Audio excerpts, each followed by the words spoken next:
Happy Monday. Oh.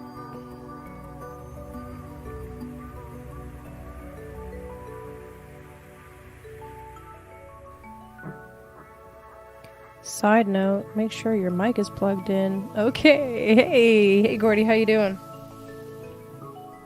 What is up, everybody?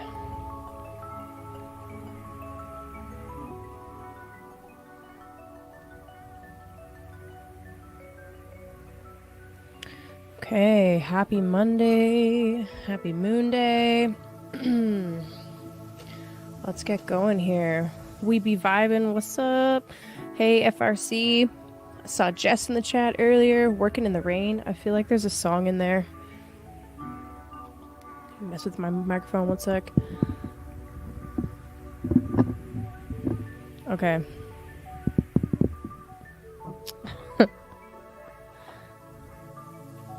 Gonna light a candle. How was you guys this week? Where are you guys checking in from? What's up, Kelly? I know most of you are stateside. I know some of you are in Australia. Oh, what's up, PK? Hey! PK is awesome. I appreciate you. What's up? Hey, Joshua.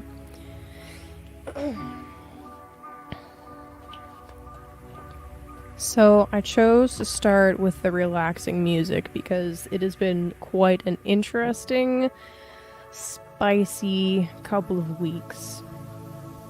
And today I want to talk about one of the nicer transits, one of the more positive transits that's happening. That will be Venus ingressing into her home temple of Libra. Of course, it's smack dab in the middle of a bunch of other craziness, so yeah, no rest for anybody.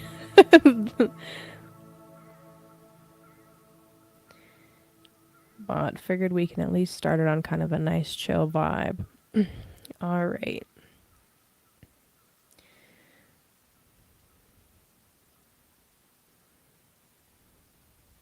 My candle's doing a funny thing. That's fine. Okay. So, how you guys doing? How was your week? If you have any stories about the last week that kind of corresponded with any of the astrology stuff that I talked about, I would love to hear about it. You know, I love stories. And also sharing stories about how the transits affect us helps people learn it better because they see, you know, you can hear about the archetype and how the archetype's most likely to play out. But until you see the specifics of it play out in front of you, that really cements it. And it's like, oh, okay, wow. That's what they meant by that. All right. Just want to plug in my phone here, and then I'll be good to go.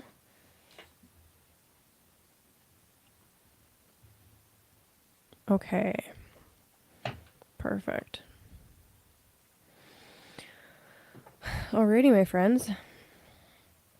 So before I get started here and pull up any charts and whatnot, just wanted to share, just as a reminder, my books are open for doing readings. And if you use the code Scorpio15 through my website, it's 15% off any reading. That could be if you're brand new and you've never had a natal chart reading with me before, or if you're coming back as like an update kind of session to look at transits or whatnot, or if you wanted to do a private tarot reading, you can apply it to anything and it will work. So my website is linked in the description down below, but just in case you don't have it, it's kaylibracana.com. Yeah, it's a long name, I know, but that's what it is. Okay, bring this back to the chat. Dun, dun, dun, dun. FRC says eclipse was wild.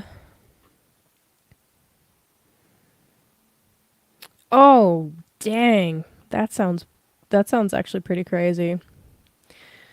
FRC says busy as hell. The eclipse was wild, was in the middle of Winter Night's sacrifice when a dog came in out of nowhere to attack our chickens. Wow, okay. Yeah, that's pretty intense.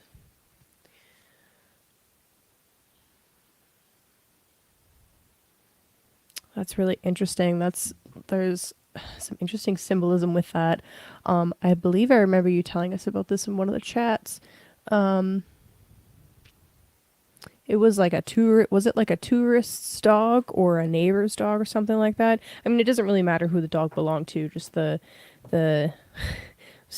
ritual ceremony being interrupted by a symbol of, on one hand, like a symbol of like fear, but also loyalty and friendship. So that's a really interesting kind of thing. Drama with neighbors, yeah, fair enough. I'm glad things have calmed down for you. That sounds pretty wild, honestly.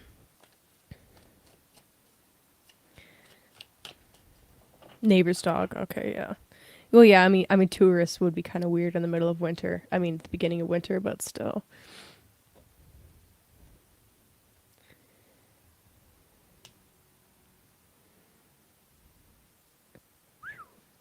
Okay. Alrighty. Yeah, that's kind of an intense thing to happen mid eclipse season, in your personal life.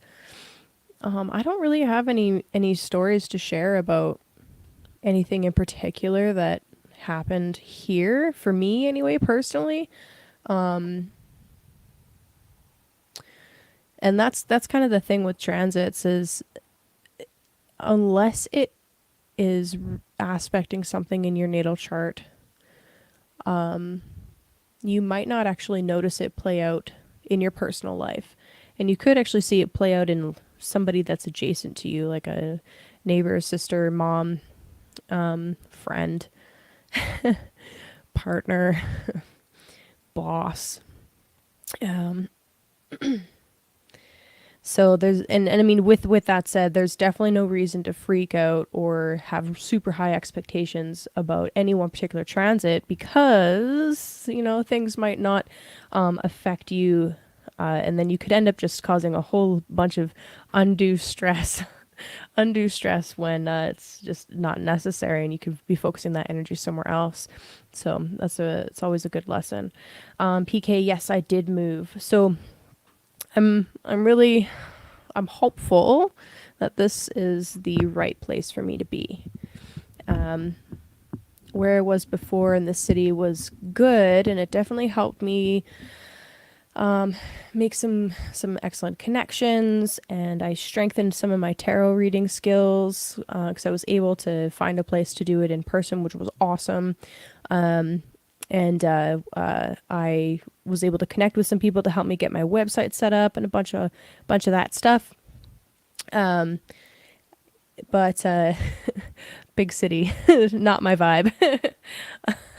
It's also insanely expensive to live in the big city. So actually that does correspond a little bit with the eclipses in Aries and Libra. Aries is my fourth house of home and property.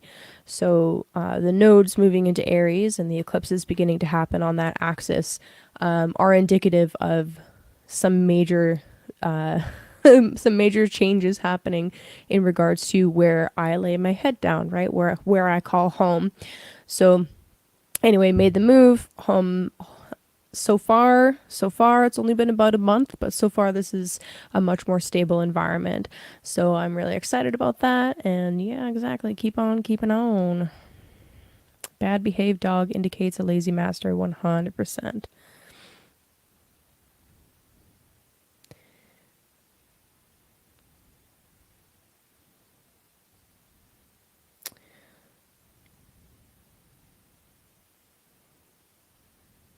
Yeah. That'd be wild. Okay, cool. So yeah, let's talk about today's transits, the big things happening this week. What's up, Jess? And let's get going on that, shall we? All right, so this is right now, today, November 6th at, well, chart is for 1:07 p.m. Mountain Time in central Alberta. So right now, just to kind of check in with the moment, Moon is actually just ingressed into Virgo. Okay, so hopefully I will be as detail-oriented as necessary. Moon is also opposing Saturn right in this very moment. Like it's almost perfect of an opposition. So during the course of this transmission, that will perfect, and then Moon will likely move away from Saturn. Yeah, I guess I might as well speak on that right away. So anytime you have a Moon Saturn connection, especially kind of an opposition like this, right after Saturn has turned direct. So that happened on Saturday. We talked about it last week. That's really indicative of just like having this sense of needing to buckle down and just get to work, like straight up. And it can sometimes there can be like this pressure when Saturn is involved, and fear and anxiety when Saturn is involved. But when the Moon is here and the Moon is opposing Saturn, it's an opportunity for us to kind of feel into why that fear and anxiety is there in the first place. So wherever the Pisces house is in your chart, as Saturn has begun its transit through Pisces, there tends to be, at least for some people anyway, there tends to be an increased fear and anxiety, and kind of just like this sense of there is work to be done in that area. As the Moon is opposing Saturn, right after Saturn turned direct, this is like, okay, I kind of have a sense of what I need to get done here. So it's time to start implementing it and actually putting the pen to paper or laying the first bricks or whatever the case may be for you. And I'll give you an example actually, since this chart is with a Capricorn rising. If this were a whole sign chart, Saturn would be in the third house. Third sign is the third house of the whole sign system. Third house has to do with your neighborhood, with your environment, your immediate environment. It also often has a lot to do with social media. And actually the topic of the day for me leading up to this transmission as a Capricorn rising was, hey, it's time that I really pay attention to my social media presence and get on top of doing some of that. And I was discussing with some friends about some of the fears and anxieties specifically around doing exactly that thing. So it's kind of pertinent and appropriate that the Moon is aspecting Saturn right now in this moment. So fancy that. Hey, fancy that. I mean, one day astrology will stop. Maybe, I don't know. One day maybe astrology will stop amazing me, but that's funny. Just open the chart and bam, wow, we're right on point as usual. Okay, so anyway, how that's going to show up in each of your lives will be different, obviously, depending on what house Pisces is for you. But in general, I really feel like there's this sense of now we know what needs to be done. So we're moving forward. That's excellent. Okay, so big news. The big news for this week is Venus is moving into Libra, and that will be on Wednesday. So I'm going to move the chart forward a couple of days and then check back into the comments section before I talk about it. What's up, Jenny? Boom, boom, Jenny in the house. J-Lo in the house. Hey. Oh man, I can't shop without a list or I end up with way too much junk that I don't need. Or I forget things that I know I need. Oh yeah, clean out that shed. Appropriate. Okay. Okay, so Wednesday, Venus ingresses into Libra. Da da da da da da da. This is awesome. Okay, so let me just kind of take you back a couple of months. All right, so over the summer we had the Venus retrograde in Leo. Okay, Venus retrograde through Leo. So as Venus turned retrograde and then moved backwards through the zodiac, went under the beams of the sun. She had her whole rebirthing moment, right? Reemerged as a morning star. As soon as she reemerged and kind of left her what the modern astrologers call her shadow zone, she ingressed into Virgo. Venus in Virgo is considered to be a difficult position for Venus. If you think about the natural significations of Venus, it's about soft things, it's about pleasure, it's about sweet things, really nice things, beer and bread and wine. Okay. Virgo, ruled by Mercury, Mercury is not about pleasure at all. Mercury is about dividing things and categorizing them. Mercury is about naming things and cataloging and making lists, especially with Virgo, making lists and spreadsheets, and that's not Venusian at all. This is one of the biggest reasons why Venus struggles to operate in Mercury's temple.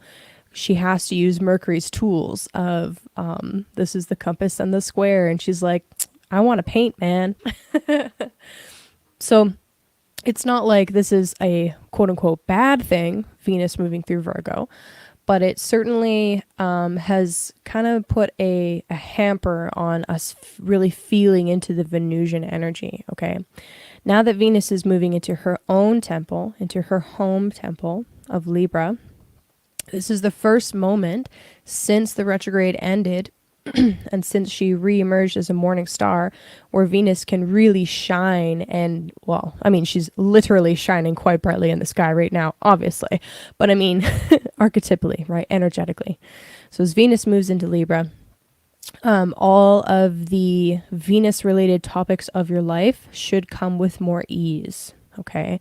So the other house ruled by Venus, the Taurus house in your chart, and the Libra house, both of them will experience just this additional ease, this additional, what's the word I'm looking for? I don't know. It's kind of like just this assistance, right? Comes along. It's like Venus is finally able to provide and be a good hostess. That's what I think of, right? Venus in Libra is like the ultimate hostess. When she goes to a party, she brings a bottle of wine, which is standard for fancy parties, but like how many people actually do that these days? Not very many. And then I made friends with a Libra and they actually did that. And I was like, just floored. I was like, what? we had a little gathering over the weekend to play D&D. So like not a fancy party at all. And it was like, please don't show up expecting something fancy because this is a little ass apartment. You know, we're not really set up for hosting, but it's going to be fun. Still came with a bottle of wine. It was the sweetest thing ever. I was like, oh my goodness gracious. So anyway, Venus comes with the bottle of wine and the basket of scones, okay? And when she's in her own temple, it's easier for her to do exactly those things, right? Exactly those things of paying attention to sensuality. And I really just get the image of self-care comes easier, and romantic situations can evolve and kind of smooth over a little bit, when before, while Venus is in Virgo, it's a little bit more nitpicky, a little bit more like, hey, not confrontational, that's not the right word, but there's more reasons to criticize. Whereas now Venus in Libra, it's like, okay, yes, the criticism is still valid, but we can negotiate it a little bit better, right? We can hash out what would actually be fair in each individual situation a little bit easier, right? So my hope for the world really is Venus is moving into Libra. It doesn't cancel out the Mars-Uranus transit that we're experiencing later. It doesn't cancel out the eclipses that we had, right? It doesn't halt the quote unquote negative stuff. But my hope is that it will assist with the diplomatic process, right? So that's a big thing for that. D&D nerd. Yeah. Oh, hi, Mango. What's up, Donut? Absolutely, 100%. Every single day has something unique in it. Yes, ma'am. When I do my Monday thing, I try to put on my smooth jazz voice. It doesn't always work, but sometimes it does. But yeah, dude, D&D is fun. You get to step outside and be somebody a little bit different, and also serious team building moments happen. So it's it's a solid tool. Okay, so that's Wednesday. And immediately after, okay, so couple of things that we look for as astrologers to see whether a transit is going to be really impactful or not. All right. The first thing is when when a planet changes signs, it's said to saturate the chart. That's the terminology that we use. It saturates the chart. So for the moment that Venus moves into Libra, it's like, everything is all coming up roses, basically, for a moment anyway, just a moment. The next thing is, when will the moon make its first aspect to that planet? Because the moon acts like this translator. It mirrors the energy. It pulls the energy down from the stars, from the planets, from the celestial spheres to Earth, right? So immediately after Venus moves into Libra here, you can see the moon right there at 23 Virgo. Later that day, moon also ingresses into Libra, connects with Venus, and then we have a moon-Venus connection.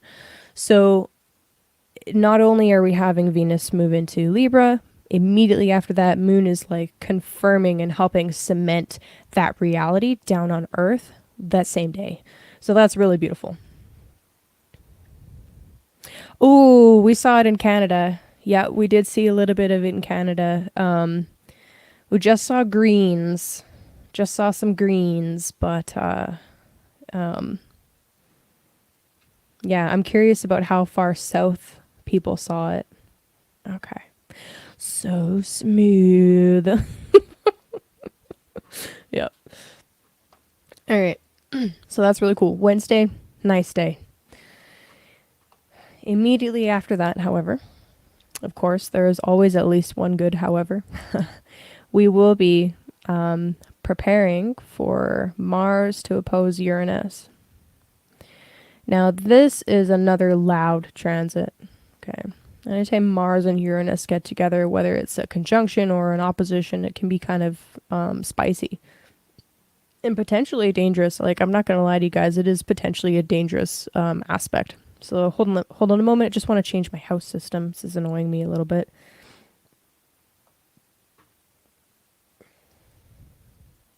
Okay, there we go.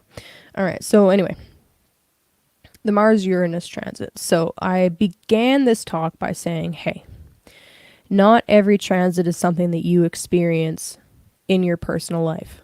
All right. So seeing the Mars opposing Uranus thing, this is important.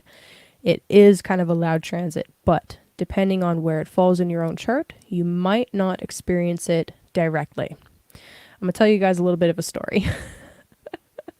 Okay. That depends entirely on what school of astrology you are following. Interestingly, I've also read in older books that they used to say that Uranus was a higher octave of Venus rather than Mercury.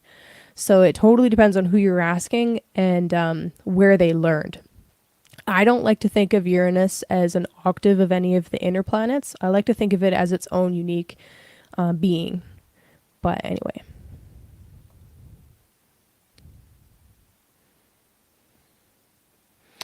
Da-na-na-na-na-na. Where was I? Oh, yes. Okay, so side tangent. Yes, this is kind of a difficult transit. Mars and Uranus, it's a pretty volatile thing. Okay, so Mars, we have some obvious things. Is like, it's the god of war, right? And we are in the middle of war, especially if you're on another continent other than North America. Right, pretty obvious. But Mars is also to cut, right? It's a sword or scissors or a scalpel. It's to cut. It is both deconstructive and reconstructive, or just constructive in general, right? So there's a destructive element and a building up element to Mars. It is the construction worker, right? And they can come in like a wrecking ball, thanks Miley Cyrus, and also lay foundation. Okay, so Mars has two kind of functions. Uranus has this energy of sudden, unexpected, potentially huge things. It is all about the impulse towards individuation and authenticity and doing something totally weird and unique and just different. Uranus has this energy that is really difficult to predict. It's hard to tie that kind of energy down and make it do one thing over and over again because it's like, nope, I don't want to. So when we have these Mars-Uranus kind of connections in the chart, there is the potential for some really wild and crazy things to go off. Now, there are some pretty famous people actually that have a Mars-Uranus connection in their chart. I'm not famous, but I have one. I'm not famous, but I do have a Mars-Uranus opposition on this axis. So I can tell you a little bit about this energy myself, just personally speaking. Yeah, it's all about honestly fighting for freedom, right? If you take the basic ideas of Mars to fight and the basic ideas of Uranus, it's fighting for freedom or fighting to separate from something that has chained you or held you down. Okay. Those are just really, really basic cookbook kind of words thrown together, but it is a very serious, it's potent, I guess I would say. It's potent. This is the degree where the new moon will occur on Monday, by the way, 21 degrees of Scorpio. So I really feel like this is doubly potent because of that. Like, remember what I was just saying about how when a transit occurs, we look to see also where the moon is. The moon can act like a trigger, right? So on Saturday, North America time, on Saturday, when this perfects, we might not see something go off until the moon connects with it and we have the new moon in Scorpio on Monday. So definitely keep your eyes open, keep your head on a swivel, so to speak. If you are doing any kind of like traveling, like there's really basic stuff that you can do for yourself to protect yourself. So if you're doing any traveling, if you're going out to be in a crowd of any kind, just stay aware of your surroundings, really. I gave this advice was it last year? No, it wasn't last year. It was the summer before last when we had the Mars-Uranus conjunction with the North Node. That was really wild. And it was just really basic stuff like, hey, if you're traveling, make sure you have a first aid kit, right? Make sure your cell phone's fully charged, like really basic stuff, so that should anything happen, you have the means and the ability to get help or to help yourself or whatever, right? And that's really the best way, I feel, to who wants to be famous. Word. Anyway, that's really the best way to approach these kinds of difficult and kind of scary transits is, hey, there is the potential for something to go off. With that potential, instead of being super anxious about it or trying to fret and worry and think of all of the different possibilities, what you do is you take a couple of really basic precautions for those scenarios and then go and live your life. Who said you're not famous? I said I'm not famous. Dang it. Yeah. Okay, so anyway, that's this weekend. Potentially very spicy. And in the regions where things have already gotten to the level of there being a kinetic violence, even more spicy. So yeah, just be mindful of that. Keep your head on a swivel. Don't do anything stupid. That's it. And pray. Pray. Never underestimate the power of taking it to a higher power, right? There is, there's nothing, the spice. Oh, the spice. It's all about the spice today with me. 11 secret spices. Anyway, never underestimate the power of prayer and taking it to a higher power, right? You can work with individual planets if you want. You can work with the archetypes of signs if you want. It ultimately, the best way I feel is to just skip all of the middlemen and go straight to a higher power, and that's a very powerful thing to do. The pumpkin spice must flow. I'm gonna make pumpkin wine this year. That's gonna happen. Yeah. Okay. So I mean, as far as transits go, that's pretty much the main gist of it. This week is really oh yeah, Mercury. The majority of the week, I think, is really going to be centered around the build up towards the Mars Uranus. And this is the other thing too, is the exact moment that the aspect perfects might not be when we actually see the action occur. Oftentimes, especially when it comes to global affairs, you'll see things happen in the week leading up to a specific transit when it actually perfects. It's more that actual like things meeting up on the exact degree is very symbolic. So you might see things happen anywhere from like Thursday to like a week after the exact transit. So that's just something to keep in mind. Yeah, so the last transit that I want to talk about before we go into the individual signs is Mercury changing signs, because this is also really important. So that actually happens before. Let me just back this up. Go like 6 hours.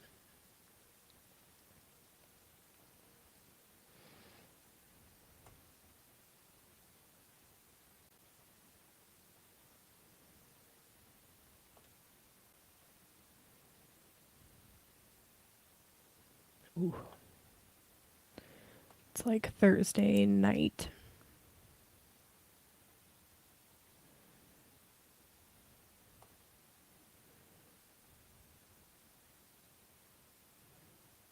Yeah, that's close enough. So like Friday, super, super early in the morning. All right, so Mercury moving into Sagittarius.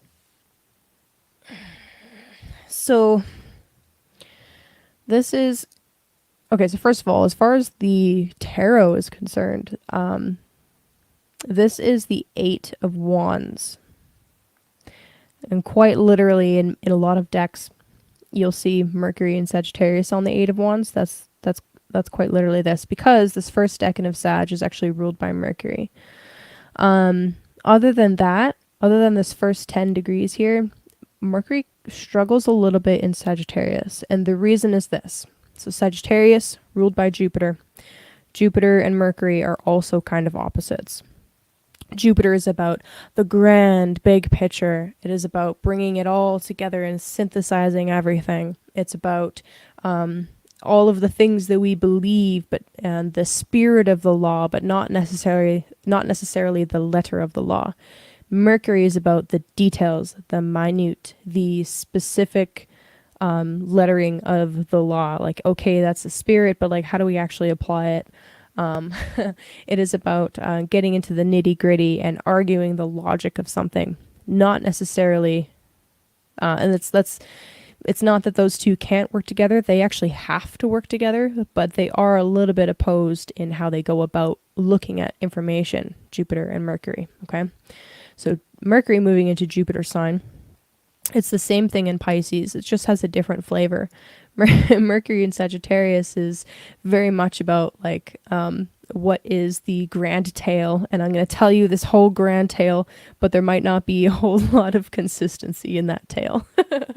It is about painting a grand picture, right? A beautiful portrait that has lots of really cool things maybe hidden in the portrait, but is it easily discernible? Is it easily something that people can pick apart with logic, or do you have to sit with it and kind of feel into it, or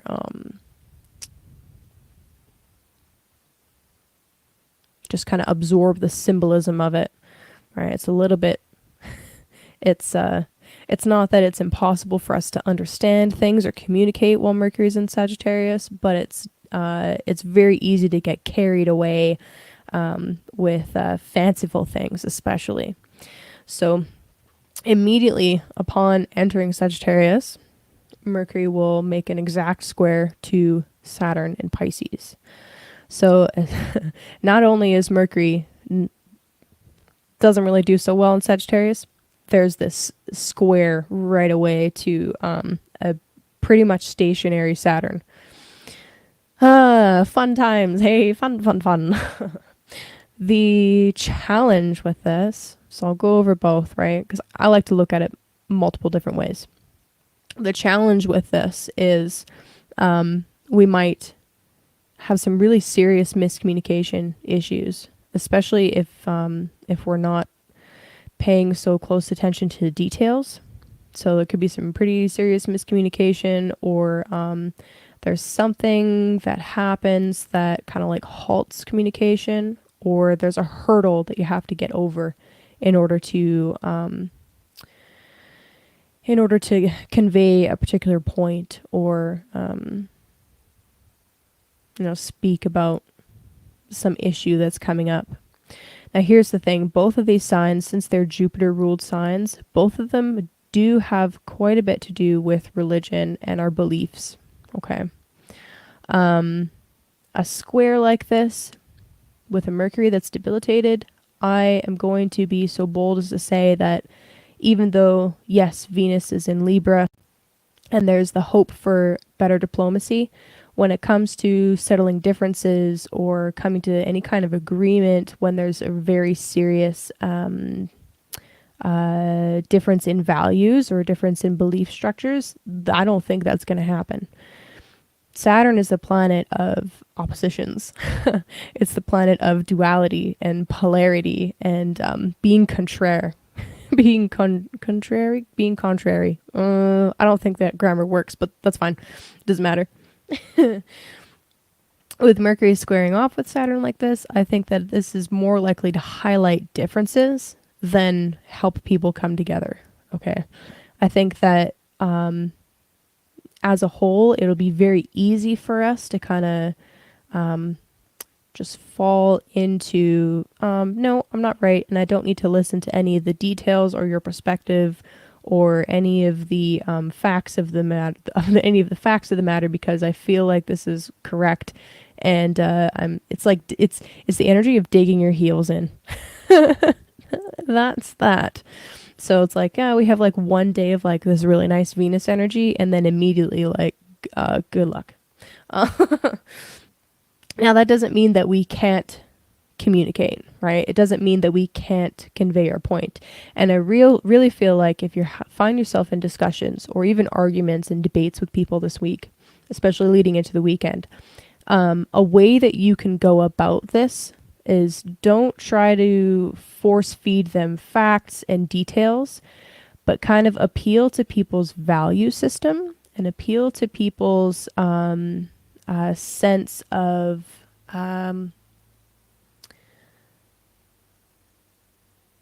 whatever is the thing that actually does unite you in a higher from a higher perspective. Okay, so oh gosh, I'll give an example.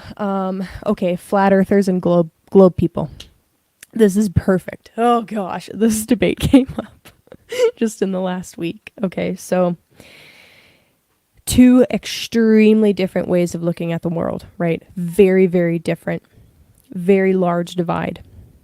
It doesn't matter how much information either side sends to each other. They're never going to agree because they have very different beliefs, and it's kind of like people are very entrenched in what they believe, right?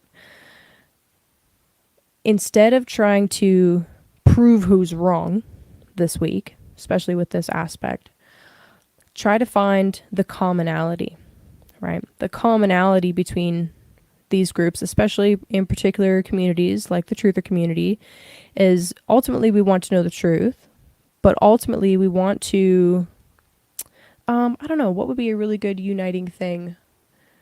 In a group like the truther community, neither side cares much for what the official narrative and the mainstream narrative is. They both want truth, and they both want to feel a sense of safety and connectedness right? These are things that you can appeal to. Both sides want to feel like they're being heard and seen. That's a very human need. Both sides want to connect, right? We all want to feel like we're a part of something bigger than us. We all want to feel like we have some kind of community to fall back on. I don't know, things like that, right? Like, you're not necessarily arguing the merits or the facts of either case. This is kind of a week where you're just going to need to agree to disagree. And that's just kind of how it goes. All right, I missed a bunch of comments here. Hold up. Oh, okay. House 10 to 12 are empty. I wouldn't say it's necessarily like a relief. It's kind of neither. It's like those houses. So let's say this was your chart and you had a Virgo rising and there's nothing here in these houses. It doesn't mean that there's nothing going on there. So for example, the 10th house has to do with like your career and what you're known for in the world. The 11th house has to do with the groups of people that you align with that share values with you that can help you achieve your goals. And the 12th house has to do with like your mental health and your spirituality and your sleep. These houses still have rulers that are doing different things, right? So the ruler of Gemini is Mercury. Mercury is ingressing into Sagittarius and experiencing the square with Saturn right away. So that would have something to say about career, even though there's nothing in that house. That ruler of that house is active and doing things, right? So yeah, I hope that answered your question.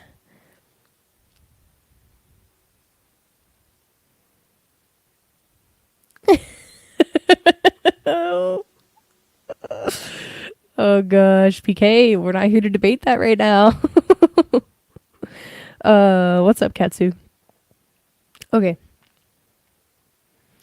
Yeah, exactly. 100%. That's a really good way to put it. Mercury's in a fire sign. We're all looking at the same fire from a different angle. Okay. Whew. So sorry to bring up that debate. And I know for a lot of people, it's like they don't care about that debate. They shut down or, it's not their jam, but that's fine. It's all good. Everybody's got their own interests and care about proving different things to other people. Okay. Hopefully I didn't lose too many of you. All right, let's move on. So some interesting transits, some kind of spicy, potentially dangerous transits. I think my biggest piece of advice for you guys this week is to really kind of take that break in the middle of the week with Venus moving into Libra and really kind of feel into the Venusian side of life for just a moment, right? So focus a little bit on taking some luxurious baths and like really like up your self-care a little bit. Now Venus in Libra, because we are talking about diplomacy and negotiations and all that kind of stuff, if there is a need to have a really difficult conversation, my advice would be to do it before Mercury moves into Sagittarius, or if you can wait until a couple of days have passed and Mercury has moved away from that square to Saturn.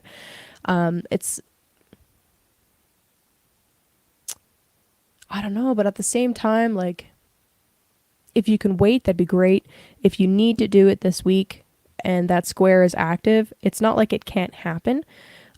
Just try to focus on what are the commonalities and what can we agree on and unite on before talking about the differences to kind of bring people's guard down a little bit.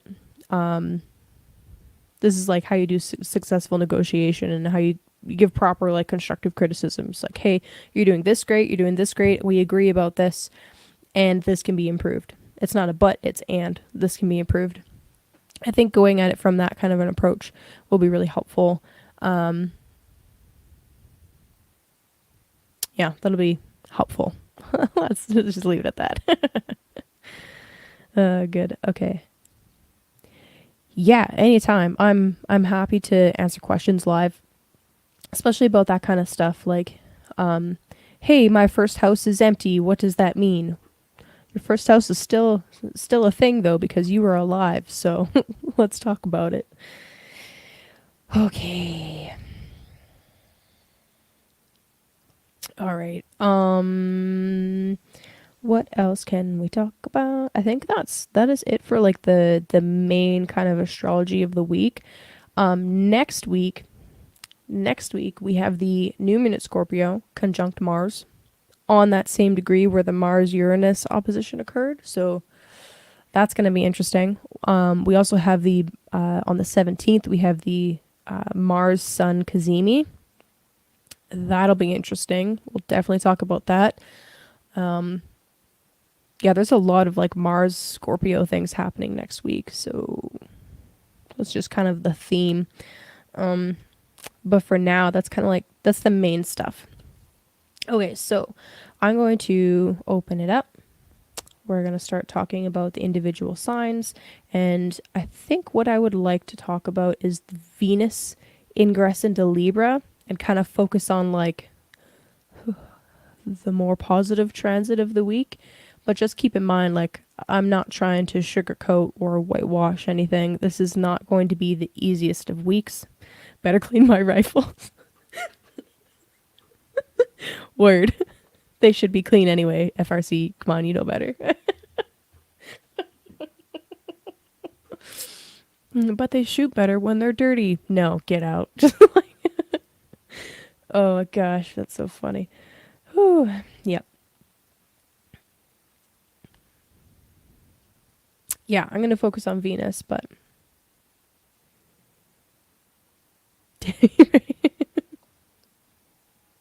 yeah. How many degrees should they have for the Mars? Do you mean like what kind of orb should people use? I think you mean orb.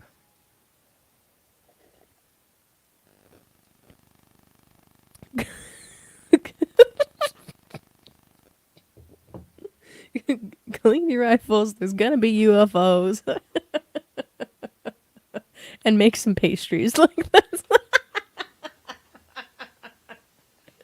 Make some pastries and have a tea party so that you can talk about the rifles and the UFOs. Okay, that's there you go. Oh man, I hope this stream doesn't get shadow banned because we're talking about rifles.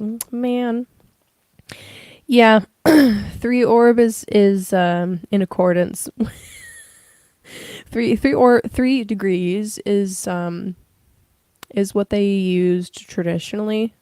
So they would say as soon as a planet moves into within 3 degrees, they're in an engagement, especially if it was like an opposition, like what we're talking about right now. Sorry, I'm laughing at FRC. Hopefully the UFOs don't come around during chicken butchering. Word. Yeah. Oh gosh.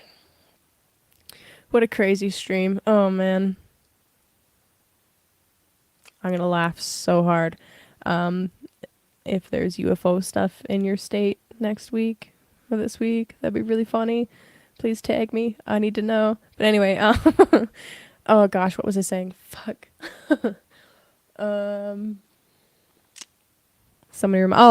Orbs. Yeah. So when we're talking about an aspect like an opposition, trine, square, sextile, whatever, once the planet came to within 3 degrees, it was said to be in an engagement with that planet. And then as it comes exact, where it's the exact same degree and minute, it was said to perfect. And then the next 3 degrees, it's still in an engagement, but it's separating or flowing forth from the engagement. And then after the 3 degrees, no longer in engagement, but still sharing energy, still in a whole sign aspect. So anyway, the chickens are the aliens. Oh my gosh, you guys. Oh man. Good times. Yeah, okay, so like the Mars Uranus aspect, I'm just going to speak on that real quickly since you guys have really tapped into the aliens thing.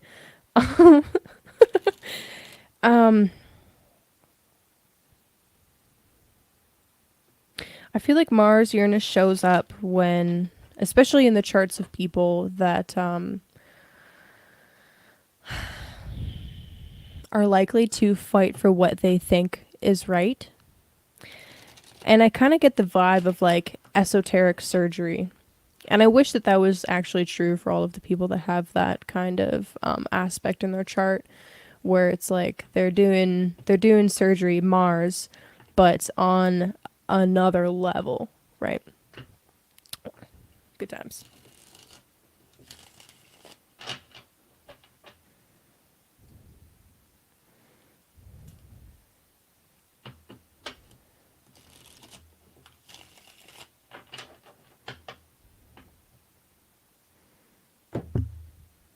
Okay.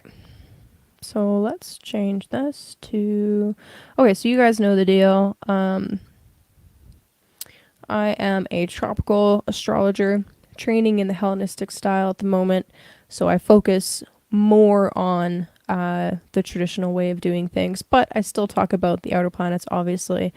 As I'm going through these horoscopes, I am talking about it from the whole sign perspective, from a tropical perspective.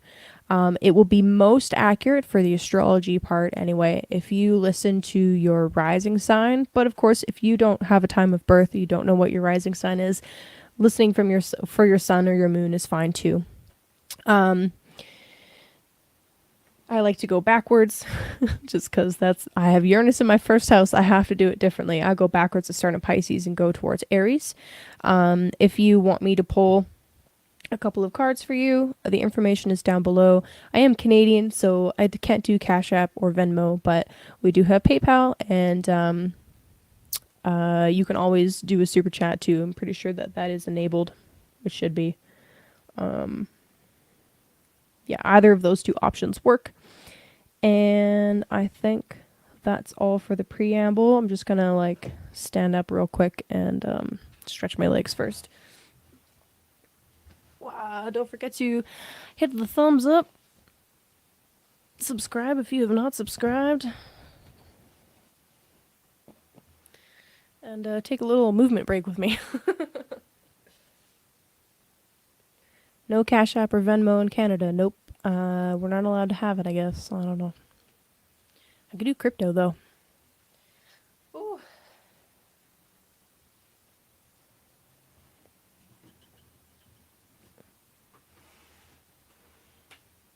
Gotta get that spine moving. As a Canadian, am I happy hockey is back? I don't really care. I don't really care. Although, I did use astrology to predict the outcome of a game. That was fun. Oh, jump on your couch. Good, good, good, good, good. Yes, jump on that couch. Just don't hurt yourself. Please.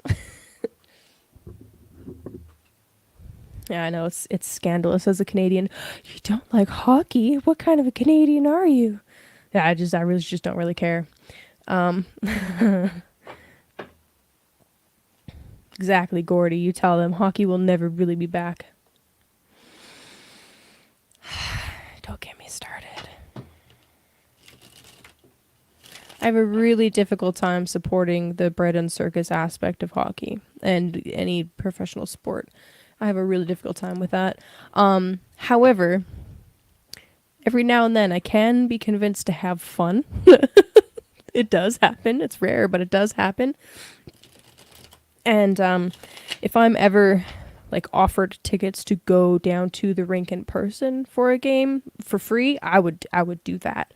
But yeah, I just don't really care. Gordy with the truth, yeah. Okay. Da-na-na-na-na. Pisces. Pisces.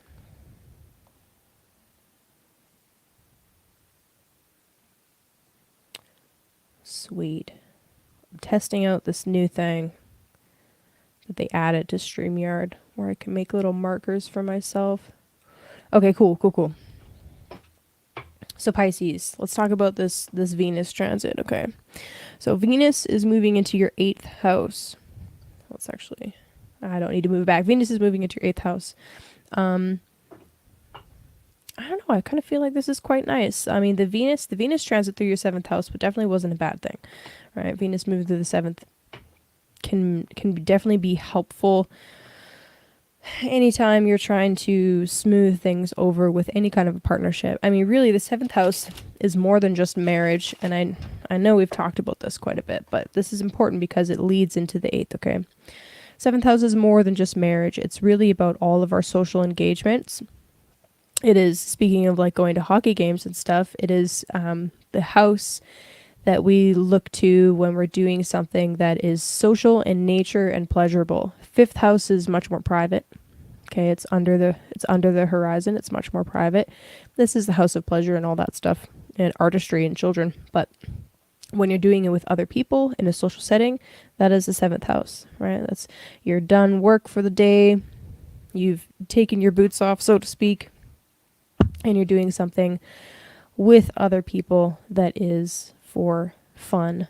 That is also seen from the seventh house. So anyway, Venus moving through here definitely would have assisted with kind of like, feeling into that energy of, hey, we can actually have fun and let's make this space beautiful so we can enjoy it together and all that lovely stuff. Venus moving into the eighth house, I feel like for you guys, this is kind of put like a special focus on the values that you share with another person in particular, but more importantly, what kind of projects you're doing together. And I mean, this is honestly to have your eighth house ruled by Venus is kind of nice in and of itself, considering Venus is a benefic planet. She brings gifts and offers this artistry and this beautiful way of looking at the world in a kind of a difficult house. Venus moving through here is more protecting though. So I don't know, when it comes to like taking out loans or launching some kind of project with a partner, or just really sitting down and looking at your shared goals with another person, Venus can help you do that. Right, Venus can help you do that. And especially since the eclipses are now going to be happening in exclusively this axis, this is a great time to do exactly that and kind of brush up and kind of prep this house a little bit. Oh, hey, Ruma, what's up? What's up? Yeah.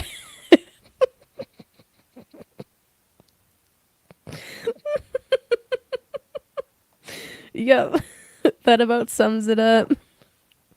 Yeah, I just started going into the individual signs, so it's all good. But I mean, when you want to, the stream will be here for you to go back and listen to the beginning. But oh gosh, I'm glad you guys can laugh. Like really, that's the best medicine.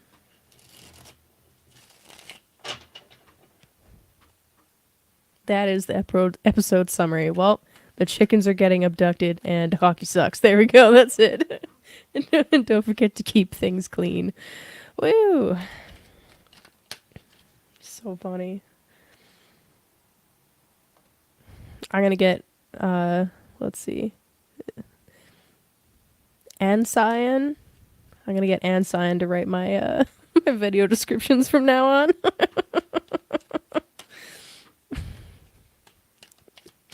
Go back in and edit them with a summary. Oh man.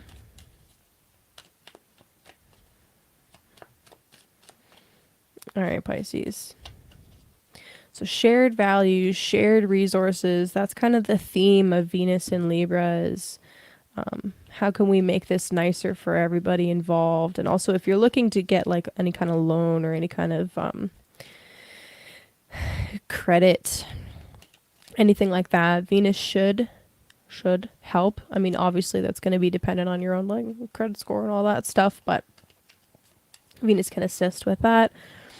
There's definitely more to talk about with that later on in the month as Venus approaches the South Node, but we'll get there. That's not important right now this week, okay? When it comes to the Mars Scorpio stuff, the Mars Scorpio Taurus stuff, I'm so sick of talking about these houses. I'm just sick of it. You know what houses these are. It's the third ninth for you guys. We talked about this exact same house. We talked about these houses last week. I don't know. I don't feel like I really need to talk about it, except for you guys, because Uranus is in your third house of like short distance travel, and Mars is in the ninth house of long distance travel. If Pisces, you're doing any traveling this week, just like I said, pack the things that you need in case of emergency. That's really it. And if you can avoid, like, I don't like doing this, but I think this warrants a warning. If you can avoid traveling on the day of the Mars Uranus opposition, do so. Especially if it is aspecting or right on top of any of your personal planets. That's it. Okay.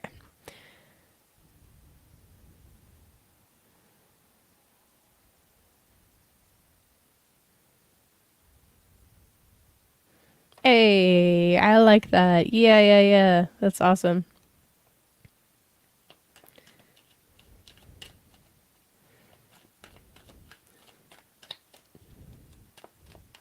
I think I would say that my style personally is a little bit more on the teaching style while I'm doing the astrology itself. Like I like to explain what's going on and why I'm saying the things that I'm saying.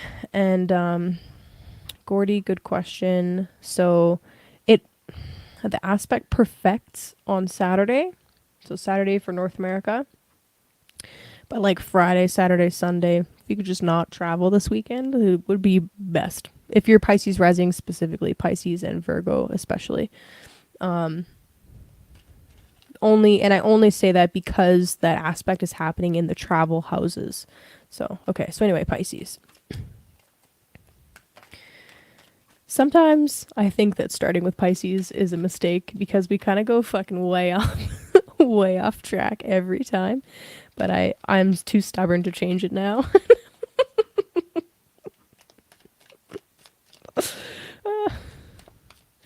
Pisces. The first card that I got for you, and the rest of the cards are being shy, is we got the Two of Wands. The Two of Wands, I like this. This really kind of gives me the sense of you're moving forward finally, and this is a good thing. The Two of Wands is like seizing the opportunity, seizing the day. It's very much about individuating as well. So I guess one thing that I didn't talk about as much with the Mars Uranus thing for you guys is, since this is in the third house, third ninth house of like speech and beliefs and communication and religion and spirituality and stuff like that, this is almost like an opportunity for you to kind of break away from maybe what you were taught before or maybe what you believed before. It's almost like you can listen to both, Ruma, if you want. It's almost like this is a good opportunity to kind of like question some of those things and question some of those things and like really kind of sit with, you know, what is the basis of this belief, where does it come from, that kind of thing. And maybe you have maybe you have like a sudden epiphany that's like, wow, like you have some kind of breakthrough with your divination system that you use or something like that happens where all of a sudden you're shown like a whole new world. The second card that came out for you is another two, actually, the Two of Pentacles. So Two Pentacles can be about balancing. So once you have this sudden realization, this really potent breakthrough moment, now you have to balance between the tension of the opposites. Like, this is true and this is true, or this is true, but I just learned all of this. And it can be a lot to wrestle with while you're trying to figure out, you know, what to even think or what to even believe anymore, right? The point, though, is that he is ultimately balancing them, okay? So this card here, this is Mars in Aries, the first decan of Aries, and this is the first decan of Capricorn, which is Jupiter in Capricorn. So I think the biggest advice for you this week, Pisces, is actually just to stay grounded. And Saturn moving forward in your sign, I think that you will have no problems tapping into that. This is a really cool deck. No problems tapping into that Saturn energy. So stay grounded. As you're doing this process of self-discovery and discovering the world and exploring different realms with your thoughts, make sure that you're staying in reality in the 3D, right? We don't want to get so discombobulated and so disassociated that we forget where we are and the important tasks ahead of us that we have to do in the 3D. And you will not believe me, I just pulled another 2 card. Triple twos. Triple deuce. Do. So this is the first decan of Libra, which is Moon in Libra, which is where Venus is moving, actually. That's crazy. I love it when that happens. 2, 2, 2. Kabam, kabam, kabam. And this is a beautiful deck. This is... Hello, Mercury Mal. This is the Golden Art Nuevo. Nuevo. I don't know. I keep saying it.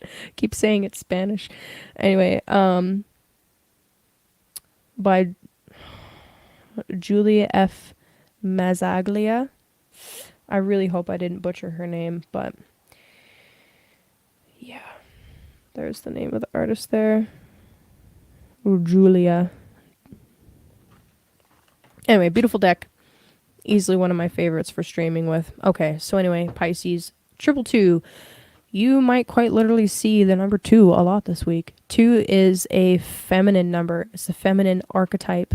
It is all about relating to another. It doesn't exist on its own. It only exists in relation with another. This concept is important for you this week. There's something to do, especially with Venus moving into your 8th house of I want to do this on my own. That's very much the 2 of Wands. I have to balance what I want with what somebody else wants, and my needs and their needs. And how do I do that and make it fair for everybody? Or make it fair for both parties? There's a little bit of that in here. A little bit of that. Trying to balance things out. Anyway, Pisces, you got this. You got this. Enjoy your mental breakthrough. Hopefully it's not a breakdown, but if there is a breakdown in there, remember that Mars also has a constructive quality to it, and that it won't be very long after the breakdown before the build up begins, okay? So,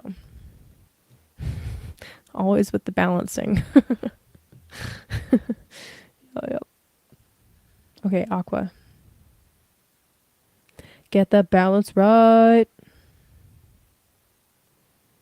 Aquarius.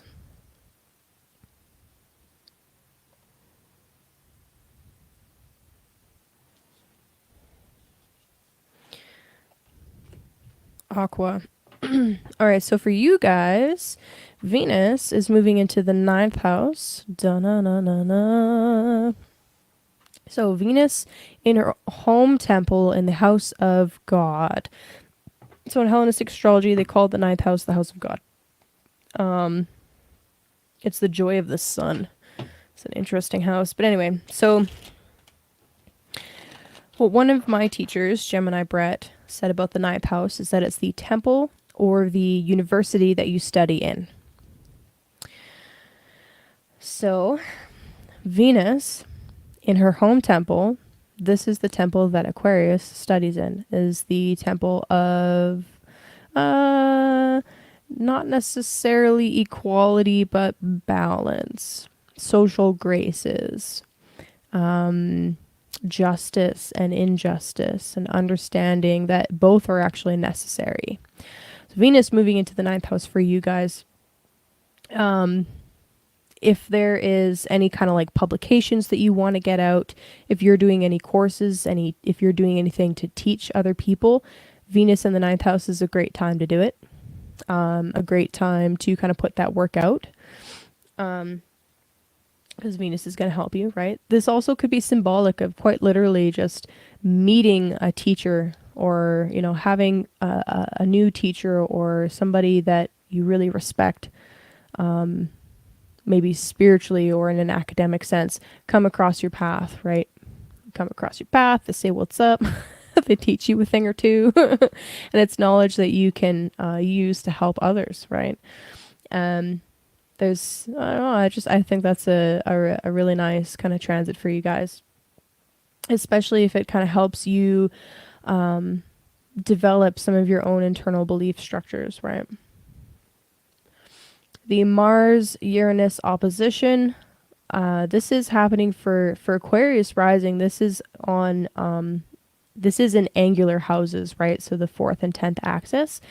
So definitely going to be a little bit more impactful for the Aquarius risings. Actually, if you have a fixed sign rising at all, this is still happening in an angular house. So what does that mean? Well, 4th house is your home. 10th house is your public life, right? So this is the divide between public and private. It's more likely that you will experience this personally in your life, this transit, the Mars-Uranus. There could be some major shakeup at home, literally with property. There could be some kind of conflict that occurs between you and some kind of authority figure.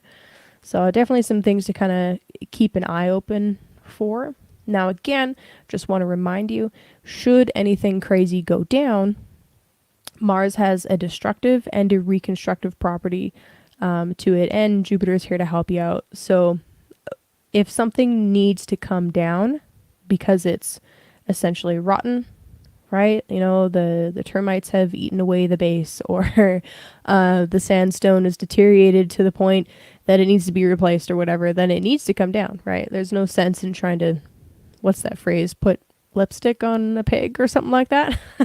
There's no sense trying to paint a turd. Get rid of it so that you can rebuild anew. That's pretty much it. Yeah, so that's that. Fun. What's up, still standing? Hey.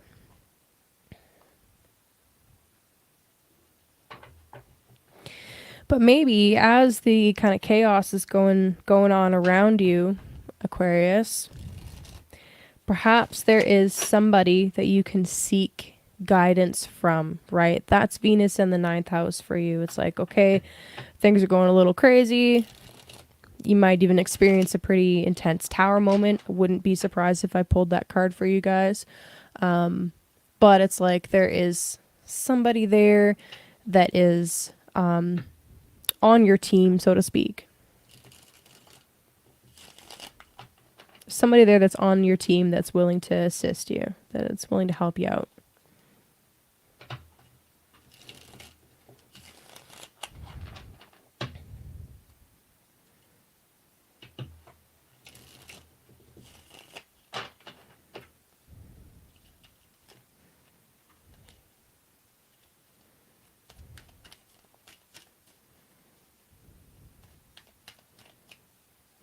Oh, I'm so glad to hear that. That's beautiful. You let her know if she wants to do any kind of follow-up reading that she has a discounted rate with me, and that actually until the end of Scorpio season, I'm doing a further 15% off if she uses the code Scorpio15. So that's really cool. That's really good to hear. I just got chills. Ooh, I just got chills. And what a sweetheart too. That was a fun reading. Okay. Also, FRC, can you send me bagels, please? I need bagels. I don't need bagels. I just want bagels.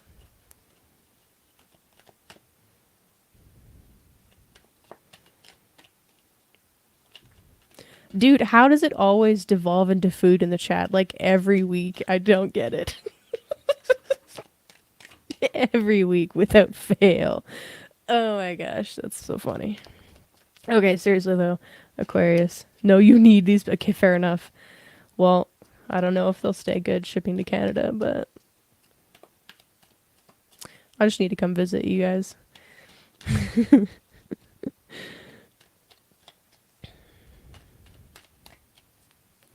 Seriously, Aquarius, what's going on? Tell me. All right, nine of wands. Okay, fair enough. You know what? Nine of wands. That makes sense. Like I said, the rest of the the Taurus Scorpio transits are going to be impactful for Aqua rising. Okay. You know what? It's bagel. All right, Chance. Shush. I don't want to hear it. Oh man. Yeah, man. I got Sun in Taurus. It is a thing. Okay. Aquarius. For real though. Focus. I'm gonna close the chat. I can't look at it right now. You guys are so distracting. Aquarius. The Nine of Wands makes a lot of sense. I forget what cards you had last week, but I just want to validate straight up, you are experiencing some pretty significant and fairly challenging transits, right? It made even the more challenging if you have any planets in the Taurus or Scorpio or even Leo axis. The Nine of Wands is coming out to remind you not to give up. Okay? It is the ultimate in never give up, never surrender. All right? This is telling me that you are at a point of manifestation. Okay. I hate that word has been hijacked by the New Age movement. It sucks, but still, it's still a relevant term, so I'm going to use it anyway. You're at the point of manifestation. There's this major labor that you're in where you're just about to have something really beautiful emerge from this period, but it's just like not yet. You have to keep going just a little bit more. The next two cards that you came out tell me that, yeah, you only have a little bit further to go because we got the Knight of Cups, okay, moving towards the Queen of Cups. Check that out. Check that out. That's beautiful. So, you see this? You keep going. You don't give up.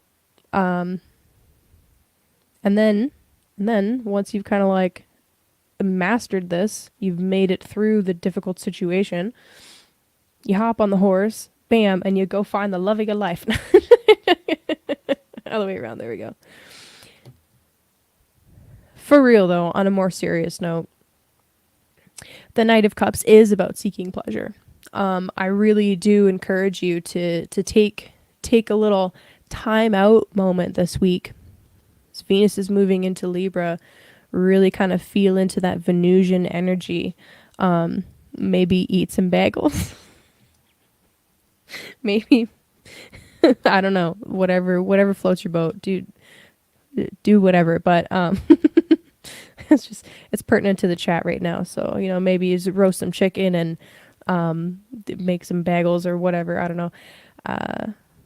But express yourself artistically in some way. Okay.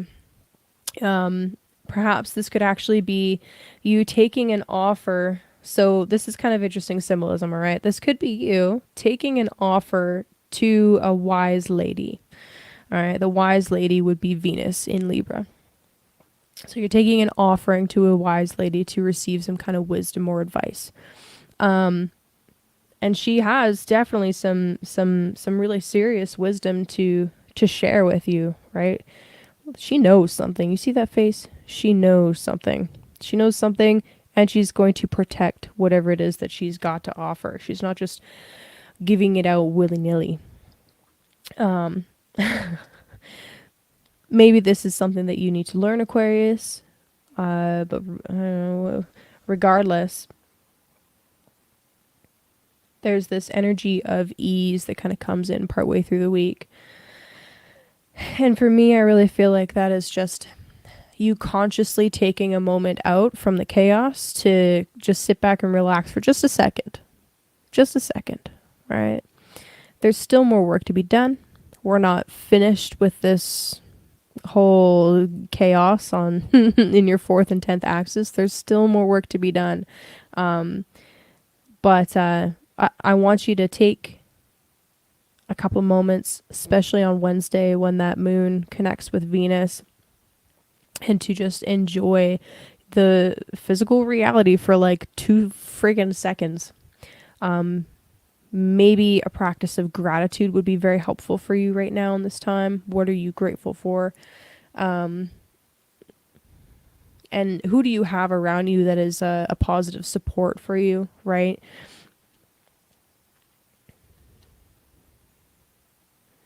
And perhaps instead of continuing to like really go deep into the hustle, or I know a lot of Aquarius people, they're very much about uh they have a love for humanity, but it's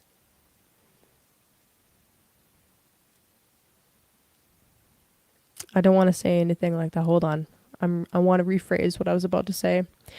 I know a lot of people with Aquarius energy, they have a tendency to kind of like they will enjoy their time, they will like take some time to relax, but it's almost like they're always working, like the wheels are always moving. And I think Aquarius, it would be helpful for you this week to kind of try to get the wheels to pause for like a half a frickin' second. Enjoy being in the physical 3D reality, because you are in fact a human. Surprise, surprise. Living in having a human experience. And it kind of seems like there will be some kind of opportunity this week for you to enjoy exactly that, right? The very humanness of sharing emotions, and there's a playfulness with the Knight of Cups, and I think that the playful energy is something that you really need right now. So anyway, that's my rant for Aqua. Yeah, yeah, I made some bread this week and it was delicious. You know what? You do you. The hater's gonna hate. Who's hating? Who's hating? Bruh. Cali accents make me uncomfortable. I've missed something. Can you, you guys? Okay. All right. Fair enough. You know what makes me uncomfortable? You people. No, just kidding. Bro. Yep. I feel like this is accurate.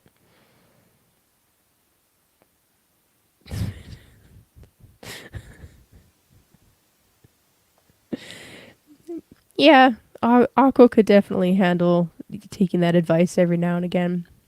Feel more, think less. Definitely. Yep. Yeah, so anyway, wow, huge distractions. Sorry, Aquarius. Love you guys. Haha. Ew, wow. Underneath the deck, there's the King of Cups. Aquarius, you definitely need to be feeling into things a little bit more this week, which, if that's uncomfortable, then that is really potent material to work with. So, okay, I'll leave it at that. I gotta leave it at that. Okay. Capricorn. Capricorn, we need to have a discussion about public relations.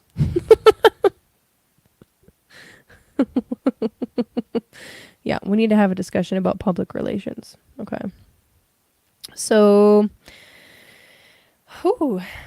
Venus moving into your 10th house is very positive for things like your career, your public image,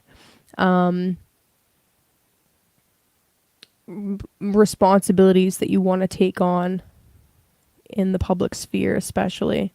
So this is actually a really excellent transit, especially for those Cap risings out there that really want to kind of like spruce up their branding, their marketing, which is kind of more like third house, ninth house. But if it's all about you and it's what you look like publicly, then it's your 10th house.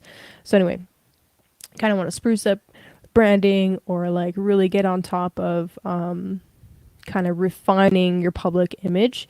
This would be a great time to do so while Venus is moving through the 10th. We've just started to have these eclipses on this axis, meaning that there's going to be a lot of changes. But for now, really feel into and allow Venus to do her work in her own temple here. Okay, so I don't know. You could do things like Actually, this week would be a great time if you need a new job in your Cap rising to go for some interviews.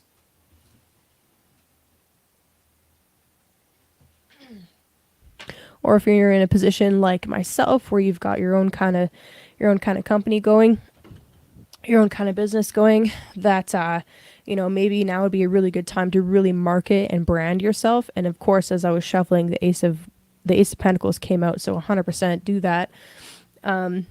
Really take advantage of this like reborn Venus moving into her own temple, and really lean into that Venus energy. Okay.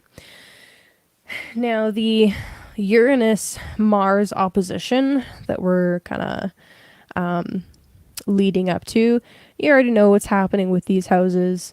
For you guys, the 5th and 11th house. So let's see here. I think the best use of this energy for you guys would be to quite literally work with it in an artistic sense. If you have children, this could potentially be talking about difficulties with children. So just be careful, right? Just be a little bit extra cautious about what words you're using while you're in the presence of kids, or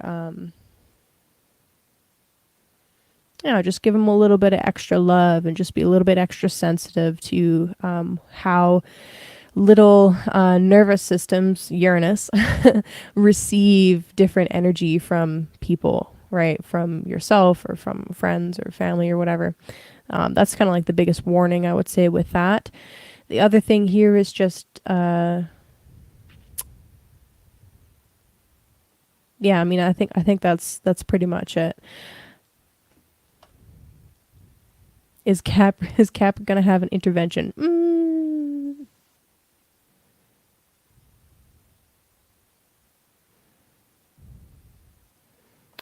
What do you mean intervention?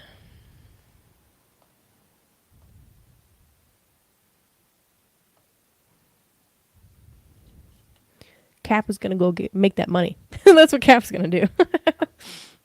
Okay, what else do we have for Capricorn?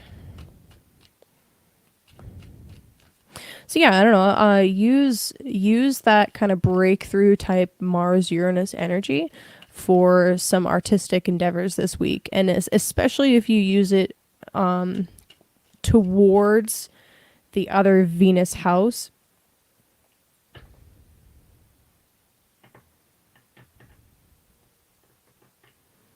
which is your 10th house. Oh, hold on, I'll come back to you, Ancien. Yeah, especially if you use that artistic energy towards your 10th house and you're doing stuff specifically for your public image or for your social media presence or something like that. I think that could be a really beneficial way to use the energy. Okay, so I think you said at the start that you would be very direct or real, and their placement is challenging. Oh, okay. No, Gordy. Their placement is challenging. Yeah. Okay, so Saturn turning direct is probably what I was talking about. Saturn turning direct is kind of like there's an ease for it's like things can finally move forward, and that kind of helps us ground into reality when Saturn is moving in the direction that we expect Saturn to be moving in. So we'll bring the chart back up and kind of talk about that real quick here. You said it the nice way. Now, okay, hold on a minute. I'm gonna lecture you a little bit, but with love.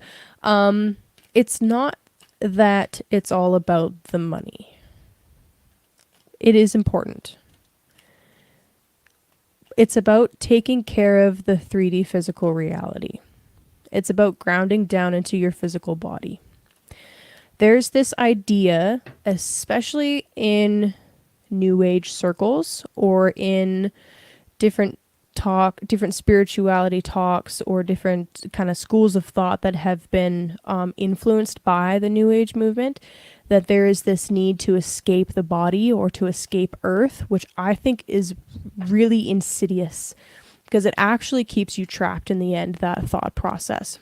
Capricorn understands that this is not a realm of a prison. This is not a prison planet. Capricorn understands that there is valuable lessons, very valuable lessons that can only be gleaned while you're in the flesh. It is not about necessarily just making money, but it is important to make sure that your physical reality is taken care of. In order to focus on any of the other elements, you must have earth taken care of first. You need to have, you need to be able to pay your bills. You need to be able to, you need to be sleeping properly so that you can keep the health of your body up. You need to be able to provide for yourself. That ground level has to be taken care of first. If you're familiar at all with Maslow's hierarchy of needs, say what you want about it. Safety is the number one first important thing that you have to take care of. You cannot focus on the emotional and the spiritual until you've dealt with the physical. So you have to have a roof over your head. You have to have food. You have to be sleeping. You have to be, literally the physical has to be taken care of before you can even focus on the emotional from a stable point, right? So once you have the physical, then you've got the emotional and the relational. Once you've got those taken care of and you're healthy in body and mind, then you can focus on the spiritual. If you jump and you skip to spiritual first, you're going to spiritually bypass all the other shit and then end up in a worse place than when you started from. Yeah.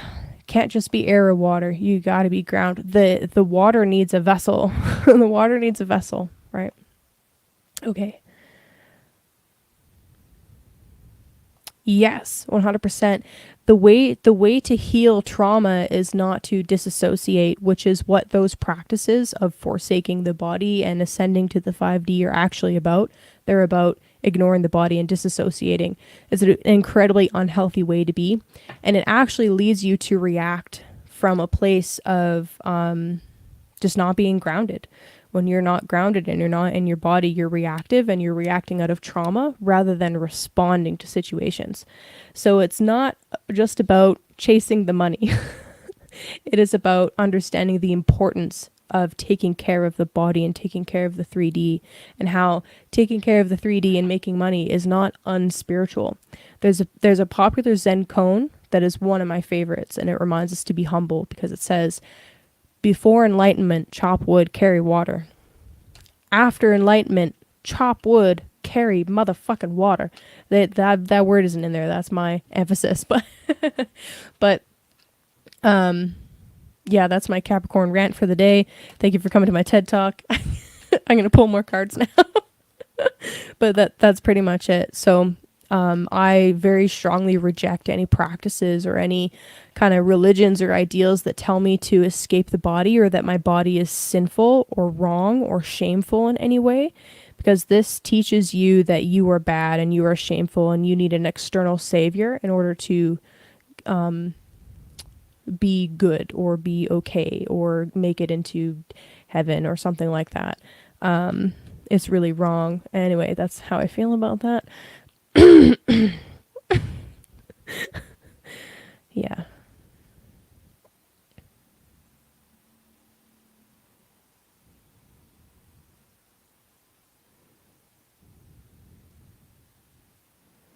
Beauty and balance. Okay, so anyway, Capricorn. How you doing, Capricorn?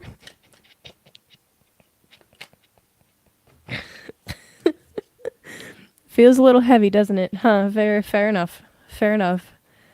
Stuff does feel a little bit heavy, but you know what? You're a Capricorn. You can do it. You can handle it. It's what you're here for, right? And there's the Libra card. Okay. So for Capricorn, we got the Ace. The Ace of Pentacles, which I just ranted about. Then we have the 10 of Wands and the 4 of Swords. Okay. So Ace of Pentacles. Exactly what I said before. Use the artistic energy and the tension of the opposites to create stuff to really fuel your 10th house right now. yes, the North Node is in your fourth, and you do want to be putting down roots. You do want to be making sure that you're grounded and stabilized. But Venus into your 10th house is a really nice opportunity to kind of spruce things up and make them really nice and maybe attract some opportunities to you. The 10 of Wands tells me that you're feeling a ton of pressure right now. That's okay. That's normal. That I think it's important to note with the 10 of Wands that you're actually at the end of that really intense pressurized period. So the 10 is quite literally both the ending and the beginning, right? So you're almost at the point where you can put that load down and kind of move on with the next thing, right? The four of Wands, the Four of Swords coming out immediately after that kind of tells me that exact thing. Hey, you're at the point where now you can put some of those burdens down and put them to the side. Maybe even by delegating some tasks, or even just there's an influence of someone that comes in that you see as an authority figure. Maybe it's literally a female. Yo, that's crazy. We're going to come back to that in a minute. There's somebody that's kind of like coming in as a really helpful influence to kind of like help you ease some of that stress a little bit, some of that pressure. But there's kind of an importance here with kind of, learning to step back a little bit. It's almost like you need to step back and take a look at the bigger picture for the moment. There's something that needs to kind of be put to rest, or maybe you need to do a little bit of some meditation to recenter yourself after this period of turbulence that's kind of passed. The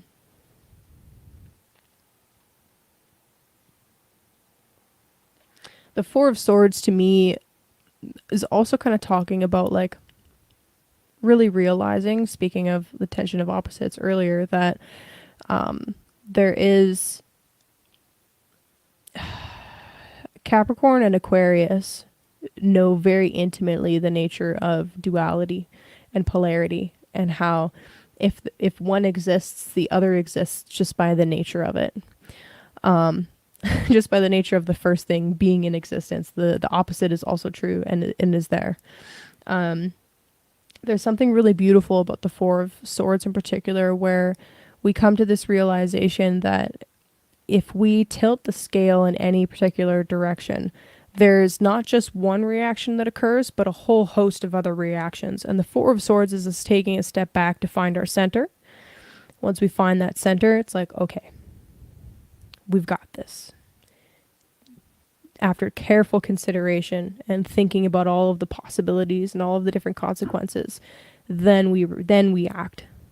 We want to come at it from a place of proactively acting and responding rather than reacting. So you got this, Capricorn. Chill out a little bit. There's some opportunities on the horizon for you. The work's not quite done yet, but I mean, is it ever really for Capricorn? Really? Like, no, it's not. But maybe it might be helpful this week to just take like just a couple minutes to yourself to feel into your body again, right? Feel into your body, and there's probably something there around the super stressful, difficult matter that needs to be brought to the surface, but it's almost like you won't be able to do it until you take a minute to take a break to do exactly that. Okay. It's a great healing card. I love it. It's like, yo, you need to take a chill pill, but take a chill pill. Okay.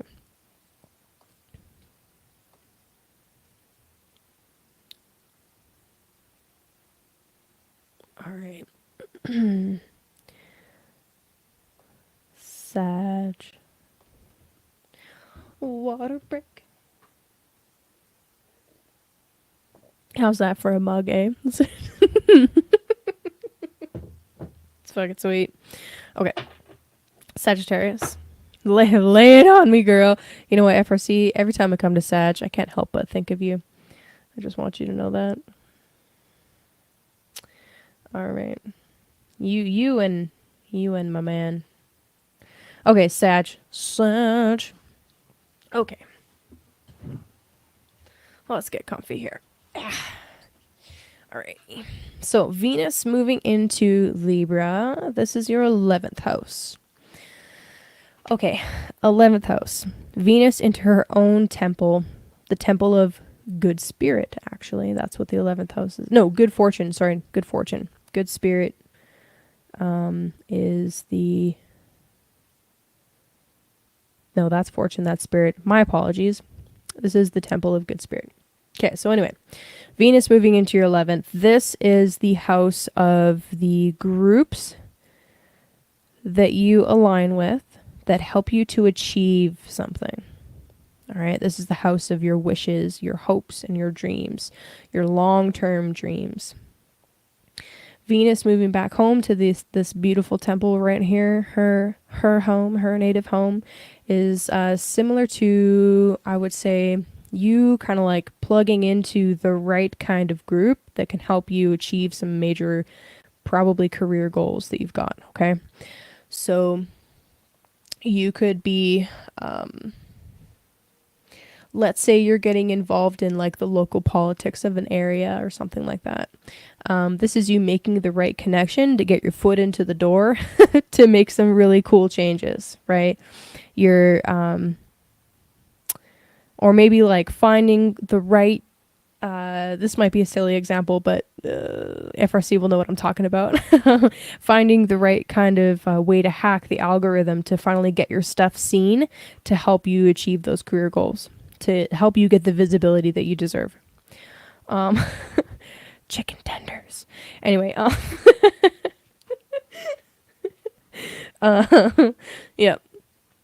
This is like making friends that are gonna assist you with your career in some way. Like seriously, Venus into the 11th is a great freaking transit, and I'm really excited for you, Sag, because it's almost like you really needed this kind of break kind of thing, right? Now, just want to validate also, while the sun is in your 12th house, whether you're a Sag rising or you have sun in Sag, it is natural to want to spend a little bit more time to yourself and be a little bit more reclusive. That is okay. If that resonates, then honor that energy, because the sun moving through the 12th house can feel like a draining energy for sure. Okay. The Mars-Uranus opposition, this is happening on a difficult axis, and I really feel like we've talked this to death, but Scorpio death, haha, hilarious. But let's one more time, okay? So the 6/12 axis is the axis of health, health and sickness and hidden things, actually. With it being Mars in the 12th, I would not be surprised if you had some disturbed sleep over the next week or so. Wouldn't be surprised if that disturbed sleep kind of, affects your performance on a day-to-day basis for at least like the weekend, right? But of course, there's always two sides to these transits, right? Like you might not even notice anything happen over the weekend, right? That's the thing with these kind of transits and these houses in particular. It might not be something that happens to you. You might just see it happen to other people, and like that Mars-Uranus signature of explosive energy. You might just see it happen to other people, and it could, by extension, affect your mental health a little bit. So just be a little bit extra protective, I would say, of your psychic field, your spiritual field around you, right? Use really simple tools like prayer or grounding tools, or just it's been a while since I've seen a barefoot in the snow video, but like quite literally you can ground down and kind of like transmute this kind of energy. If you are a Sagittarius that's been dealing with any kind of like physical ailments, this is the kind of transit that could see something like that come to a head. But of course, make sure that you are taking what kind of precautions that are necessary for you. I cannot give medical advice, obviously. I'm an astrologer, not a doctor or anything like that. Disclaimers to the side. A Mars-Uranus transit over this axis is like, I could see something coming to a head for sure if someone was struggling with some kind of like physical ailment or a mental health crisis potentially. But please don't get scared, right? Again, I just need to disclaim that one more time. You might not see this transit occur personally in your life unless you have something at like 21 Taurus or 21 Scorpio. You might not even notice this at all. But should something occur, you know, remember this too shall pass. And things like anti-inflammatory herbs and ice and things that combat inflammation in particular, like DMSO or sulfur or cayenne and I don't stuff that counters inflammation, very helpful. So you could be like drinking teas that help with that kind of stuff, or you know, using a little bit of extra aloe. I love aloe on your skin or in your hair or something like that. Just something to kind of soothe the Mars energy would be helpful for sure. Farm life is a mental crisis.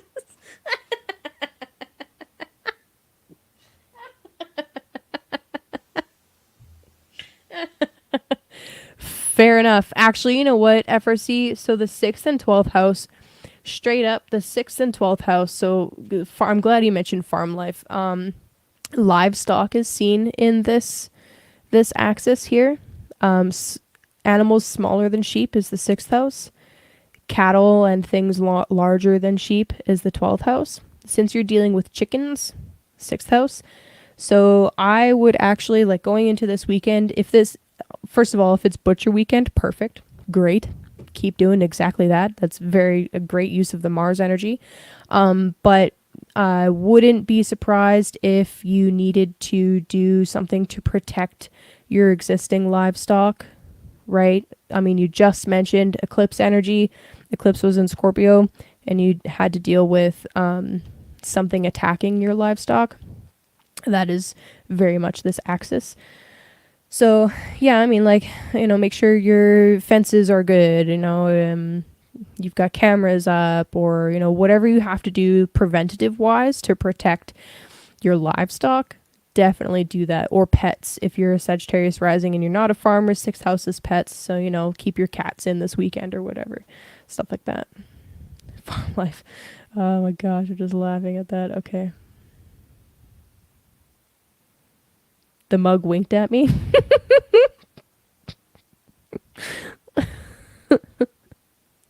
Oh man. Yeah. Yeah, dude. So clean your guns. Well, like, seriously. I'm laughing, but like, I'm serious.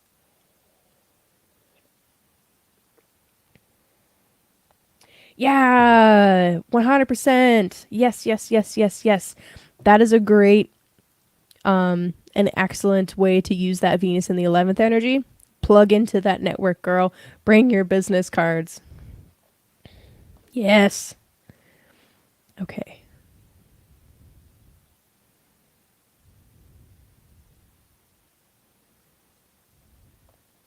That's really unfortunate. I'm sorry to hear that, buddy.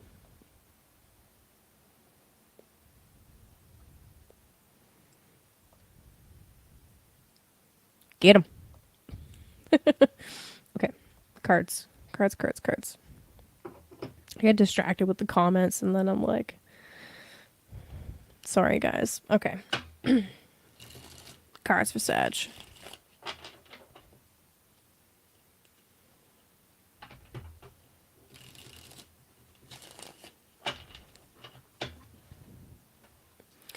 Feels like I'm going slower than usual. I can't quite tell. All right, Sagittarius. What do we got for cards for you guys? Farm life is a mental crisis. Oh my gosh, I'm still laughing about that. Okay, Sag. What can we focus on this week?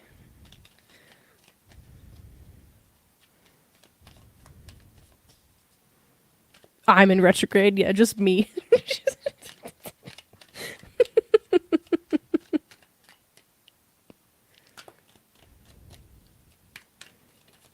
Whip, there it is. Oh, Sag, okay. All right, first card's out for you guys is the Five of Wands. I feel like you guys get this card a lot. Maybe that's just my perception. But anyway, Five of Wands, first card out for Sagittarius.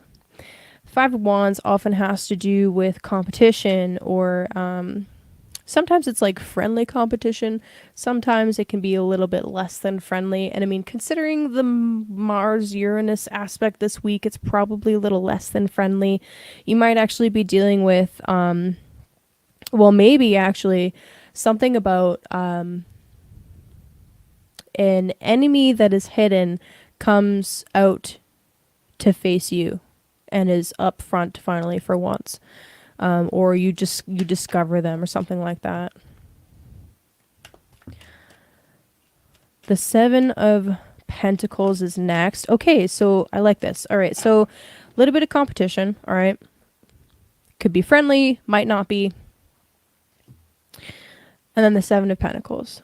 The Seven of Pentacles, I feel, is a request from the universe to focus on what your long-term game plan is.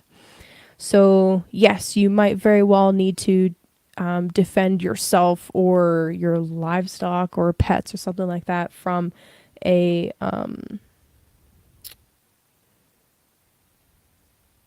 martial energy, for lack of a better words. And at the same time, I want you to try and, pay attention to that. It's important, but also focus on what your long-term game plan is. So when things go awry, especially if you are someone that works with the land or, you work in some kind of industry where, there's often things that are unexpected that occur and you can't really plan for those variables. They happen and you have to roll with the punches. What are some things that you can do to kind of help shore up resources against that? So to put it with one example, just to kind of like help cement the concept, you're gardening. It's an earth card, so it's perfect. You're gardening. You cannot control when the hail comes. You cannot control when the first and the last frost occurs. You cannot control if there's a drought or flooding, right? There's all of these things that occur, and you are essentially at the whim of Mother Nature. The Seven of Wands is about preparing the best you can for when those things do occur, that you have some kind of backup. So you can put up tunnels to extend your growing season. You can create kind of these structures that shade from excess sun, right? You can build greenhouses. You can put up plastic on the day when hail is coming, like that kind of stuff, right? Because you want to plan for the long term. This is not a short-term kind of card. You're trying to build something that is going to last and will be sustainable for many years to come. But you do need to make some kind of plan or have some kind of things to implement for when those variables come in that you can't control. But yeah, I love the Seven of Pentacles, actually. What is the long-term plan? And really, Venus moving into the 11th is going to be assisting with this a little bit.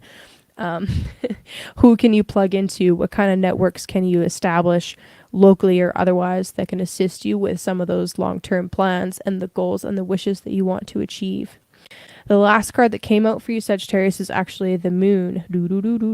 So like I said, wouldn't be surprised if you're having disturbances with your sleep this week, especially leading into the weekend with all the stuff happening in your 12th. But have no fear, right? Master your fear. And it's interesting that you mentioned the dog earlier, because there is the dogs. Anyway, master your fear. Face your fear. The Moon card can be talking about secrets. It can be talking about things that are hidden. And often those things that are hidden or that we are afraid of, we're really just afraid of them because we can't see them and we can't really plan for them, can't really control the things that you can't see, right? there's a lot of that going on right now. So what can you do? You can make a few preparations here and there. You can shore up resources to plan for the rainy days, so to speak. You can have an emergency fund. You can a couple extra more than what you think you're going to need of like tomatoes or whatever the fuck. You can make some more cans of salsa. And ultimately, at the end of the day, what is it that you're actually afraid of happening? It's best to go to the source and address that directly whenever possible. So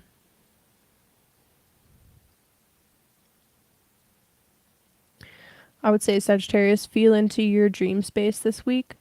Journal your dreams this week. If you can remember upon waking anyway, that's always a good practice for me, because there's often a thread of symbolism. Sometimes they really seem disjointed and unconnected when you start journaling your dreams, but often there is some kind of uniting theme, or there's little messages in there for you, little pieces of symbolism that will kind of like help guide you to the next kind of area to focus on or whatever. So, yeah, pay attention to your dreams and pay attention to the little symbols and the omens that come in, right? Like FRC watches the birds. So what kind of birds have been talking to you this week? Yeah, that's it. That's pretty much it. Pay attention to your psychic realm as well as the physical. Again, with the balance. Balance, Sag, balance. Okay. Scorpio.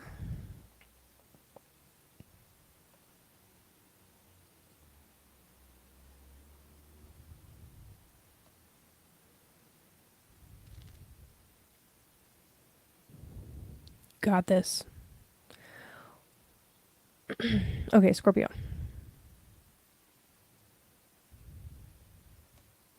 So Scorpio, for you guys, Venus moving into her home temple. I don't know if this is going to be something that you will notice all that much, because this is your 12th house. So let me just kind of ponder this for a little bit. The 12th house is a place of isolation. It's a foreign land. It's a hospital. It's hospital settings. Venus moving into the 12th house can be potentially a healing influence. So if you've been struggling with any kind of like mental stuff or even physical ailments, having Venus move into her home sign is kind of like the doctor is in. The right nurse gets your case, or whatever it may be, especially Venus. Because Venus, so in Vedic astrology,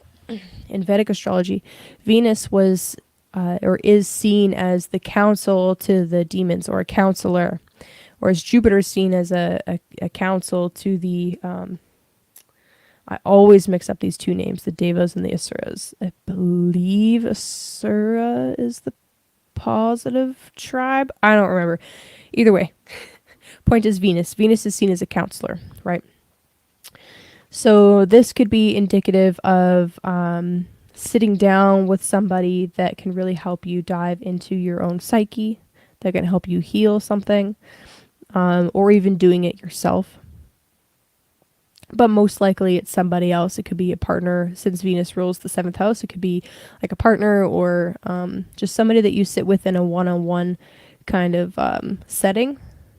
They're digging into your 12th house right now. Digging's not really the right word. Painting or dancing through your 12th house right now. Yeah, I really feel like if you notice this transit at all, it'll be more of a beneficial nature, right? You might find that your partner or business partner, maybe they need a little bit more alone time. You know, quite literally, you could see this as somebody that you are kind of like engaged with in a personal sense, goes on like a trip to a foreign land, quite literally, but like that's their home. or they go on like a more of a mental trip. But again, it's like their home. So, and some interesting symbolism there. All right, the the Mars Uranus opposition. So this is a lot more potentially explosive for you, Scorpio and Taurus, because this is your first house. The first house represents you, your body. The biggest thing that I would say about this for you guys, honestly, is Thursday, Friday, Saturday, Sunday, the couple days leading up to and the exact day of, just be a little bit extra cautious. You know, don't drive like a madman. Don't like don't let it stop you from living your life, right? Still go and do things, but don't be reckless, right? Because this is definitely a reckless kind of energy of like a racing, or like quite literally racing, or yeah. That's just the most mundane thing I can think of off the top of my head. But yeah, it's it's also indicative of possible accidents. Okay, so just be a little bit extra cautious. Like I said, don't let that stop you from living your friggin' life. But bring the tools and things necessary with you so that should something go down, like you've got a car jack and a spare tire, or, you know, that kind of stuff. You've got a first aid kit, right? Your phone is fully charged.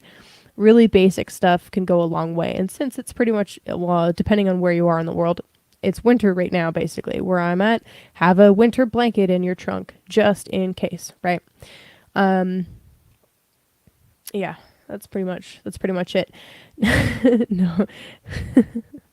I mean, do your thing. Do your thing. You know what I mean? Do your thing.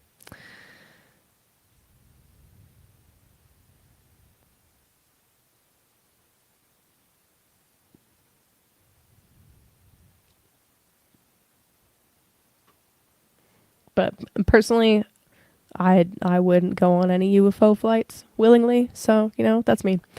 Yep. What else do I got to say about this for you guys? I think those are the main points, you know.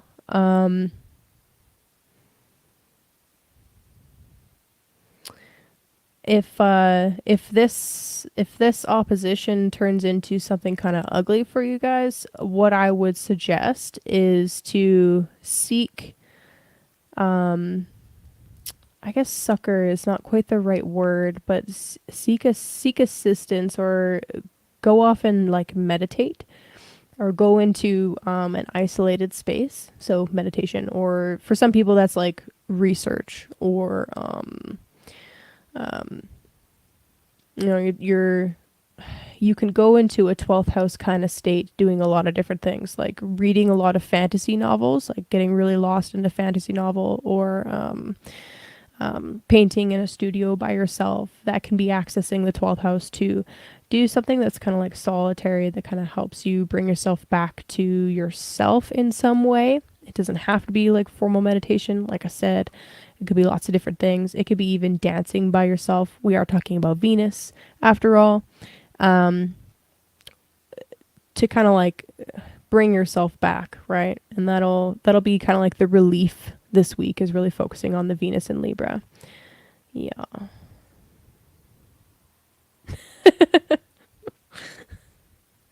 I can't tell if you're joking about NASA or not.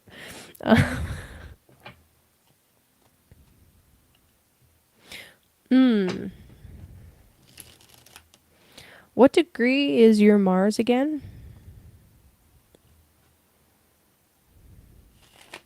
And what degree is your Mars?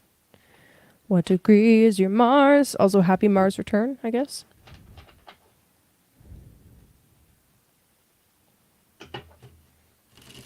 Oh, that's why you were asking about orbs.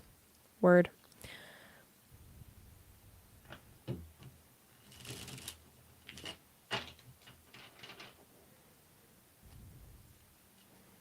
Yeah, sure. Take your time.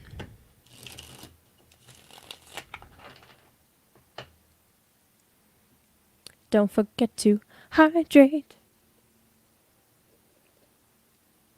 This glass is obnoxious. I picked it because I thought it would be funny for the huge Scorpio theme going on, and it's actually really fucking heavy. 9 degrees? Okay.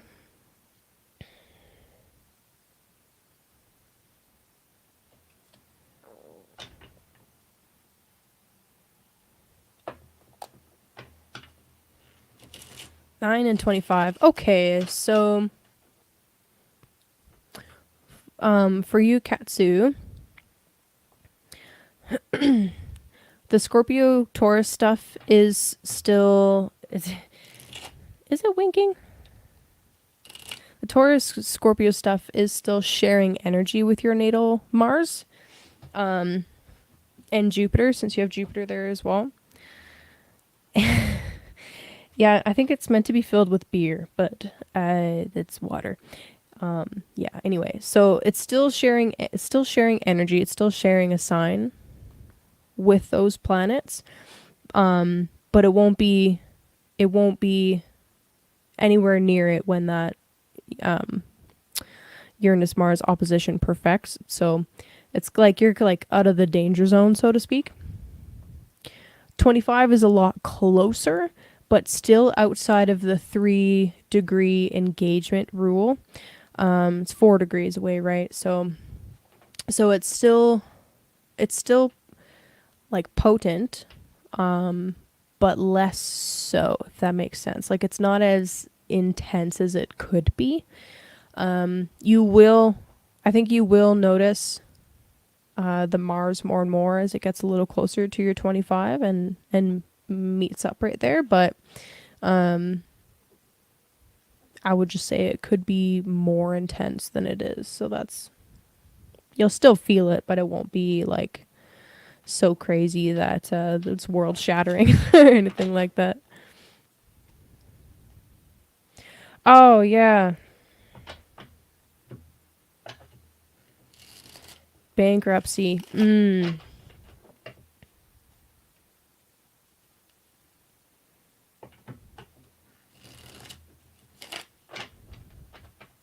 Bankruptcy's rough, but sometimes the best solution. So hope that smooths out. And I keep seeing the 10 of discs. Anyway, I hope that smooths out for you, Katsu. Also, thank you so much for assisting by putting the timestamps in the comments. I appreciate that so much. You have no idea. I hate doing that stuff.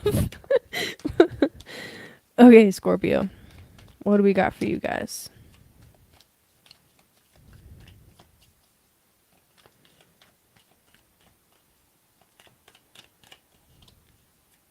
What do we have for Scorpio?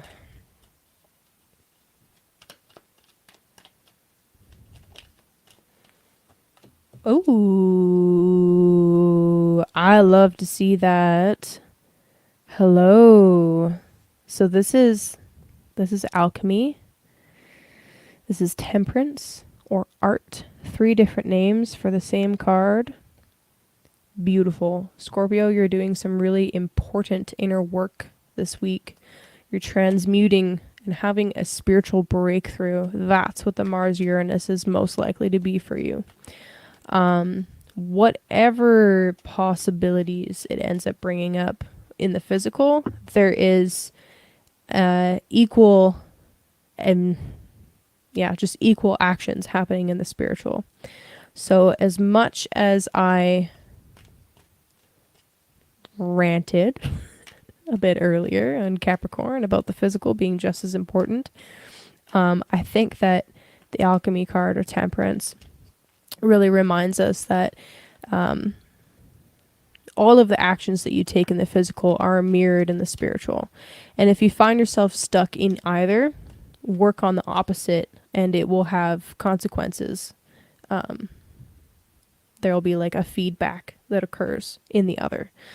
So whatever kind of difficult situations come up for you this week, if you're able to sit with them and process them physically in your body, there is going to be a big impact that happens spiritually around you as well. Okay. Whoop. Oh.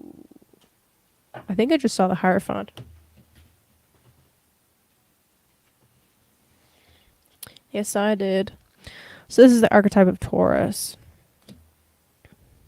Wow, Scorpio. So you got two major arcana cards. We have the Temperance, Alchemy or Art, and the Hierophant. You know, in some older decks, no, I won't go there with that. Not right now. Okay, doesn't matter. Anyway, the Hierophant. Okay, Scorpio. I said this last week. You have a secret. Here's the thing. I remember this rant from last week. I was telling you not to put pearls before swine. Similar kind of theme this week, but now what you're realizing is that you need to act on the information that you have and exude it, lead by example. That's what the Hierophant card does. He has wisdom, he has secrets, he has esoteric knowledge, but he doesn't just tell people the secrets. He doesn't just give them the keys. They have to earn it. And how you do this, how you teach people, is by doing it yourself, and leading by example, right? So that's really beautiful. I really like that. You've gained some really potent knowledge or some potent secrets, and it could very well be all about exactly what I was saying about, hey, there's difficult stuff coming up, but you can process it through your body, quite literally. That's Hierophant coming out right next to Temperance. The secrets lie in the body, my friend.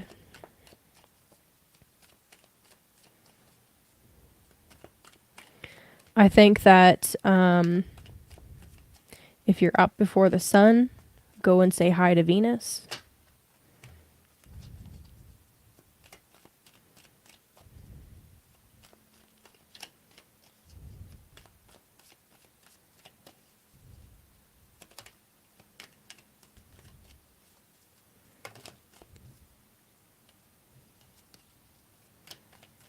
Just one card. I mean, that's already a lot, but I just want one card to wrap up the reading, please. And it keeps giving me threes. It's too many. One, please. Oh my gosh. Okay, I think that's where I'm supposed to stop it. So that's it, Scorpio. You have some juicy secrets. Some juicy secrets, some knowledge, honestly. And you know what? It doesn't have to be like some crazy, super secret, esoteric, conspiracy, spirituality type thing. It can be as simple as, you know what? I learned this one little trick, and when I do this little thing, this, hey, what's up, polymath? When I do this one little thing, it helps me feel grounded and connected, and show people how to do it by you doing it every single day. And you might have the opportunity to teach somebody, to show somebody, or even tell somebody about the thing that you do. But I'm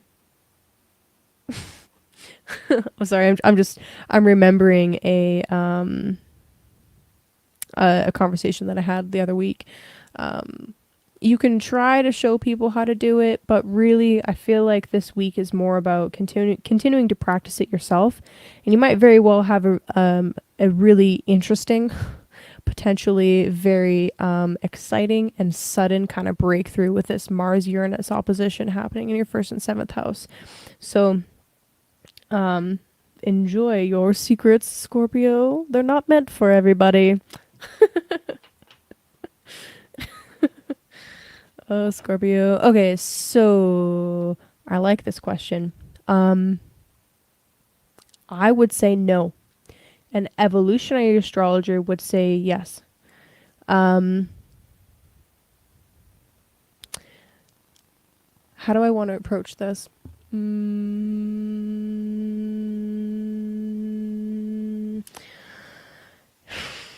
So in Jimit, The point isn't to leave your body. The point is to ground down into your body and ground spirit into matter. Okay, so anyway, Pluto, Scorpio. So in one sense, I totally understand the logic behind this, and it is some pretty solid reasoning, some pretty solid logic, right? Pluto seems to be about transformation and rebirth, and Scorpio carries these themes as well. Makes sense. Pluto is like the god of the under earth, the subterranean realm, also the god of riches. Speaking of, and all that stuff. But I mean, Scorpio is kind of tied to those themes as well. But Scorpio is more about the growing darkness and the growing domination of darkness, and that's not like the growing negativity. Kind of, yes, it's more about going into the yin and learning to go internally, to delve into the deep, into the subconscious, into the deeply internal, secretive, internal stuff. I said the word internal a lot, but I'm trying to hammer point home.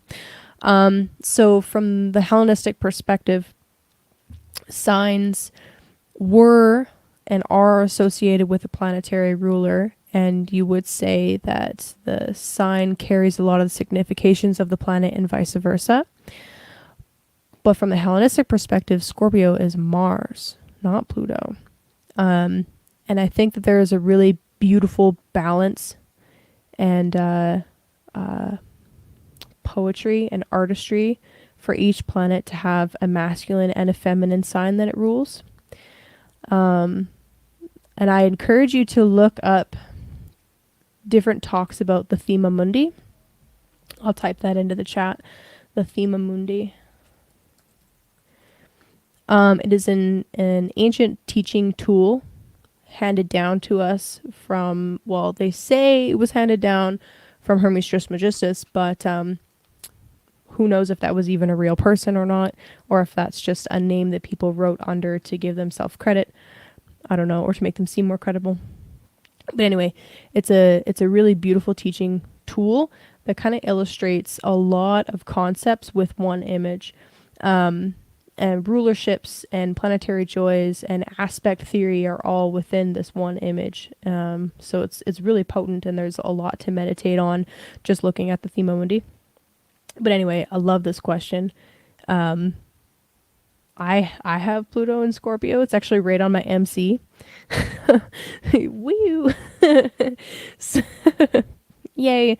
But yeah, I don't know. There's some things about modern astrology that I really don't like, and that is one of them. But anyway, that's me. If that's how you practice and it works for you, great. I love it. Keep doing that. But depending on the school of astrology that you follow, there will be hot debate about whether Pluto even belongs to a sign at all, or if you can change rulership and all of this stuff. So anyway, it's definitely a huge rabbit hole to go down. And yeah, definitely 100%. Okay, Pluto, Scorpio gang, what's up? Yeah. In my chart, I've Sun in Taurus, almost exactly opposite Pluto and Scorpio. So I get a lot of the Pluto things. Anyway, that was my rant about Scorpio. Gary, God. Oh man. Okay, Libra.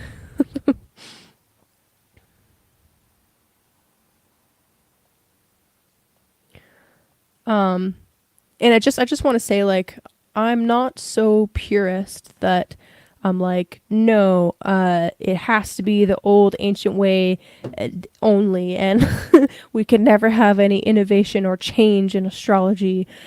Screw you all. Nothing like that. Like, I would never be so hardline as that. It's just for me personally, I'm finding a lot of issues with some of the concepts of modern astrology, and it's been a very grounding experience for me to go into the ancient.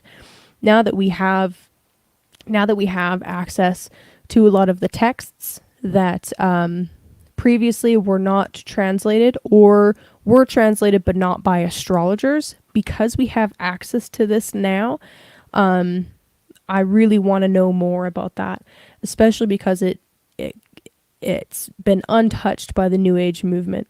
So anyway, yeah, that's me. That's just me. That's just me. I love to hear about it too. That's my jam.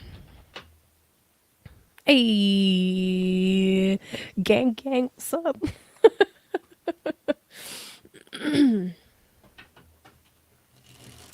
But yeah, Ancion, honestly, take out. Oh yes, get it. It's heavy reading, but it's so good. Yeah, take a picture of the thema mundi and meditate on it. And then once you start learning about things like this is why a trine is what it is, like trine is of the nature of Jupiter, and then you look at the thema mundi and it'll start revealing secrets to you. It's really cool. It's a great meditation tool. Speaking of meditation, I'm gonna just nerd out for a minute over here. Yeah.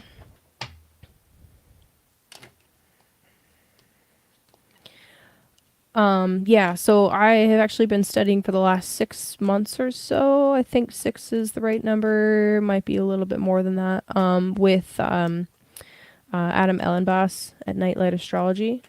And I really like that he takes you down the Hellenistic path. Chris Brennan's book is part of the syllabus. But he also looks at it from the modern archetypal perspective as well, which is really helpful, especially if you started with modern astrology. Anyway, ranting over. Okay. It's a great course. Yeah, I'd be down for that, polymath. Let me just see if there's anybody. Let me just check my email real quick.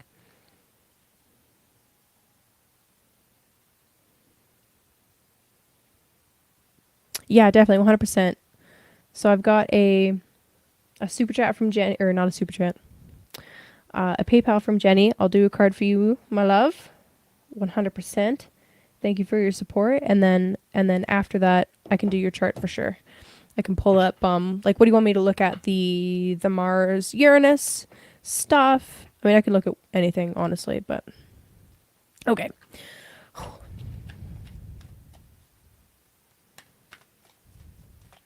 All right, so Libra,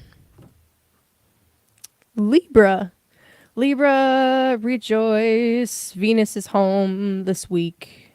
Let me bring up the chart.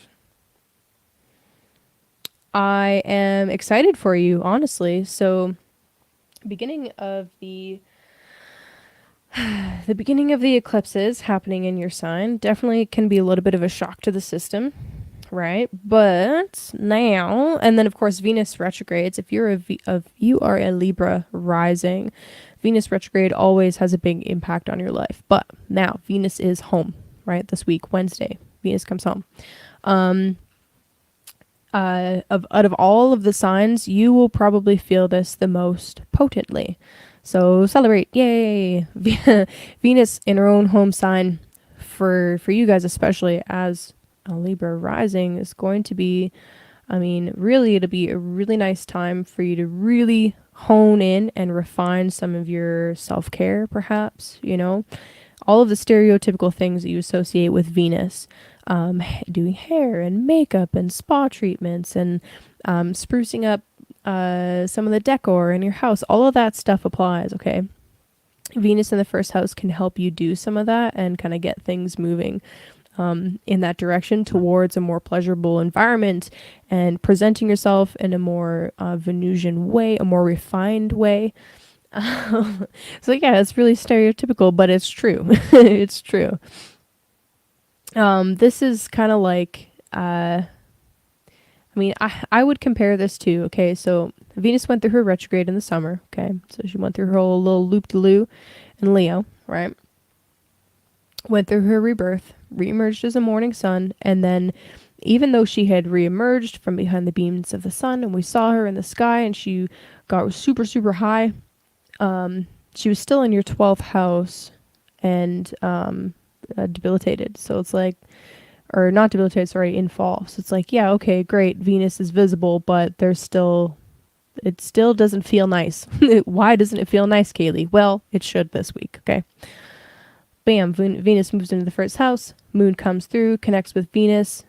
This is like finally feeling refreshed. It's like the arrival of a bunch of essential oils you've been waiting for finally comes. I'm picturing my little sister. Sorry, that's a reference to my little sister, whom I love dearly. She is a Libra, bless her soul.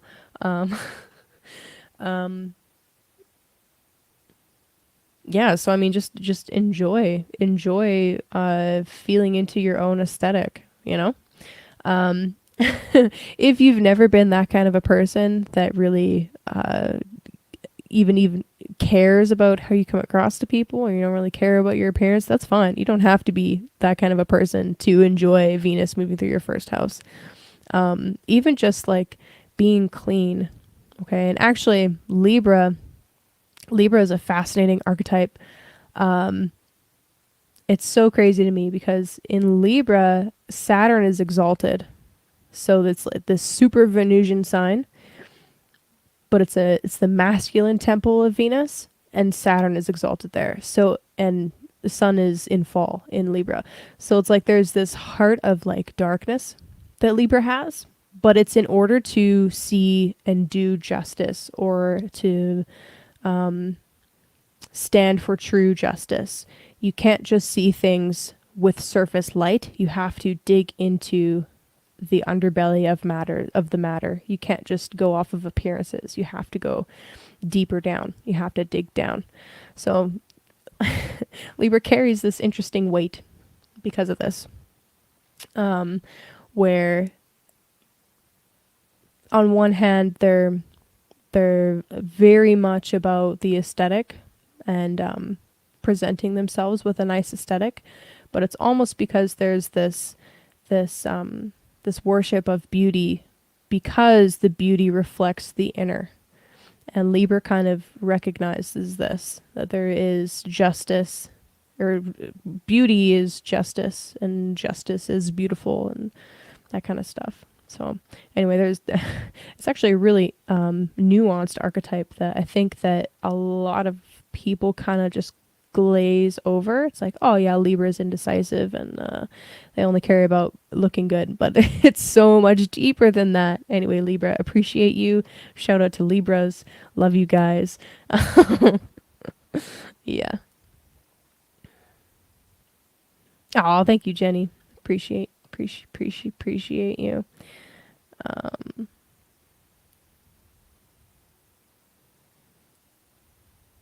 New clothes and a new outfit. Seriously though, I need some new pants. Thank you, Polymath. Yeah, for sure. We'll definitely look at your chart. And yeah, if you're comfortable with me putting it up on the screen, so we'll talk about it. Okay, anyway, we talked enough about Venus in your first house. That's great. You know what? Buy some new pants, okay? You deserve it. You deserve it. Okay, Libra, put yourself first. Buy some new pants, okay? You deserve it. Now, the Mars-Uranus opposition in your second and eighth houses, this axis, I'm sure you're just as done as I am talking about the Taurus-Scorpio axis, but we got to talk about it just a little bit more. So this is all about your money, your resources, your finances, okay, your values, and also the food that you put into your mouth, all right? The physical necessities to keep your body alive, that's the second house. The eighth house has a lot to do with your spouse's finances, the shared goals and shared values that you have. It can have to do with debt. It can have to do with fear of death, okay, fear of darkness, that kind of stuff. You know, it's not a fun house, all right? Traditionally, the eighth house is called the eighth and second house actually share a name. They're called the idle places and the gate of Hades. It's like, damn, that's dark. The gate of Hades. It's kind of intense, so I like to try and make fun of it a little bit. Yeah. But anyway, this kind of an aspect, perfecting right before and on the weekend. You might actually have a breakthrough regarding what kinds of food you put in your mouth and maybe even how you make your resources. That could be a positive way that this kind of aspect goes for you. It's like, oh, okay, I actually can't eat gluten, or or something like that, right? Like there might be some kind of incident that goes down that makes you realize like, oh, okay, actually I do need to make a significant change here. And a Mars Uranus opposition is definitely fuel for making impactful and quick and potentially hopefully long lasting changes, but definitely quick changes for sure. Whether it's a long lasting change or not, that kind of will be up to you. So there's that. As far as like money and finances is concerned, a second, eighth kind of crazy ass aspect like this can really bring to the surface if there's been any kind of controversy or issues surrounding debt or surrounding your partner and their debt maybe. This could straight up be a conflict, right? A conflict between you and them about, you know, where's your priorities? Is your priority with us or is it somewhere else? You know, that kind of thing. That kind of thing could come up for sure. If you're single and you're not with anybody right now and there's no such thing as your partner's finances, then this could just be you realizing, oh, I actually need to put a lot more attention into my debts and make sure that I'm not going further into debt or anything like that in order to do the things that I want. You know, those kinds of themes are likely to come up for you guys. Yeah. Okay. Oh, okay, you're driving. Okay, that's cool. Oh, okay. Yeah. We can do that. How about I send you? Okay, so you're driving, so I'll tell you what I'm reading here. So Polymath says you would prefer to do it private, never had it done, and you're not a public person. Okay, that is totally okay. So once I'm done the stream, then in order to protect your privacy, what I will do is I will open up Telegram, and I'll send you a message and do a little private thing for you. Okay, then you can play it back whenever you want and it won't be public, okay? You might need to buy Ancion says, so technically I might need to buy a shovel to bury some things. Well, you know, that could happen. I mean, depends. What are you burying? What do you want to bury, you know?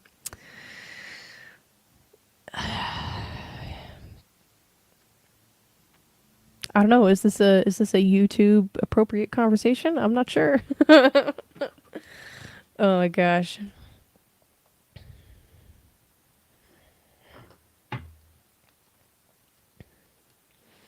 Okay. Cards for Libra. Let's keep it moving, folks. Let's keep it moving, or I'll be here all day. In this chair, even with a pillow, not comfortable. All right, Libra.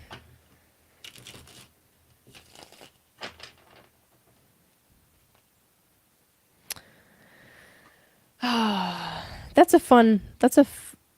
Yeah, that's fun. That is a funny way to look at a second eighth kind of transit like this, needing to spend money on something, second house, in order to deal with something in the eighth house. Bury the bodies. Yeah. Yeah. Yeah. Yeah. And you can look at that metaphorically as well, right? Like I don't know. I mean, Mars is more about severing, right? So it's like needing to cut yourself off from some income source or cut off somebody else bleeding your finances in a way, right? Like that's kind of the sense that I get from it.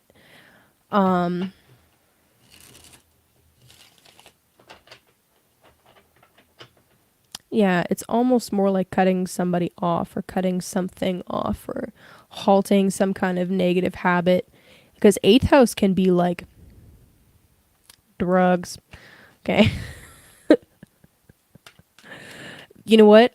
That is a extremely on point thing for Libra. Libra, of all of the zodiac signs, really understands that yes, ego is important, but sometimes ego gets in the way. So that's potent. It's an excellent observation. Okay. Because Sun is fallen in Libra. Sun is ego. So Libra's like, yeah, ego is important, but like it's not everything, so calm down. Yeah. Okay, Libra, what do we got for you? So yeah, polymath, is that an okay alternative? I'll send you a little video on Telegram. I'm cool with that. That's cool. Then you can keep your privacy intact.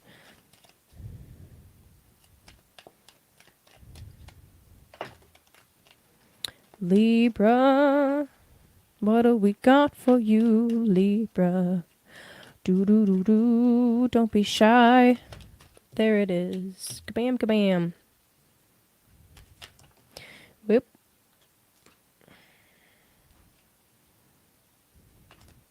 Oh, you're the mushroom guy.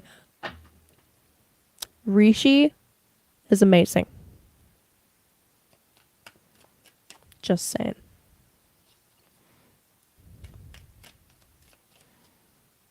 But yeah, just send me a message if you haven't already with like your birth info details, and then I'll hit you up.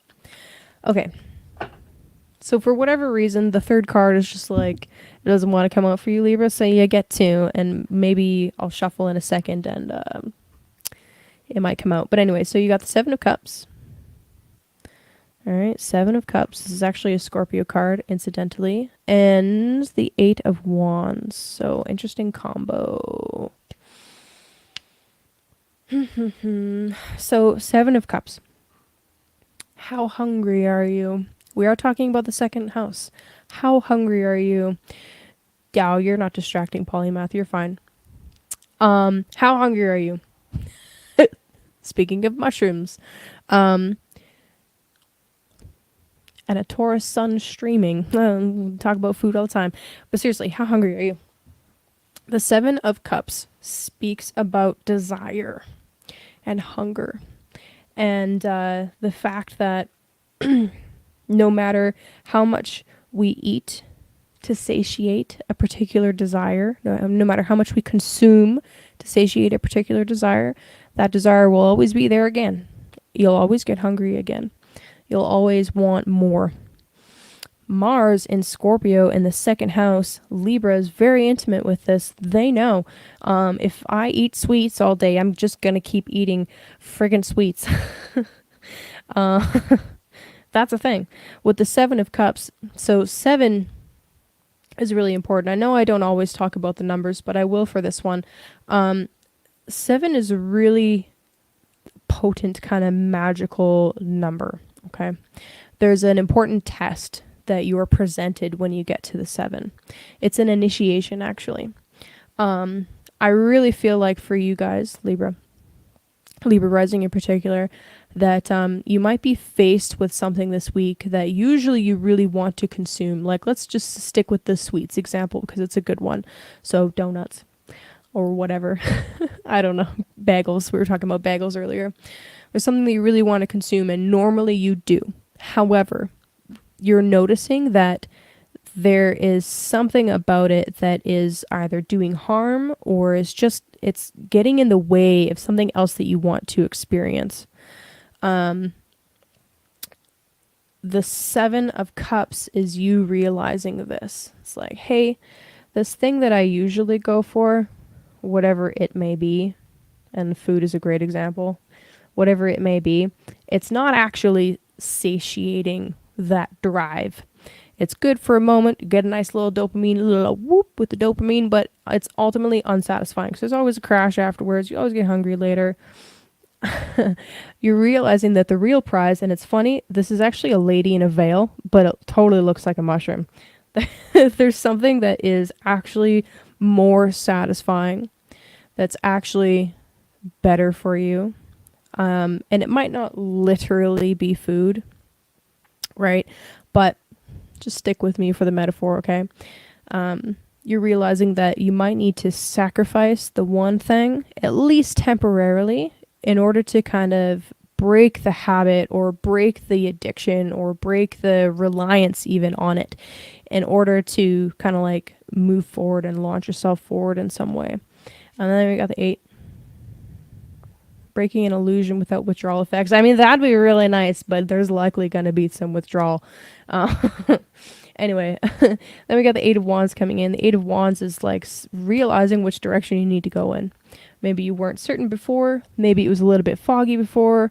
You know, maybe it was like, I don't know, the way isn't really lit up. There's this illusion, there's this fog. I'm not certain, especially with Venus opposing Neptune last week. It's a very foggy transit, but now it's like, oh, suddenly it becomes clear. Suddenly the sun comes out and is like, hey, what's up? I'm here to light the way.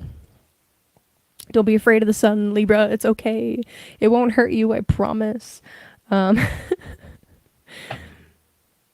mean, what else can I say about that? That's really it. I see the 8. The 8 of Wands is like, no, your Rishi's fine. Your Rishi's fine. It's just like the 8 of Wands coming immediately after the 7 is you will succeed with this test, this initiation that you're going through. And once you've got that, once you've kind of like gone through the initial phases of it, the realizations about what to replace that habit with, or how to kind of shift your overall thoughts and beliefs around what you consume in the first place, those might shift as well, and suddenly like the way is illuminated, literally. And you know, now you can move forward, and it's a little bit more comfortable, and the addiction is a little bit less painful to bear, and you probably are going to have some withdrawal effects, but you know, you'll make it through, especially if you have a support system in place, especially if you have people around you that can help kind of like keep you accountable, and yeah, just keep you accountable and just be supports, right? Okay.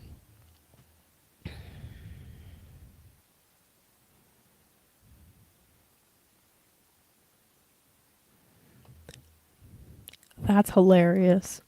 J-Lo says, yes, I always look at both sides, even with my children. They believe I have to side with them because I'm their mom. Rolling on the floor laughing.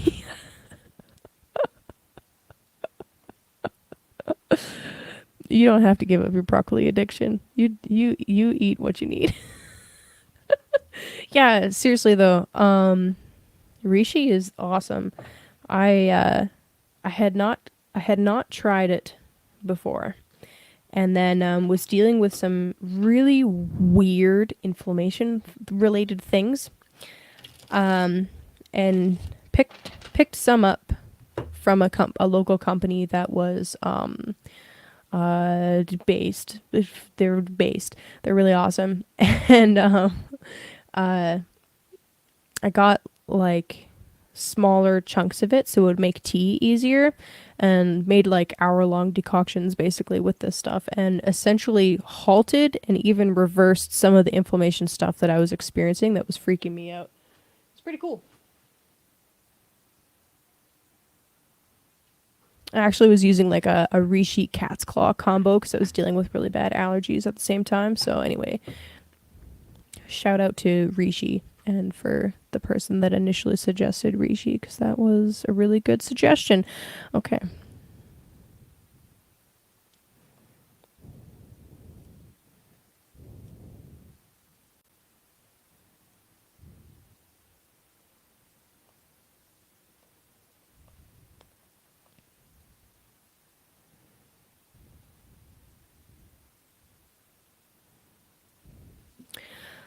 Ooh, gotta stand up. Standing is good. Standing is nice. Gonna take this quick moment here to remind you to lovingly tap the like button. If you're not subscribed, subscribe. I go live every Monday. Yep.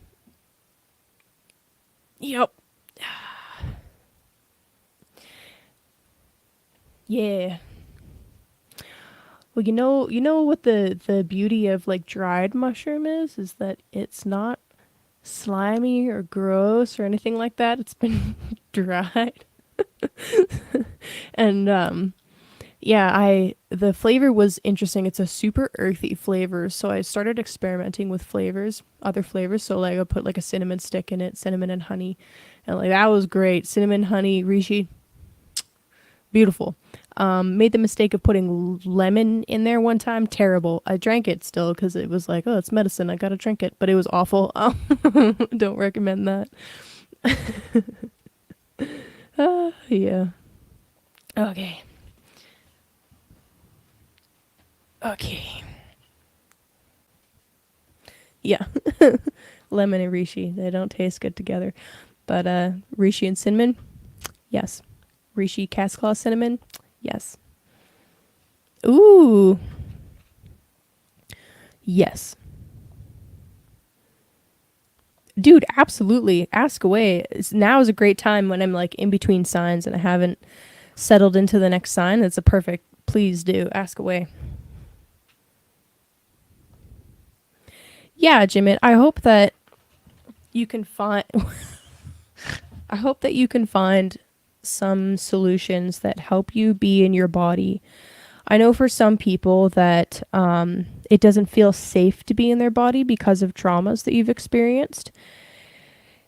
And if that is the case for you, then I hope, my hope is for you that you can find some kind of peace and some kind of safety. And like if that is if that is the case for you, it takes time. It takes time. It's not a fast process. But I really truly believe that we are here to ground spirit into reality and lift spirit back up, not escape from reality. So screw your UFO. You're not going back. You're stuck. Okay. Oh man. But yeah, serious note. Rishi is the bomb. So do it up. Okay. Virgo. Oh, Virgo. Speaking of the body, what's up, Virgo? Okay, Virgo. Okay. So, yeah. How's it going, guys? How you doing? So Venus, ingressing into Libra, will be moving into your second house. So kind of amusing. We were just talking about sweets and things that we eat and put into our mouth and all that stuff. Venus into the second house is literally talking about those exact things. I'm going to talk about it from a different angle for you, though. What I would say is that Venus moving into the second for you guys is going to be more about just kind of like realigning yourself with your own values, right? What is really important to you? And do the actions that you take throughout the day, the little things that you do they align with those values or not? The Venus retrograde, followed by, her transit through your first house, Venus through the first house, great, all lovely. Venus into Libra, though, this is where Venus really picks up in power and in strength. So enjoy this transit. Venus moving through the second house can help you kind of realign with your values, like I said already. But for some people, it can really assist with like making a little bit more money, or of course there is the caution there as well. With Venus, you might be tempted to spend a little bit more money as well. So just kind of keep an eye on that and make sure you're not going a little bit overboard with like comfort eating or buying things that are soft and beautiful and all of that stuff just to feel better. Just be mindful of that you're not falling into that kind of trap. But overall, Venus to the second house, super positive for, just helping you get right with right practices and right right? Earning and all that stuff.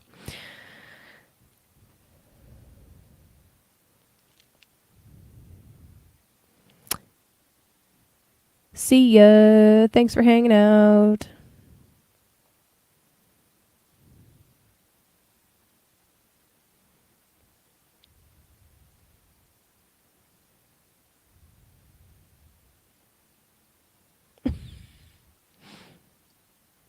Sorry, catching up on the chat. Hold up.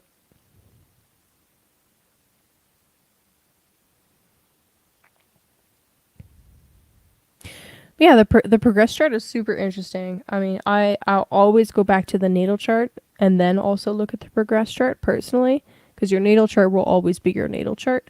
But yeah, that's super cool. Oh, where did it go? There it is. Okay, so anyway, second house stuff, all good. Love it. The Mars Uranus opposition in the third and ninth house. This will be okay for you guys, you and Pisces rising, especially if you go traveling this weekend. Be extra cautious that you're not speeding or trying to do like tricks and stunts and stupid shit. Please. Mars Uranus is potentially a dangerous transit. Okay. At the same time, it can bring some really beautiful breakthroughs as far as like your belief structures go, and maybe like you have some really important conversations that kind of break through and kind of like help bring you out of some kind of place where you might have been stuck. But if you're traveling, especially if you're doing any long distance traveling, I mean, it's kind of too late to refund plane tickets now, but if you are traveling, just bring a couple of extra things to make sure that if something goes wrong, that you have a backup plan, you've got funds to stay in a hotel somewhere, or you've got an emergency blanket and a first aid kit and all of the basics that you would need in any kind of an emergency situation. Okay. And of course that doesn't guarantee that something bad is going to happen, but if it does, you'll be prepared. Okay. Ba-ba-ba.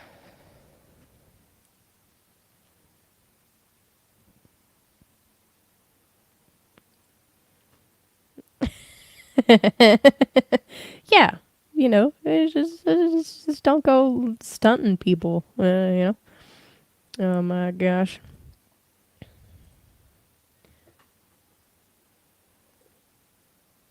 I can't believe how heavy this friggin' mug is. I don't think it is winking. It's got a. It's from Cancun actually. I think it's supposed to look like a pirate, but is like an extra happy pirate. I don't know. It's weird.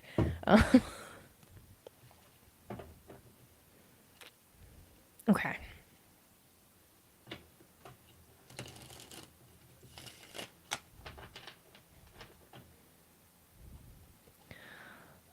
Virgo rising. Well, one other thing I'll say about the astrology Virgo is as Mercury is moving into Sagittarius. Oh yeah, you do, Gordy? Sick. Distractions. Let me pull the chart back up real quick. That's because Gordy knows what's up. Bull gang. Okay. So let's look at this real quick, okay? So, excuse me, big yawns. We're moving energy for sure. So as a Virgo rising, all right, that means Mercury is your chart ruler. So any transit to your natal Mercury or Mercury moving around the chessboard, so to speak, will affect you directly, as that is considered to be literally a representation of you, or symbolically, I guess, a representation of you.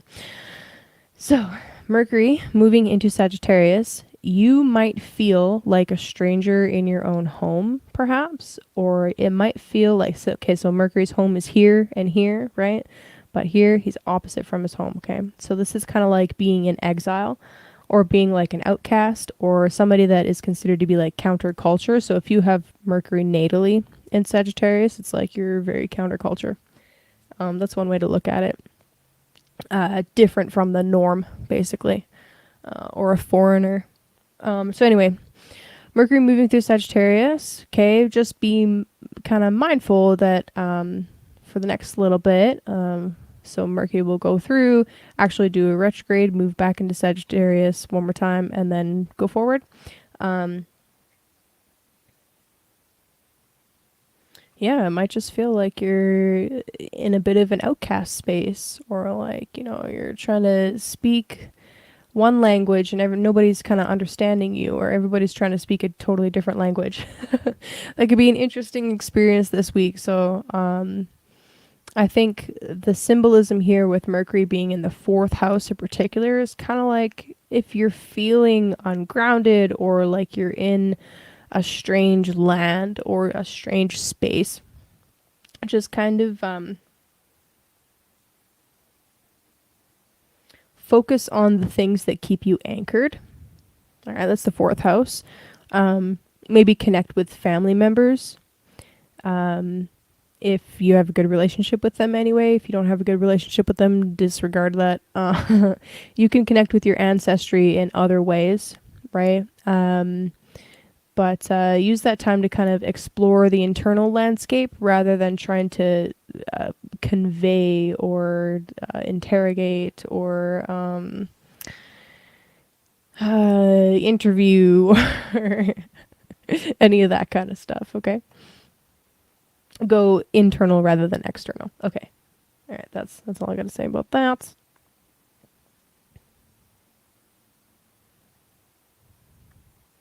Love you, buddy. See you.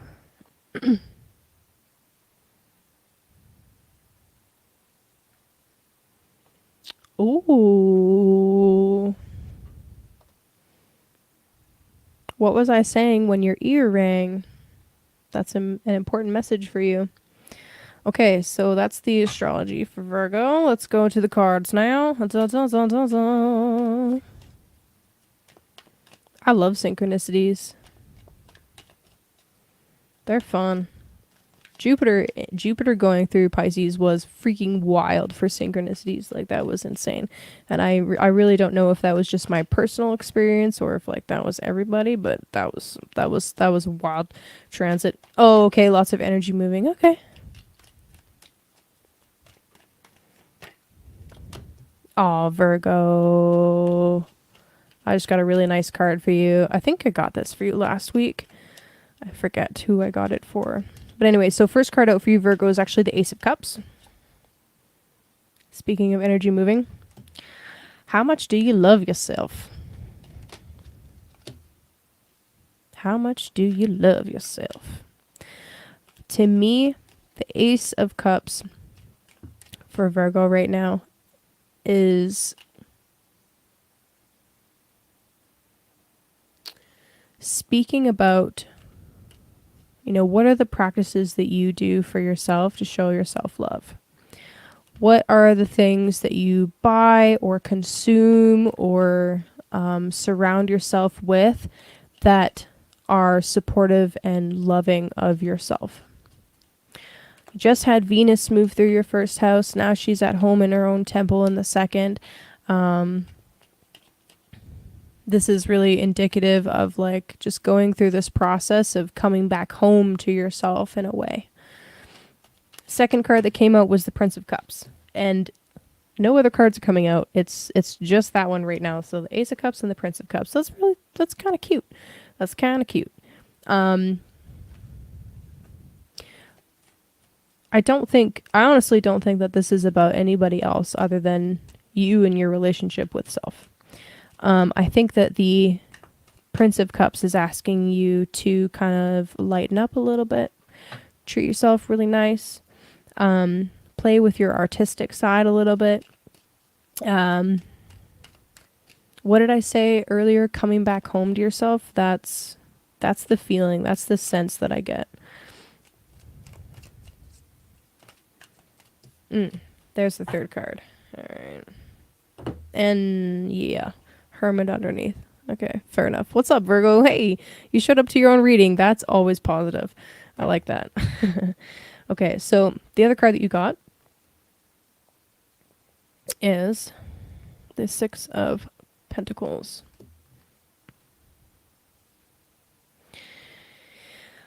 Six of Pentacles to me is about the spirit of generosity. Yeah, it can be about like evening out the score, or like giving things to somebody, or accepting something from somebody. You know, that's kind of the sense with the six. Yeah, I love the Hermit too. It's a great card. But really, I don't feel like this is about anybody else outside of you. I think it's really just about offering these things to yourself. So, Six of Pentacles, how generous are you with yourself? Do you give yourself gifts? Have you ever done that? Have you ever bought yourself flowers? Just as it's a silly example, but it's a good example. Have you ever, wow, that's wild. Have you ever, like, how often do you go to like get your nails done just for you? Not because there's an event coming up, not because you're about to go on a date, not because you're a hand model. It's for you, right? I really feel like these cards and this week is about cultivating that self-love and that self-acceptance. By making like a couple of improvements here and there, but really ultimately it's about addressing the inside and the outside, and kind of like bringing them into alignment, or making little bits of improvements on one side in order to help improve the other side. You know what I mean? It's all about evening things out. And Venus in Libra really, for your second house especially, is like, okay, I was harping on I was harping on Libra about eating sweets. Maybe Virgo, you need to eat some sweets. You know what I mean? Like, are you usually really strict with yourself about what you consume? That's fine. But like, just like a half a cheat meal here and there is fine. Okay. Uh, be forgiving of yourself this week. Be kind to yourself this week. Um,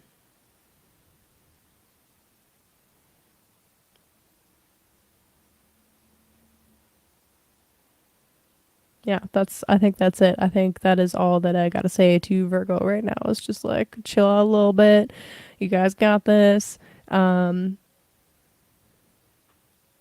Lean into your artistic side. Maybe get a little bit fancy with the types of things that you feed yourself, right? Like put out a really nice spread, but it's all for you.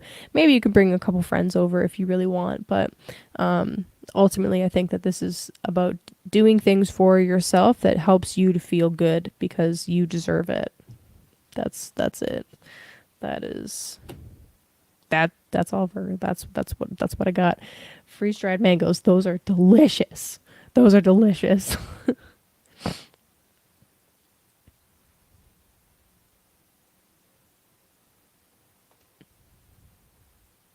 That's cute. I like that. Also, that's friggin' wild. Yeah, definitely something there for you to meditate on for sure. The freeze-dried mangoes are so good.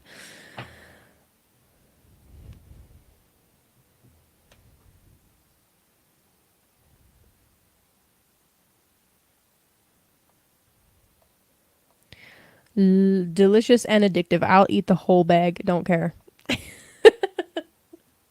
Maybe don't take my advice on food. I'm terrible. Just eat all of it. Okay. Leo. Hey, naturalist, what's up? Donut's a sweetheart. Yeah, Donut is a sweetheart. Seriously, that was such a lovely interview because he was so gracious. Um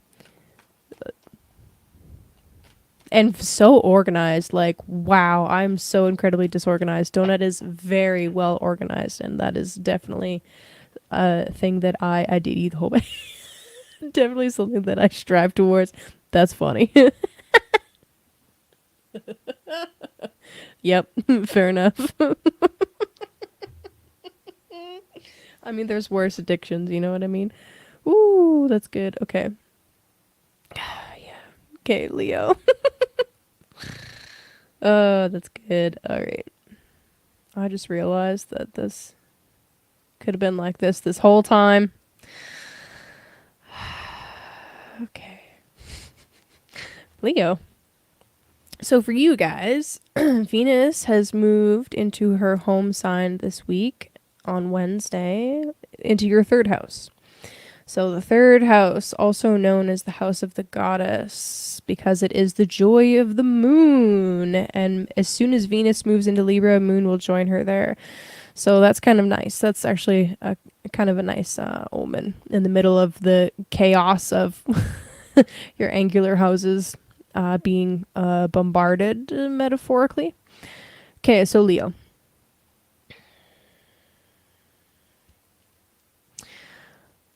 Venus moving into Libra is quite positive for things like being literally diplomatic with your speech. Third house can be things like your speech, can be things like, well, actually, in Vedic astrology, they consider it to be the house of the initial instructions of something. So, like learning the alphabet and how to construct a sentence. But, like, you're not writing essays yet, not yet. That's more like fifth and ninth house. But, but you're like learning a new alphabet or something like that, okay? Venus moving into her home temple here will make things like that flow a little more smoothly, right? If you want to improve something about your neighborhood and your immediate environment, Venus can help you do that. So what do I mean by that? Maybe you want to make some connections in your local neighborhood. Like you want to like join like a community watch, or that wouldn't be very Venusian. Or maybe you wanted to like host some kind of like art party or something like that. That would be a fantastic kind of thing to do, is get people together from the community and do something Venusian in nature. That'd be a really beautiful way to kind of like celebrate and use this energy. Okay, so that's kind of nice. Now, big words of caution. With the Mars-Uranus opposition in your angular houses of 4th and 10th, I know that we have talked about these houses ad nauseum, but one more time, well, a couple more times, we're not done with them yet. Mars-Uranus is a potentially extremely disruptive energy, okay? We are kind of leading up to that. And, there is a big disclaimer with that. Like, even though this is an angular house, it could very well be that the transit passes and nothing happens. So keep that in mind. Please don't read into this more, and please don't get please don't get like fearful or anxious because it's kind of a scary looking transit, right? But what I would say is, leading up to the weekend, I've said this for pretty much every single sign where this is kind of an important major transit, okay? Just have some things set to the side in case of emergency, okay? So, especially since Mars is in your 4th house, if something happens in your house and like, let's say, I don't know, like electricity gets cut off or plumbing bursts, or especially Scorpio, like plumbing bursts or something like that, just make sure that you have like some basic emergency supplies, and keep your phone charged, and winter blankets handy, and like basic things like that. Just in case, right? That doesn't mean that there's going to be something happening, but being forewarned is being forearmed, right? So go into this weekend knowing that there's some particularly spicy transits happening, and if you find yourself in a crowd, or you find yourself I don't know, out and about when you didn't even mean to be out and about, just keep your head on a swivel, right? And don't tense up. That's the other thing, is if you're tensing up right before impact, that tends to make it worse and more painful, more potentially damaging. So relax into it, flow into it, but just have a couple of things on hand in case of emergency. That's pretty much it. And in the meantime, and really enjoy Venus in the 3rd house. Like, this like I said, this can be great for helping smooth over potentially difficult conversations, or can really help you, like I said, gather people from your local community into some kind of constructive and potentially really beautiful kind of event.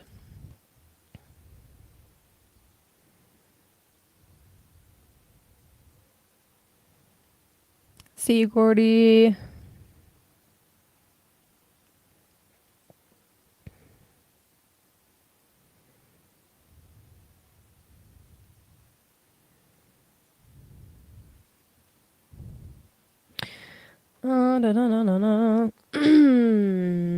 Okay, Leo. Sorry. Pardon me. Yeah, Venus party.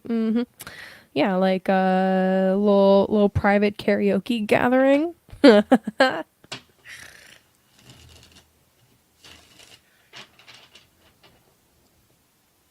Could have organize like a block party, but like do finger painting or something silly like that. I don't know. Or organize a little flash dance in the subway.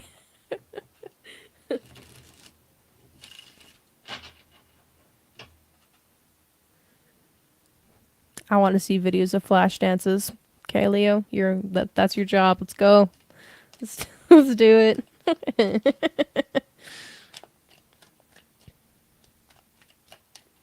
All right, Leo, what do we got for you? Whoa. Ah, crap. I just had some cards get all flipped around. Hold on a minute. All right, we got the Knight of Wands, a calligraphy party. That'd be fun. So, Knight of Wands. Hello, Mr. Knight of Wands. Okay, this is a very flashy candle painting. Do you put candle wax on a page and then paint over it and then take the wax off? Or you paint with colored wax, drip it, different candles? That'd be fucking sick. You know what, Irma? If it's just for your cat, perfectly fine. That's cool. I love it. That'd be great. You don't have to film it either. That could be private. It's all good. I'm sure your cat will appreciate it. Oh, man. Okay, so anyway. Leo. This is you. Charging into any and all situations. Ready to be the freaking man. I love it. Or woman, whatever. I love the Knight of Wands. You know, he is usually quite certain about something that he believes in. Quite certain and willing and happy to tell everybody and anybody about it. Especially if it is something that he believes very strongly in, or, you know, he thinks that it is the truth. The biggest caution with the Knight of Wands that I see often is sometimes people that think they have the truth, think they have the capital T truth, and then it's not actually the truth. It's actually something that's subjective or based on a feeling or something like that. So just be cautious about that, especially as Mercury is moving into Sagittarius this week. We might, it could be really easy to get caught up in some kind of like endless circular debate that doesn't go anywhere. But otherwise, I love the Knight of Wands. Like, if you wanted to go on my earlier suggestion with the Venus and Libra energy, and you wanted to organize something in your neighborhood that's like super artistic, having that inspirational leadership energy will definitely help you get it done. So that's great. Next card that came out was the Two of Swords. Two of Swords. This is Moon in Libra, first decan of Libra, where Venus is moving into, incidentally. The Two of Swords, I feel, sometimes comes out when we're trying to right a wrong, or either we're trying to right a wrong because we've noticed some kind of injustice and we want things to be just. And we have to look at things not just on the surface. We have to look beneath the surface. That could be something that's happening for you this week. Where maybe even like you're asked to be the arbiter or the mediator with something. And that can be difficult because it's like, which side do you choose? How do you make the right decision? Well, like I said, you can't just look at things on the surface. You have to look beneath the surface. A good judge knows the spirit of the law, the letter of the law, but also has some wisdom and insight to be able to see. Remember previous cases where similar things happened and base their decisions on that, but also there's an intuition and a wisdom that they need to have in order to be a good judge, to be a good judge of character, right? Sometimes the Two of Swords comes out when we need to make a decision, right? And we have to take into account not just the logic and the facts of a situation, but we have to bring into the equation our intuition, our insight that comes from a less logical, more liminal space. And then you have the World card, Saturn. This is the archetype of Saturn saying, "What's up, Leo? You are in the midst of experiencing some really big changes." Okay. I could go on and on about the astrology. It's actually really easy for me too, but I'll sum it up with this, okay? There's some really big changes happening. I feel like what's necessary for you right now is to actually dive into your ancestry, dive into the internal, into your private feelings. It is Scorpio season after all. Sun is in your 4th house, which is the house of your ancestry, and hidden things. There might actually be some kind of internal initiation that's happening where the world as you knew it before is never going to return to how it was. So you're learning how to move on from that. But there's a new beginning with that ending, right? This is the concept of great endings bring great beginnings, right? That's the World card, essentially. It also means that you're about to kind of like master something that's really important. To me, I really feel like this is just getting you to bring it back to the basics for yourself. What are the basics? What anchors you? Who are you when you're at home by yourself and nobody else can witness your light? That's the Sun in Scorpio for Leo rising. Is looking at that darkness, that private life.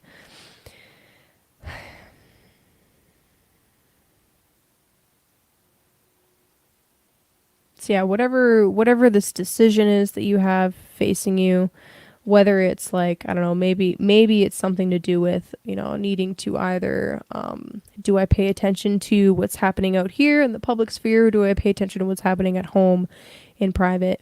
Could be a little bit of both. But the Two of Swords is saying, like, you do need to make a decision. You do need to focus at least on one area. You might need to cut something off, but it could be more just you're cutting. I don't want to say that.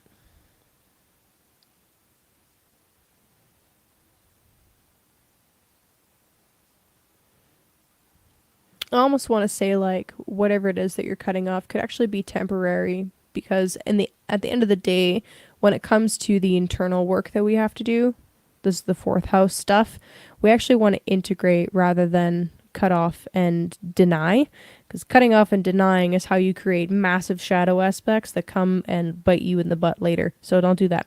But temporarily, in order to kind of like compartmentalize, in order to approach it from a different kind of mental space later, that's fine. But anyway, I'm going off on a major tangent. Sorry about that. Bringing it back. You have this amazing leadership potential, Leo. Obviously, you're the freaking sun. I would expect nothing less. So that's beautiful. Lean into that. But remember that any kind of decisions or any kind of forks in the road that you come to, you need to look at it with more than just the easy, visible light spectrum. You have to feel into the situation. And in this regard, you are gaining mastery and you're gaining some really important skills in this particular matter. That'll continue to serve you for many years to come. Yeah, that's Leo. Good old Narnia. Why are we talking about Narnia?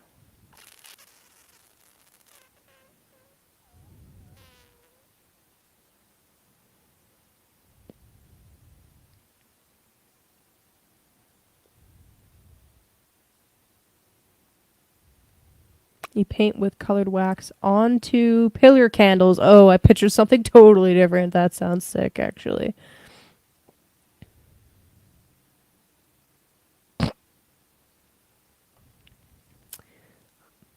That's a BDSM thing.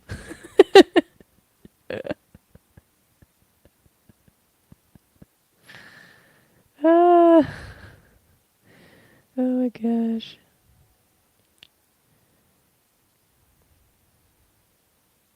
Narnia is the shit.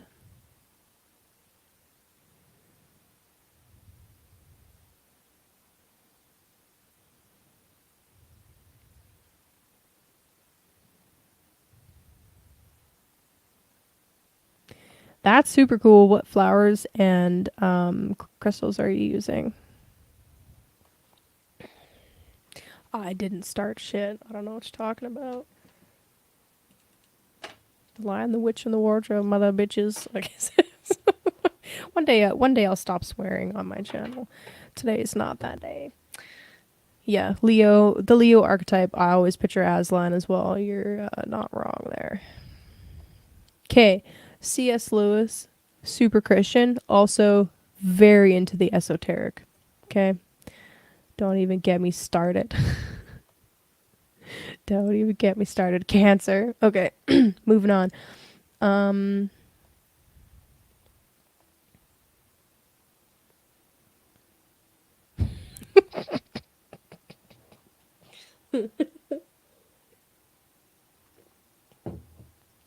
Word. Different type of waxes melt at different temperatures. So there are waxes that you can get to do that kind of stuff that won't hurt or burn as much. Just putting that out there. Okay, Cancer. Cancer. All right. So for you guys, all right. Venus moving into her home temple of Libra is happening in your fourth house. So Wednesday, okay, so this week, all right, this week, if you're suddenly kind of like overtaken by this energy of, I gotta beautify all of the things in my home, go with it, go with the flow, because that's totally Venus moving through the fourth house. If this means honoring the south node by clearing out clutter to minimize some things and really lean into the Libra aesthetic, do it. Venus moving through the fourth house, especially her own temple, like, this is great for changing the look of different rooms to change the energy of them, feng shui, right? This is excellent for if you wanted to do a project to like totally refresh a couple of rooms and like literally paint a couple walls. Definitely do it. This is the time to do it 100%. If you need to contact family members, like let's say you need to talk to your dad or your mom about something, Venus in her own temple here is helpful for kind of smoothing over any kind of difficulties that might come up with those kinds of conversations, whatever they may be. Yeah, so beautiful transit, honestly, beautiful transit. So enjoy that, because it's kind of like Venus is kind of like helping kind of buffer that house a little bit leading into the next eclipse cycle. So I don't know. I guess that's really all I can say about that. Now, if you have children or a small business, this transit of Uranus and Mars is more likely to affect you. Okay, so you might even notice something happening with like somebody else's child, right? The Mars-Uranus energy is kind of volatile, and by kind of, I mean very. It yeah, it's not really like a fun, lighthearted transit, but it can lead to some pretty significant breakthroughs, right? So here's the thing: the fifth and 11th houses, these are definitely houses that are not like directly related to you physically, but the fifth house is kind of like your children, and the 11th house can be the groups that you are connected with that help you move upwards socially towards your goals. So if you notice anything go down, it's most likely to happen either in one of those two areas rather than directly to you. So what I would say is if you have children or anything like that, or a small business, because that would be fifth house as well, just be extra gentle with them this week. You know, maybe they need extra hugs, right? Extra gentle sensory input. Right? Maybe they need some really nice soft things around them, or if you're dealing with kids that are having a temper tantrum, you know, there might be another way that you need to approach it than maybe your usual, right? You might need to use something that feels unconventional or unusual in order to kind of like help quell the anger.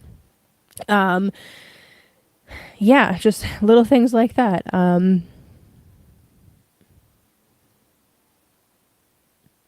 You can definitely use this transit. I mean, the other thing about this transit is it's not all negative all the time, right? The Mars Uranus archetype is also has a lot to do with like freedom, breaking free and shattering bonds, and individuating under crazy circumstances, you know. The charts of people with Mars Uranus in them tend to be people that help others break free from crazy circumstances or limiting circumstances.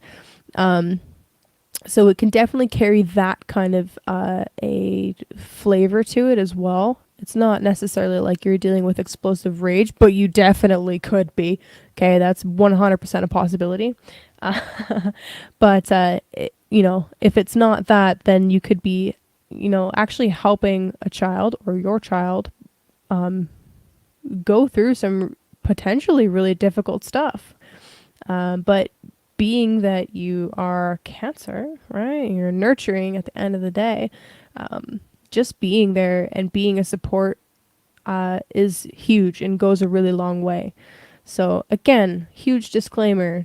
Just because there's a crazy transit going on in the sky does not necessarily mean that you will experience the effects of that transit. So just keep that in mind, especially if you don't have any planets on this axis, right? That definitely kind of helps things. But should you see something go down, or should you experience something, or like witness somebody that you love go through something really difficult, you know, be a support for them. Be a little bit extra soothing. Like you can offer, especially with the fifth house, like you can offer to do, okay, here's a great idea. I'm going to go on that example. Okay. Let's say you have a kid, and they can be an adult now. Like they don't have to be children to still be your kids. Right. And they're really having a hard time dealing with their anger. Here's an excellent idea for you. Set up a space with like a big ass tarp. Okay, a big ass tarp. Go to a dollar store, buy a bunch of breakable glass stuff, glass, clay, whatever.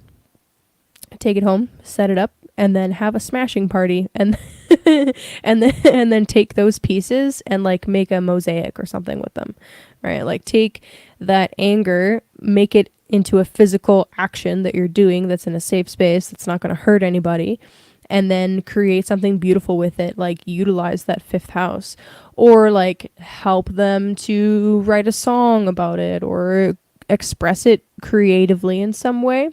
Or do like a super angry painting or a wax painting, like what was said earlier. Yeah, so there's lots of ways that you can play with that energy, but yeah, that's pretty much it. Cancer. Oh, see you, Ruma. I will. Oh, those things aren't embarrassing. You're sweet.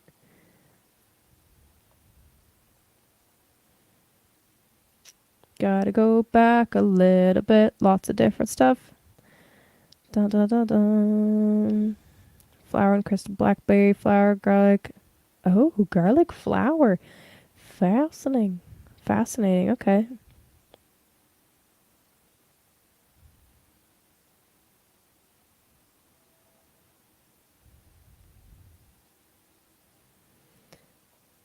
Yeah, just send him a little bit of extra love this weekend.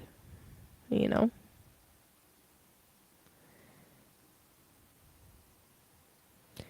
Yeah, I'll send you a link to when I do your what time the timestamp for your reading. Okay.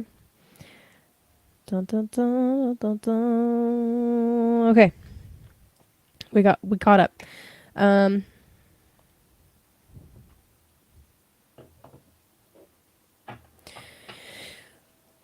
yeah, JLo. I think grandson is technically a different house.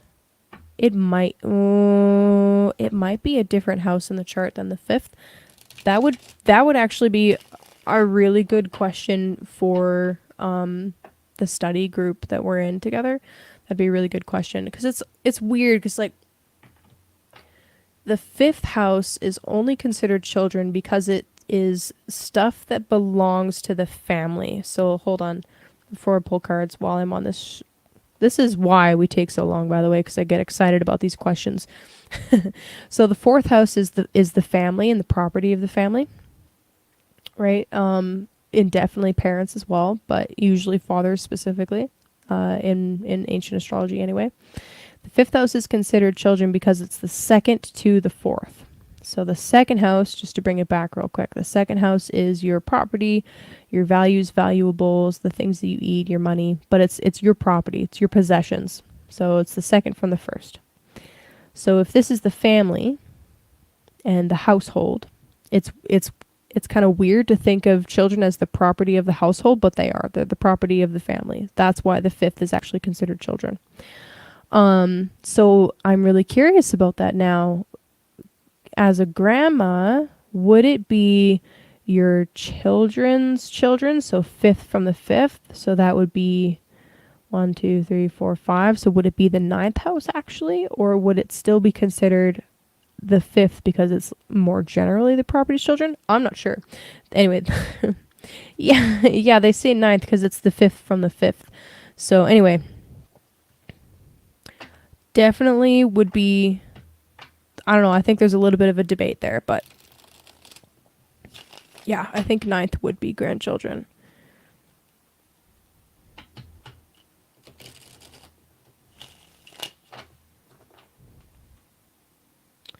Da-na-na, Cancer. Okay, Cancer, what do we got for you guys?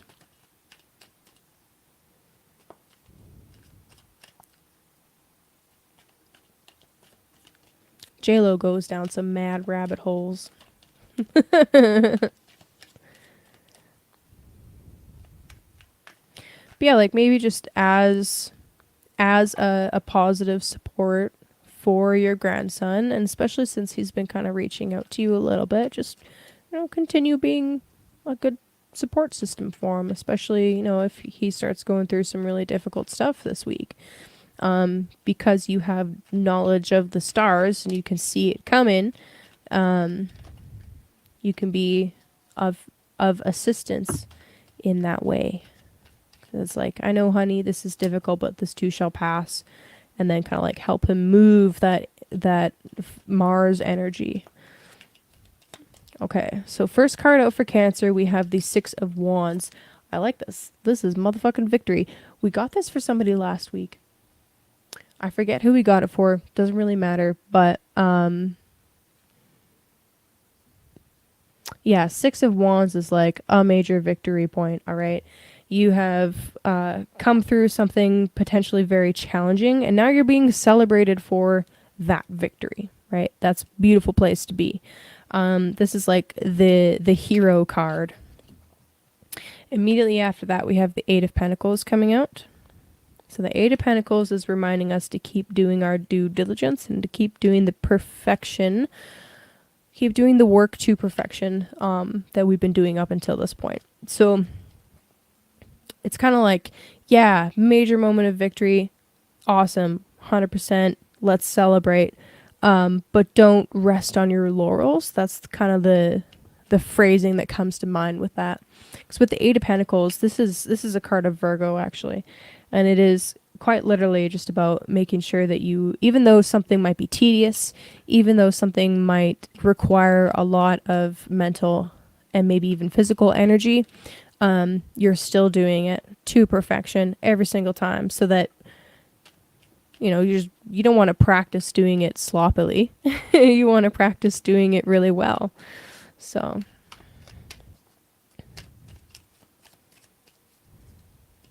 you're trying to build mastery in something. Oh, and another Virgo card. Okay. And then we have the Hermit coming out.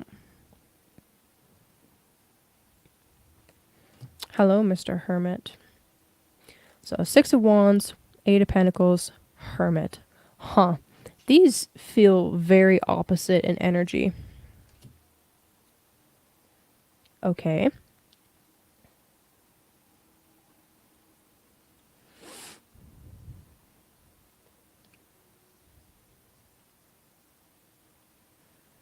I mean, Cancer, out of everybody, understands the ebb and flow, right? The waxing and the waning. They know what it's like to be like full of energy and reflecting or emitting this massive amount of light, but they also know what it's like, and the importance of going into the yin and no longer being a huge light source, but allowing themselves time for rest and rejuvenation.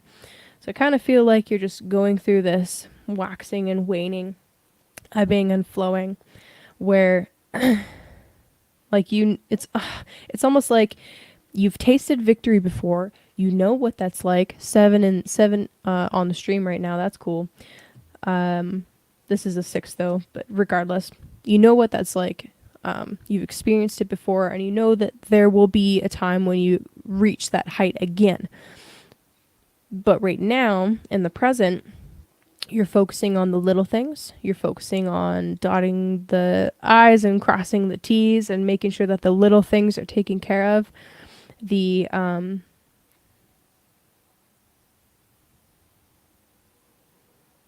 important tasks. They're little, they're tedious, but they're important. So you're focusing on that right now, and allowing things to kind of like purge out. You're allowing things to ebb, to wane, and that's okay. It's okay to be in that space.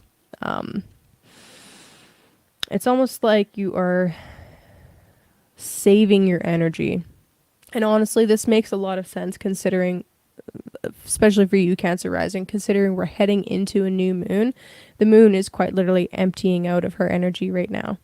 So there's little moments of victory, little moments of like energetic spurts of like, yay, awesome, wonderful. But at the same time, there's this waning energy where it's like, okay,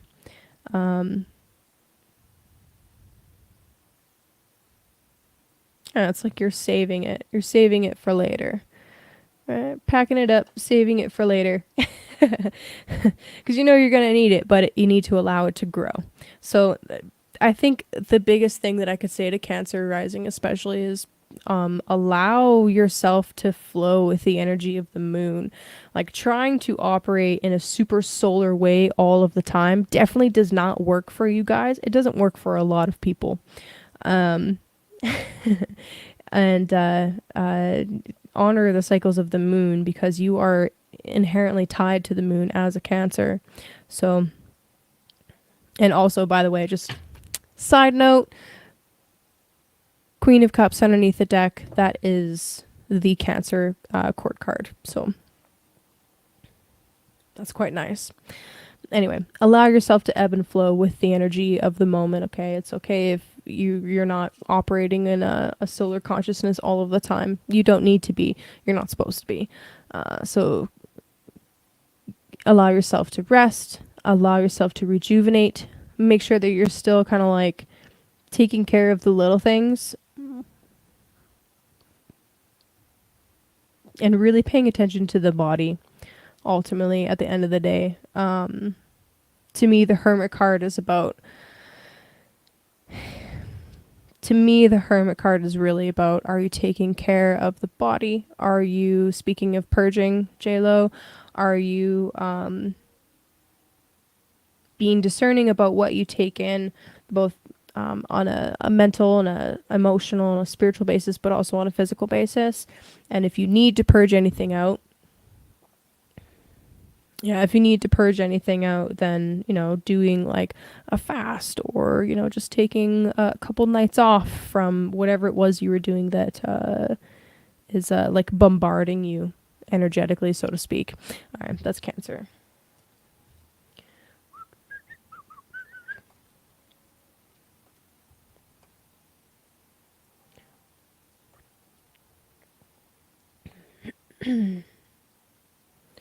Gemini. Okay, Gemini. All right, Gemini. For you guys, Venus has just moved into the 5th house. This is the house of Venus's rejoicing. So, yay. This is known as the, in Hellenistic astrology anyway, they called this the house of good fortune. So good fortune and good spirit were opposite each other, right? So that's kind of cool. So the house of good fortune, where Venus rejoices, and it happens to be that Venus has just moved back into her home temple. So this is super auspicious for you guys. I want you this week to really lean into your artistic side. All right. The 5th house is about children. It's about joy. It's about pleasure. It's about artistry. If you have a small business, that's seen from the 5th house because it's considered to be like your child. Venus here, honestly, the biggest, most important thing about that is to just really lean into the artistry and have fun with it. Do a couple of things this week that you find to be very pleasurable, because, it's kind of like a really nice reprieve in the middle of a bunch of chaos. So take advantage of it, basically, is what I'm trying to say. All right.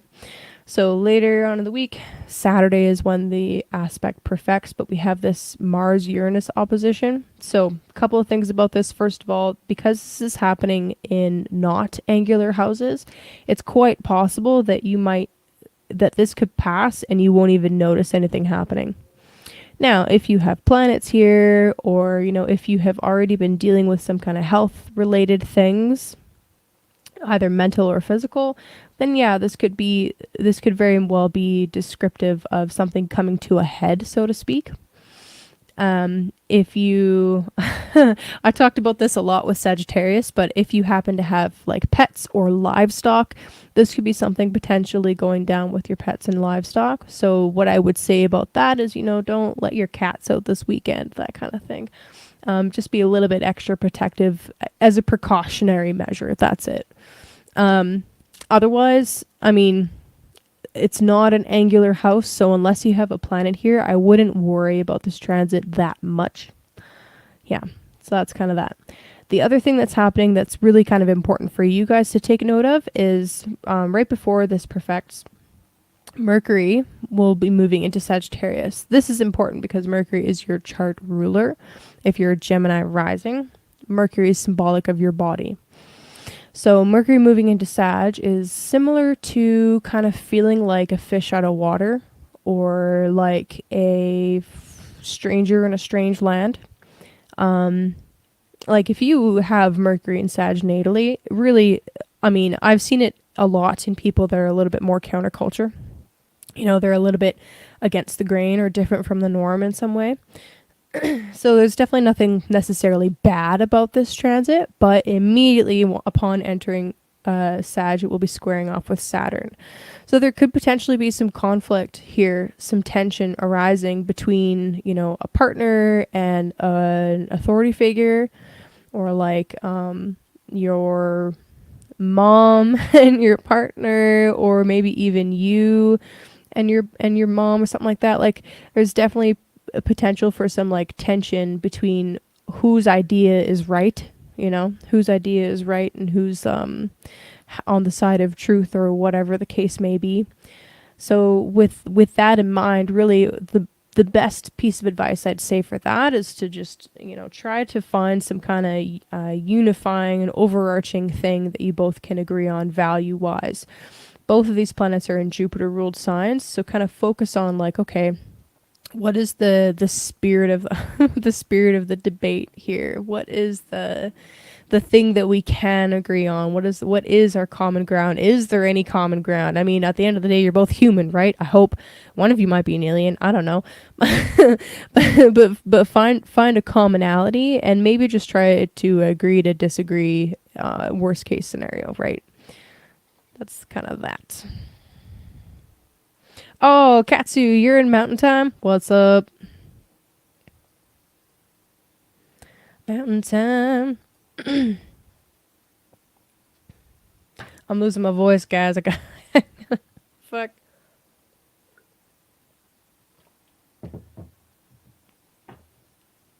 Okay.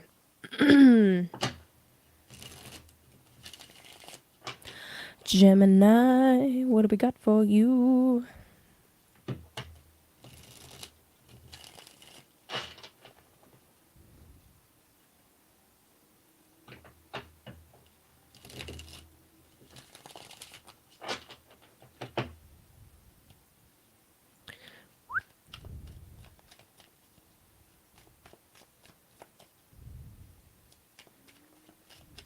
Cool. Oh, hello from north of there. Oh, y'all, I just heard a cow outside. Oh, man. Taurus is trying to hide, but Taurus can't hide. I literally just heard a cow. You're like, Merle. Yeah, I'm not terribly far from some ranch land, so sometimes I hear them at night and they're so loud and it's funny. Gemini, okay, you just got the 10 of Wands. I'm waiting for another card for context. Okay, and then the Moon. Anything else? Okay, that's kind of funny. We got a Sagittarius card and then a Pisces card. Hilarious. So I ended the astrology section talking about the Pisces and Sag connection that's happening. And then the Magician. Oh, sick. Okay. I like seeing this show up. This is auspicious for a Gemini reading. Mercury, or sorry, the Magician is representing Mercury. Okay, so that's kind of cool. All right, so first of all, 10 of Wands. The 10 of Wands, who was this that got this? I think Capricorn got the 10 of Wands. The 10 of Wands is ultimately about, yes, you've been quite heavily burdened, but now you're almost at the point of being able to put some of those burdens down. Okay. My biggest question is, are all of those burdens physical, or are some of them actually mental and emotional? Wouldn't be surprised if they were a little bit more of a mental burden or a psychological burden. Just with you guys, just in general. Anyway, so Moon coming out. This is the second time we saw Moon as well today. Moon can be talking about, I mean, especially paired with the 10 of Wands, we could definitely be talking about having way too much on the mind. We could be talking about having some kind of like a little bit of like a mental crisis. Maybe there's some really intense fears and anxieties coming up. But the 10, remember, the 10 is that it's almost at an end. So, I mean, the other thing that I kind of really, I guess I glossed over it a little bit, is with this Mars-Uranus opposition happening in the 6th and 12th houses. that can be indicative of some really intense sleep disturbances or some psychic disturbances, and maybe even like you might actually be experiencing like the fear of a hidden enemy. Whether that is real or not, whether that fear is warranted or not, that's a totally different conversation. But the fear here can be paralyzing, okay? But I want you to feel into that fear. Don't kind of like brush over it, but like acknowledge that there's some kind of anxiety or worry coming up, and then do what you need. Use what kind of tools and techniques you need to move through that. Because again, the 10 of Wands is telling me that it's almost over. Like you've climbed up this massive hill, carrying this insane amount of stuff. You can put some of it down now. What's up, Nathan?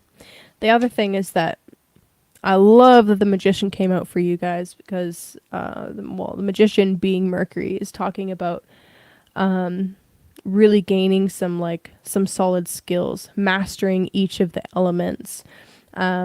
And this year for you guys, this year has been really about mastering the earth element, right? Mercury's been retrograding in earth signs. So it's really been like, hey, what are the earth houses in your chart? And like, we really need to like do some serious work here. We're transitioning into fire. Okay. So next year will be fire. So we've been working on earth. Now we're about to work on fire, and you kind of got like a sense of that already. So, well, what's the fire element, right? Mercury's about to move into Sagittarius this week. Let's talk a little bit about the fire. Fire is about inspiration. It's about spirituality. It is both fire and water are emotional in nature. They're just different kind of ends of the spectrum. They're different kinds of emotions. So, what is the fire element to you, Gemini? How do you work with fire? How do you view fire? Play with that a little bit. Are you afraid of fire? Don't be afraid of fire. It's okay. It is dangerous, right? Fire is super destructive, but it is also super purifying, right? It is sterilizing. And it can be creative. It can harden things, right? There's lots of really amazing benefits to fire. So perhaps just as we're moving into this Mercury into Sagittarius energy for you guys, and we've got this crazy Mars aspect going on, meditate a little bit on fire, right? What is it about it that scares you? What is it about Mars that scares you? Maybe it's time to face some of those fears. Yeah. What's up, Nathan? I think I said that already. That's okay. Hi again. Y'all late. No, I'm just kidding. Taurus. Bull gang.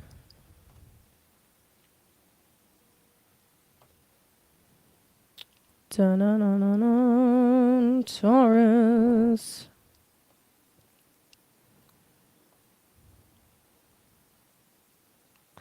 Okay, so Taurus.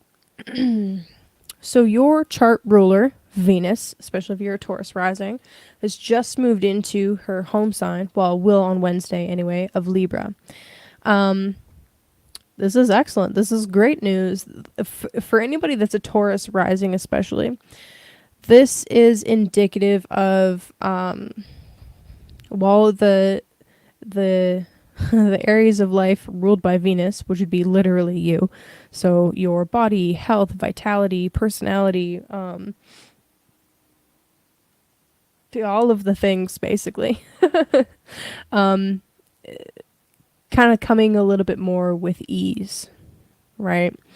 Now, Venus in the 6th house in particular is not necessarily super wonderful, but Venus in Libra is. So because this is the 6th house, the 6th house deals with things like disease and toil and labor and things that Venus doesn't really like, honestly.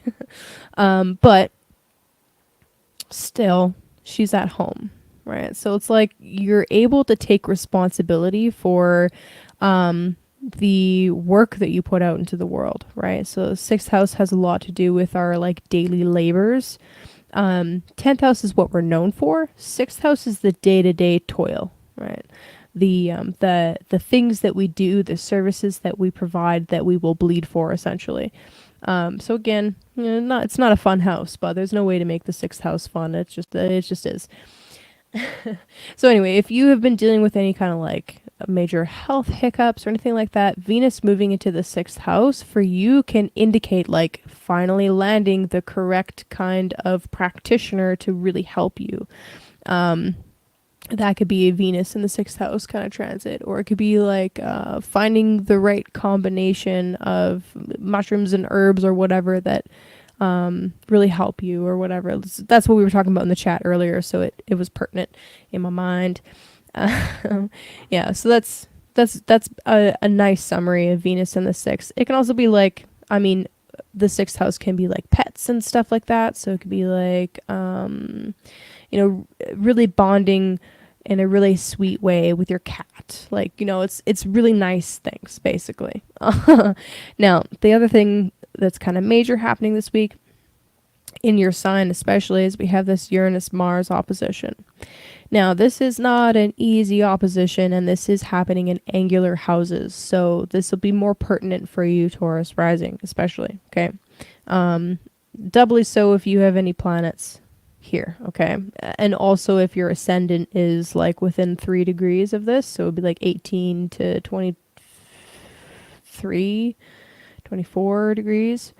Anyway,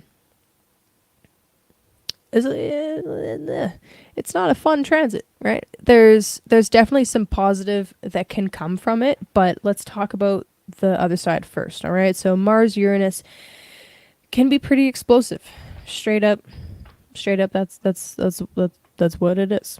It can be sudden and unexpected anger or Martian themed things, right? It can be a fairly destructive force potentially, but it can also be like the energy of a breakthrough.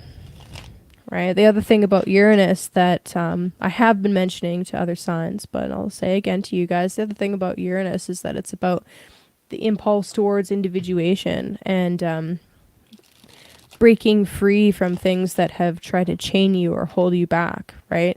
Uranus going through your first house, like this entire time that Uranus has been here, you've been experiencing that kind of energy and like needing to do things in a very different way. But now it's kind of like there's a very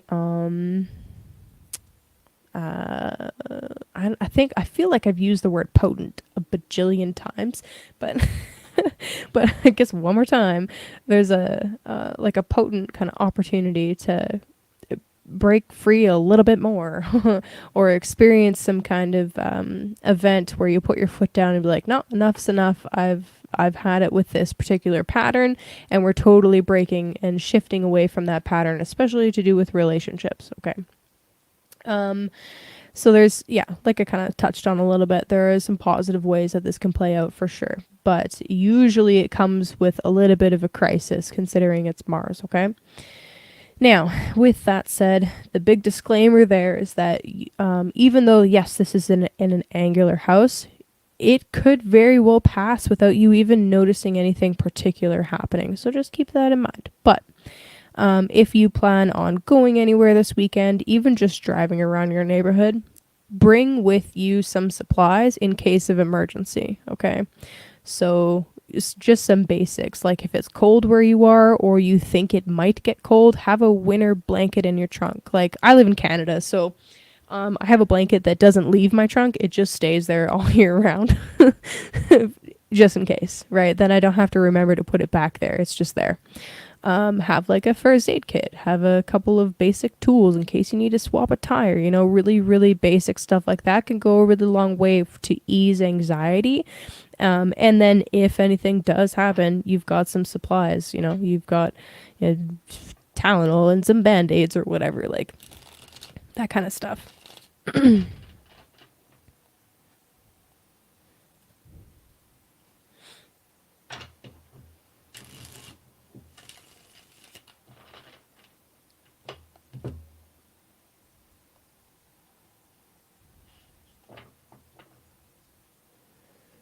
All right, Taurus, what do we got for cards for you? After I do Aries, I will be pulling a card for Jenny, and then I believe Ruma, and then anybody else that wants me to pull a card for them, I'd be down. And then off stream, Polymathing sent me some money to do a little bit of astro for him, so I'll do that, but that'll be private. Yeah, and while I'm just shuffling here, just gonna take a moment, make sure you guys help me by lovingly tapping the like button. If you're not subscribed, subscribe so you know when I'm gonna go live. I try to go live around the same time. I'm getting back into the groove here of doing it Mondays, and I like the 1 p.m. spot. Okay, Jenny, I'll see you in a minute. Yeah, just a reminder, until the end of Scorpio season, I'm offering 15% off any reading, whether that is a natal chart reading and you want to sit down with me for, it's actually an hour and like 20 minutes. If you haven't sat down with me before, great, use that code. If you have, wonderful, still use the code. If you want a private tarot reading, same thing, 15% off. You just use the code Scorpio15. And yeah. Okay, Taurus, the first card that we got for you actually is the Star. So speaking of that Uranus energy of breaking free from things, coming more into an authentic version of yourself, that is the Star. The Star can be associated with things like your hopes and wishes and dreams and desires and all that, all those lovely words. But how do you get there? You only get there by allowing your true light to shine, by being yourself, right? And honestly, that is a huge strength, right? How is anybody gonna find you if you don't shine your light, right? That to me is the Star card. So I love that just came out. Okay, then we also got the 7 of Cups again. Second person to get the 7 of Cups while there's 7 on the stream, so that's cool. And the 5 of Pentacles. Okay. So, first message, be your damn self. You have to be yourself. Uranus going through your first house won't let you do anything else except that. You've got to be yourself. The 7 of Cups. This is an interesting card. It's kind of like, I kind of view it right now. I mean, how I read this card has definitely shifted over the last couple of years, but the 7 of Cups to me is kind of like, you have a hunger and a desire for something, but there's a little voice at the back of your head that tells you that this actually isn't all that good for you, but you keep doing it anyway. But the 7 of Cups is like having kind of like an aha moment, or especially with the astrology of this week, a breakthrough moment of realizing and it kind of sinking in like, oh, I actually do have the power to make a different decision here. I can go for something that is way better for me. The 7 of Cups is you making this realization and then picking the thing that, even though it doesn't look as beautiful on the surface, you know is actually going to be way better for you. And this can be applied to so many different situations. It can be in relationship, specifically with relationships. It can be with a pattern that you have that you do over and over again that you're realizing is actually sabotaging you. It can be... I think I'll stop with the examples there because I think that's enough. I think you get the idea. And then the 5 of Pentacles coming out. A couple of things. This is definitely about the energy of anxiety and worry, but it's also about planning. There is a saying, if you don't plan, you're planning for failure, but no plan actually survives execution. It's important. It's important. The 5 of Pentacles is kind of a funny card to me. It's the first decan of Taurus. And it's associated with plowing the fields and cutting up the fields to be plowed and planning out which field is going to be what. Right? So if you've ever gardened, it's really important to know that carrots and tomatoes are friends. However, asparagus and onions are not, or asparagus and garlic are not. Like little things like this, and knowing like, okay, I'm going to put the peas here this year because I didn't put them there last year and it was a disaster, or I put them over here this year and the soil is stripped and I got to put something else there this year. It's just really, really simple things like that. Like knowing and having a plan is really essential. It keeps things organized and it helps you actually squash that anxiety. So as I was saying with the astrology, right, having a plan, having just a little bit of an emergency supply of something, of whatever it is that you're worried about, having a backup plan, having a safe place to go back to if you need it. All of these things help to squash that anxiety. Yeah, I think that's pretty much it.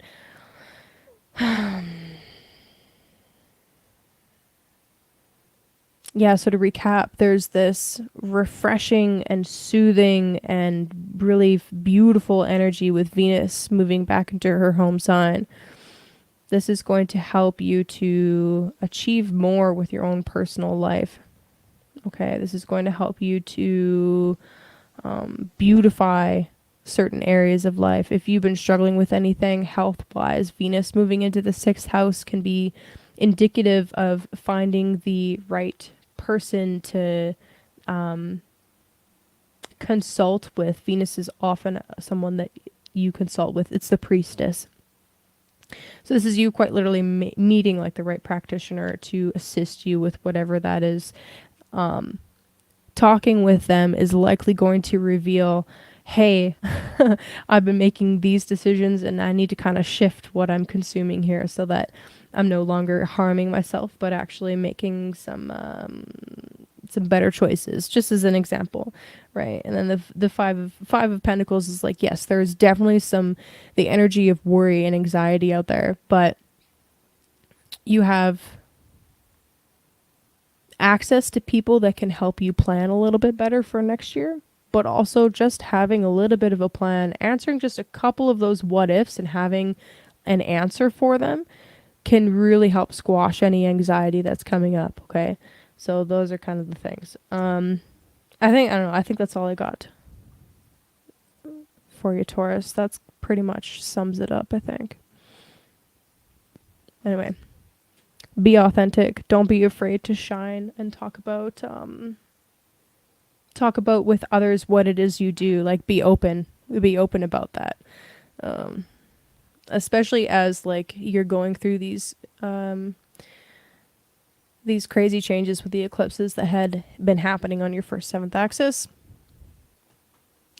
Be authentic about who you are. That's all I got to say about that. Okay, moving on. Sorry. Aries. I know I said that like 6 times. At the end of the stream here, I start kind of like going off a little bit. I apologize for that. Okay, so Aries. Let me just switch this. Aries. Bom, bom, bom, bom, bom. Okay. Aries. So first thing, Wednesday, Venus is moving into your 7th house, back to her own home temple. This is really cool. This is a very positive omen for relationships in particular. The 7th house does represent marriage, but it also represents our social public engagements with others, especially in a one-on-one setting, but more than that. This is kind of like a nice, it's a breath of fresh air in the middle of all these crazy Taurus, Scorpio, Mars related aspects that are happening. Okay. So Wednesday in particular, I want you to connect with this Venusian energy. It would be, okay, bonus points. All right. Bonus points. If you get up before the sun with your partner and you both go and look at Venus, if you're dating somebody or living with somebody, bonus points. Okay. If you don't do that, that's fine. It's okay. If you are single and hoping to get into a relationship, definitely connect with the energy of Venus. Venus moving through the 7th house is a nice reminder to enjoy your life, right? Yes, there's craziness going on. There's definitely war happening, but it's still important to connect with the little pleasures and to gift to yourself some of those pleasures, okay? Interpret that how you want, okay? I don't care. um yeah, if you're not in a relationship, then just go and have fun with friends, okay? Don't forget about the necessity of play. Like, play is so important in Aries. You should understand that play is so important. So we're here to enjoy ourselves, right? There's no point in denying yourself pleasures, right? Venus is in your 7th. Go have fun with it, okay? Um oh, missing some comments. Do. See you, J-Lo. Love you, buddy. Okay. The other thing coming up this week is we have the Mars-Uranus opposition. So this is kind of the big scary boogaloo happening. Now this is happening in your 2nd and 8th house axis. So quite likely, if you experience this directly, which you may not, but I mean, this is involving your chart ruler, Mars, so maybe.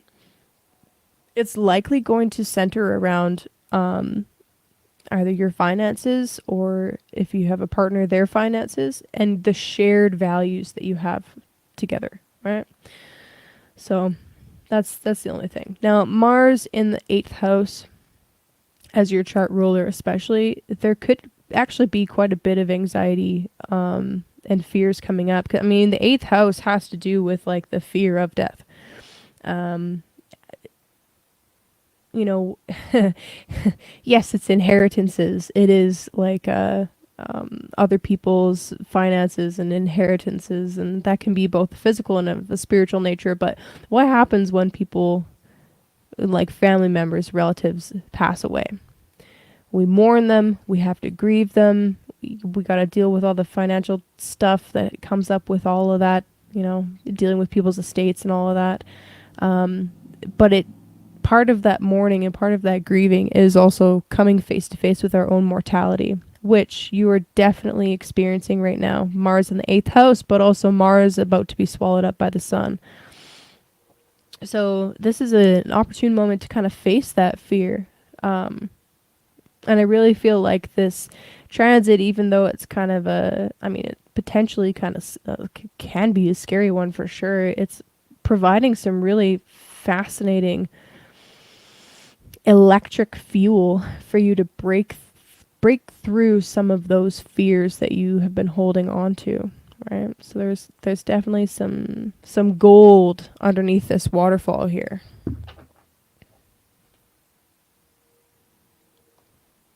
But you have to go internally to find the gold. That's the only thing.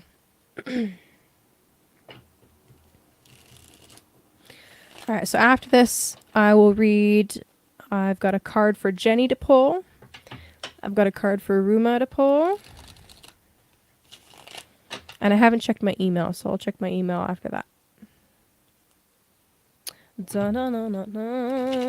Thank you guys so much for hanging out. I really appreciate it. Everybody that sticks around for the whole stream or pops in and pops out, I love it. You guys make this worthwhile, right? It can be fun to talk into the void, but not really. Like, really, the comment section is what keeps me going. So I appreciate you guys, and everybody that watches afterwards too. You guys are appreciated as well. I know I don't always express that enough, but okay, Aries. Dang, 4 hours and 13 minutes. I'm sorry, Aries. I love you guys. Okay, cool. So we got the Fool. The Fool, the 10 of Wands. Okay. You're the best, Jimmit. Thanks, buddy. The Fool and the 10 of Wands. What else do we got? Okay, so I'll show you the Fool. So we got the Fool.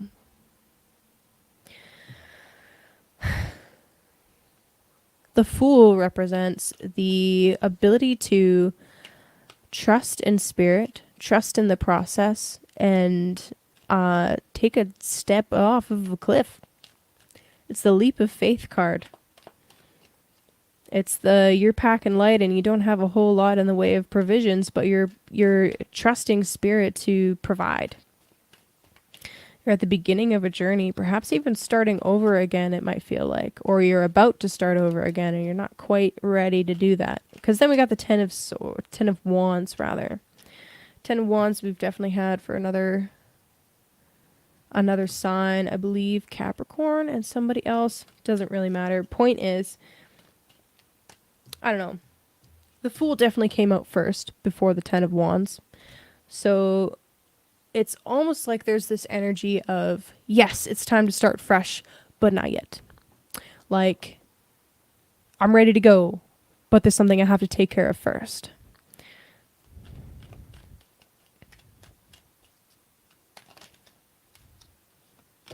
Wow. Okay. And then the Magician. Okay. 10 of Swords underneath. So 2 10s. Aries. Definitely some big things coming up as far as needing to let go and release certain situations. Maybe even certain people. But definitely certain situations for sure. There could even be an aspect of yourself that you are reluctantly needing to let go of. But it's time. I just get the feeling like it's time. So one thing I'll say about the astrology to kind of bring it back to that real quick is Mars connects with the sun approximately every 2 years. It's approximate. It's not exact. So whereas like every other outer planet will connect with the sun every year, and then Venus and Mercury have their own schedule, Mars is every 2 years. So there's this death and rebirth that happens with Mars, and it's almost like Mars is super reluctant to do it. It's funny because like the sun will follow Mars for like a huge amount of time before it actually connects with Mars. So there's like this super reluctant energy of like, nope, I don't want to go. I'm not ready. I'm holding on for dear life. You can't make me. But then it's like, no, you're gonna do it. So anyway, I feel like it would be best for you to relax into it a little bit, like ease into it. There is this energy of you will be guided, you will be protected, you are meant to go through this process of deconstruction in order to go through the process of reconstruction again. And then you got the Magician card. I love that for you. The Magician is about honing in your communication skills, gaining serious confidence in some new skill that you've been learning. Ultimately, he's doing alchemy, as above, so below, motherfucker. He knows those secrets. He knows those secrets. He knows that if he wants to create change in the spiritual, he has to create the change in the physical first, and vice versa. There's an intimate relationship between both. So perhaps if you feel like you are stuck at the moment, perhaps overburdened, maybe there's some stuff that you need to get rid of in order to feel like you can move on from that. In order to feel like you can move on, period, right? Be gentle with yourself as you're going through the next week or so. November 17th is when Mars actually connects with the sun, and we'll definitely talk about that when we get there, but for now, there's like this emptying out process that's going on first. So honor that process and allow things to empty out. I think my biggest piece of advice would be to not hold on to anything. And if it needs to go, let it go. Right. So that's pretty much it. That's pretty much it. Monday, we'll be talking about the new moon in Scorpio in your 8th house, and that'll be an interesting one. So, okay.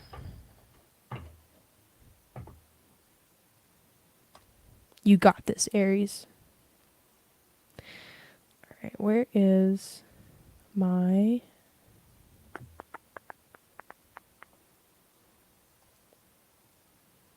Hold up.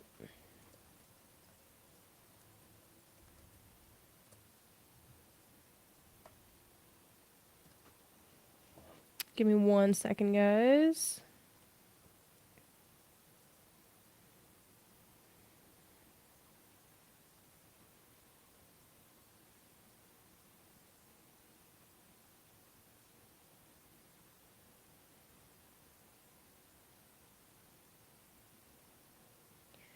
All right.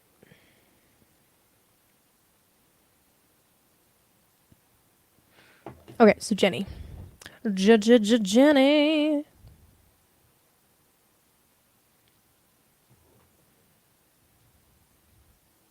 Oh, okay. Heck yeah. That's awesome. I'm excited, Polymath. That'll be really cool. Wednesday. Nice.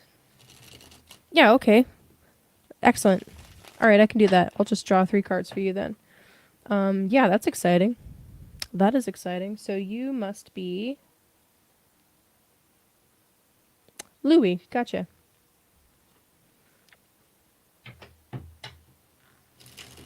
Yeah, I got that. So that's really cool. Yay, that's exciting. Yeah, I'm excited to do a deep dive rather than just a quick little thing. So that's really cool.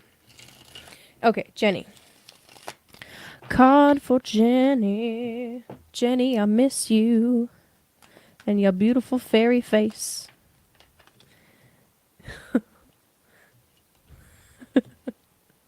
I don't know if this is supposed to be your card. I'm going to shuffle and pull again. If it comes out again, then that's it. But all right. Jenny is such a sweetheart. And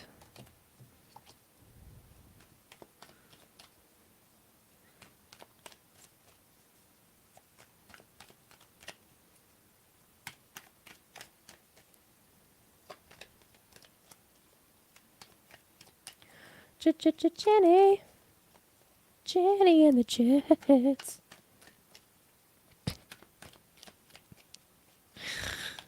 Come on now. Don't be shy. Should have taken the card that came out earlier. Now it's just like 2, 2, 2. I just want 1, but okay, 2 it is. This happens every time. My cards just like Jenny, I guess. I don't know. She's special. Okay, so Jenny, I got for you 2 cards. We got the Hermit and the Knight of Cups. Wow, what's up, Andy? You came in just in time for the personal readings. You're late. No, that's okay. I'm just kidding. I'm just teasing. All right, so Jenny. All right. Let's focus on the Hermit first. You are healing your body. The psyche and the body obviously are linked, right? Right now, it's okay if you are feeling a little bit more hermit mode because you need to recuperate privately. That is okay. I want you to be gentle with yourself and allow yourself the amount of time that you need to heal, and no amount of time is the wrong amount of time.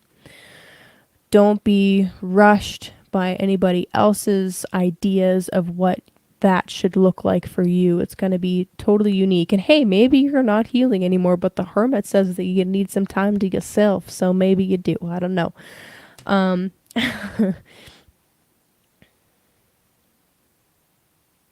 I love though that it came out at the same time with the Prince of Cups. And I want you to be aware of the possibility of masking what's going on inside with just all love and light and butterflies.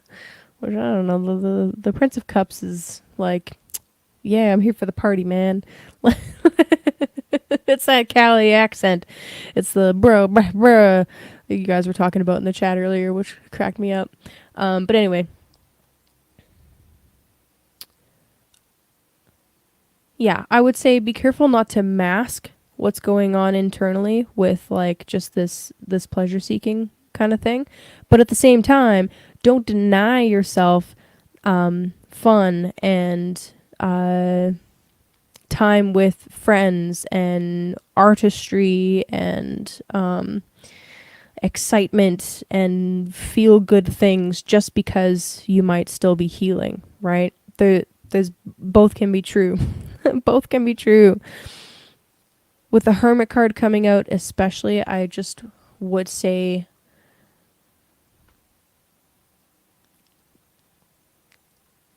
yeah, just really honor the internal process that's happening right now. Wherever you're at in that process, don't rush it. There is gold and really beautiful results come from the doing serious internal work, serious yin work with the body, right? Which is really what the Hermit's all about, is working with the body. So, I mean, yeah, I mean, I don't really know what else to say about that. I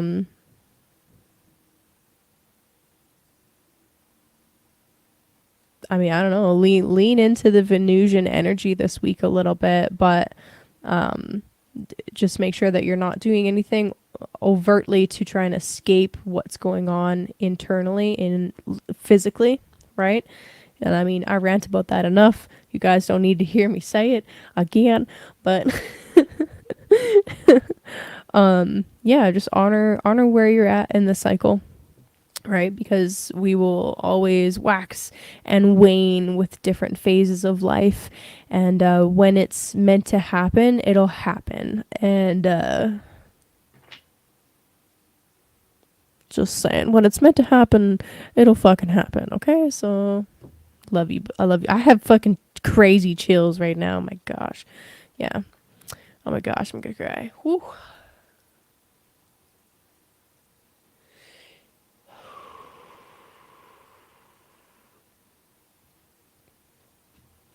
Wow, that hasn't happened in a while.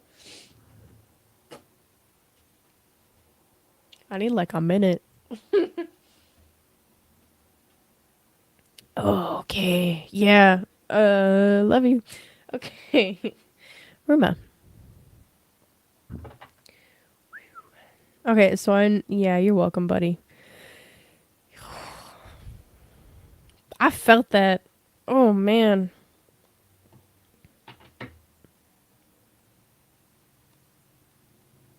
Feelings. Okay. I didn't mean to feel that, and then that happens a lot.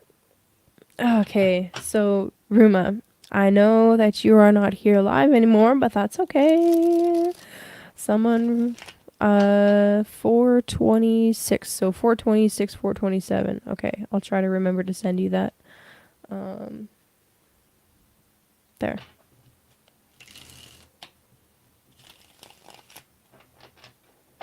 Damn, all the feels. Woo.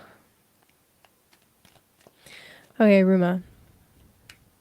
A card for my friend in the UK. Guys, the internet is so cool. Like,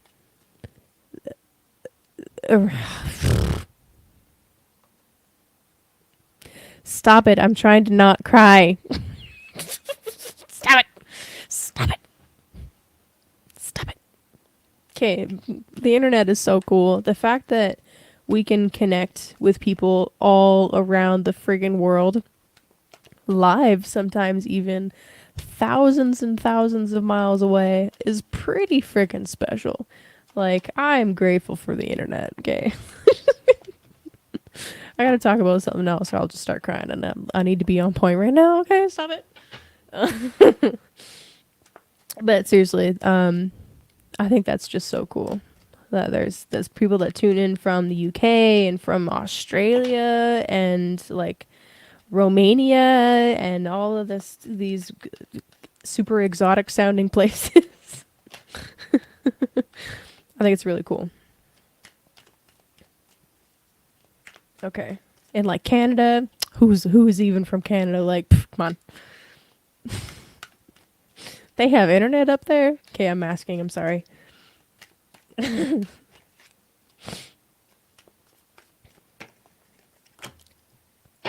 Roma. Oh, that's nice.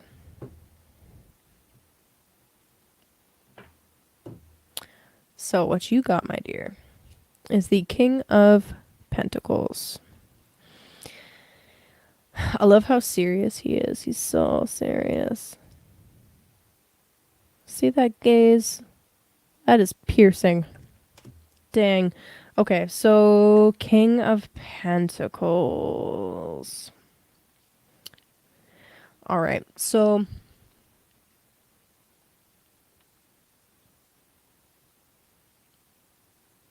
I think that the biggest thing about this is that whatever you have been doing to take care of yourself in the physical should keep doing exactly that.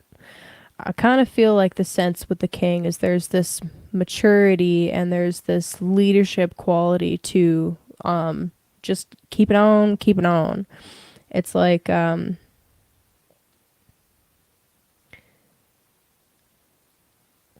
it's just like whatever you have been doing up until this point, keep doing that. Don't change trajectory because it might not seem like it's working all of the time, but consistency and discipline and just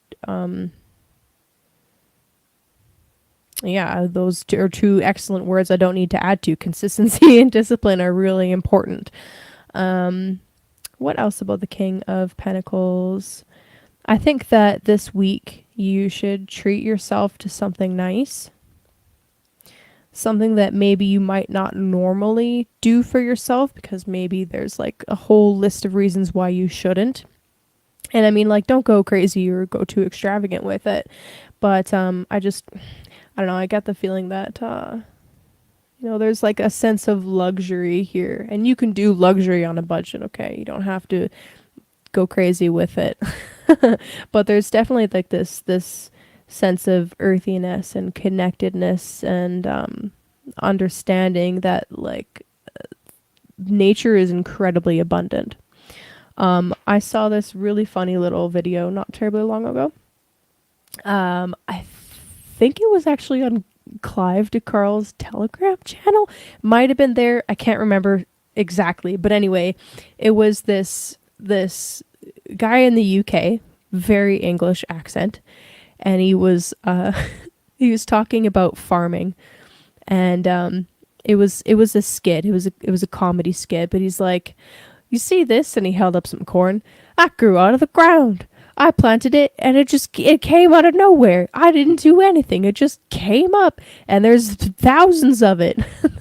And then he walks over to the chickens. He's like, "Look at that. They grow themselves. That's free chicken right there. And if I don't slaughter them, they give me eggs. That's fucking gold or bloody gold," or whatever he says. Anyway, the point is, you take one tomato, there's 100 seeds or more. Each of those seeds creates 100 different plants with a dozen or more tomatoes each, right? Nature is incredibly abundant. I feel like you have already been sowing some seeds previous to this that maybe you're starting to see kind of blossom now. Keep planting more seeds. Keep doing the little things that you've been doing up until this point that have been helping you, because I really feel like it's going to just continue to be a bit of a cumulative snowballing effect. Don't be afraid to add new things if you need to, like we were talking about reishi and like different medicinal mushrooms. Even if you don't like the taste, experiment with some different flavors. Like really, when it comes to the earth element, which is what the Pentacles is, it's all about connecting with the body and connecting with the abundance of nature and grounding down into the earth. And I love that the king came out for you specifically because it's about taking leadership and taking responsibility, and doing the actions, the masculine, the yang, the the actions that are necessary for you. So anyway, that's what I got for you without any more context. Kabam. All right, and then the 3 for polymath. Louis.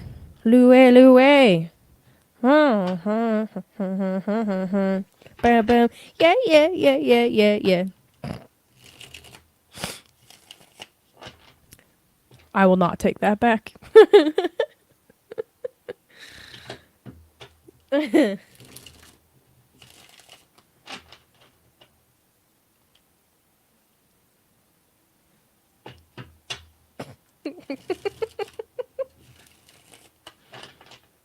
It's fun for me to watch to see when the chat catches up to what I'm saying.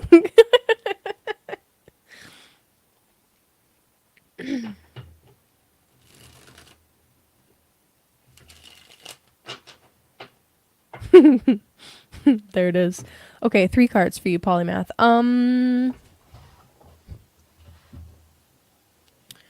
Would you I would like you to tell me maybe one word or one sentence about what you want me to focus the reading on.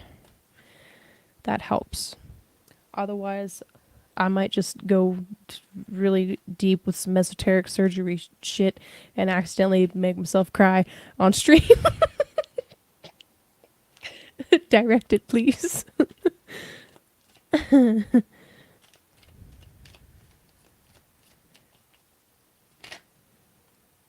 Hi, Chance.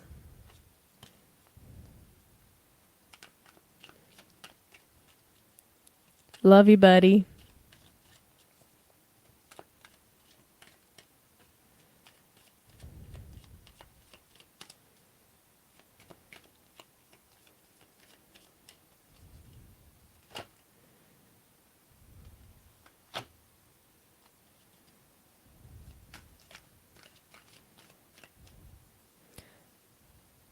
Yeah, if you don't give me something to go on, I'm going to end up talking about mushrooms. That's what's going to happen.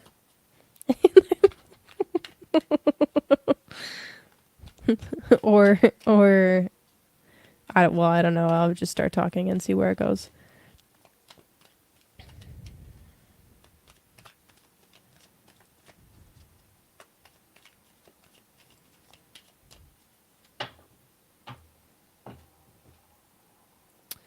Don't forget to hydrate.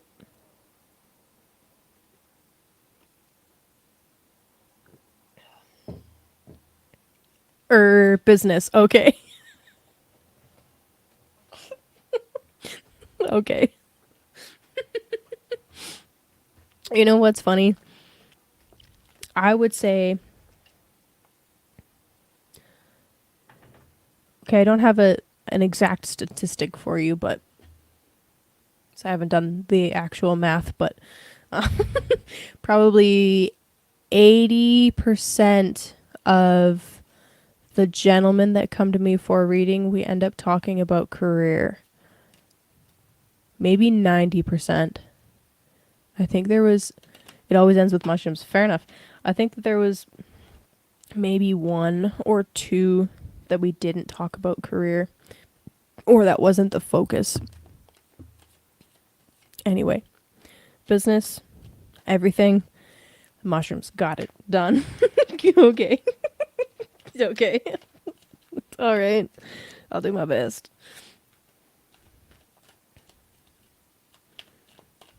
It does always end with mushrooms. Okay, we die. What eats us? Bugs and fungus. It's the circle of life. Okay, where's the 3rd card? There it is. Boom. All right.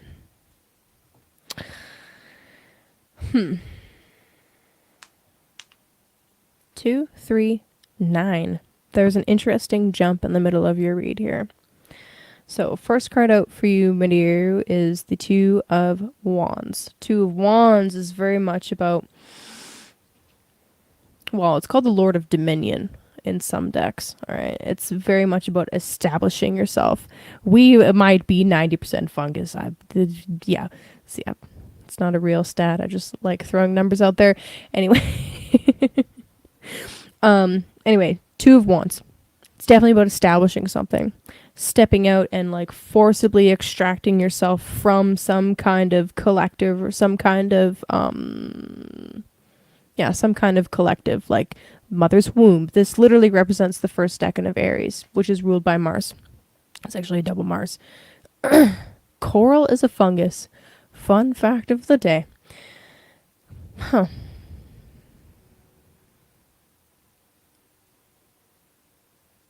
That doesn't surprise me. Okay, anyway. So the Two of Wands comes out, first card on the reading, bam, definitely pulling away from some collective, some kind of sleepiness state or whatever, a previous state that you don't want to be in anymore. The Two of Wands is establishing yourself, beginning something, and establishing dominance, basically, more or less. It's not a very refined beginning, but that's not the point. The point isn't for it to be refined or harmonious or beautiful. The point is to just cut, like cutting the umbilical cord, basically. That's actually a great metaphor. Cutting the umbilical cord, or like just putting the first steps into motion of a thing. Love that. Then we have the Three of Pentacles. The Three of Pentacles is super constructive. Also a Mars card, interestingly enough. This is the middle decan of Capricorn, ruled by Mars. Where Mars is exalted, actually. So we got Mars in his home sign and then Mars in his sign of exaltation. That's kind of an interesting transition. So this, to me, the Three of Pentacles is talking about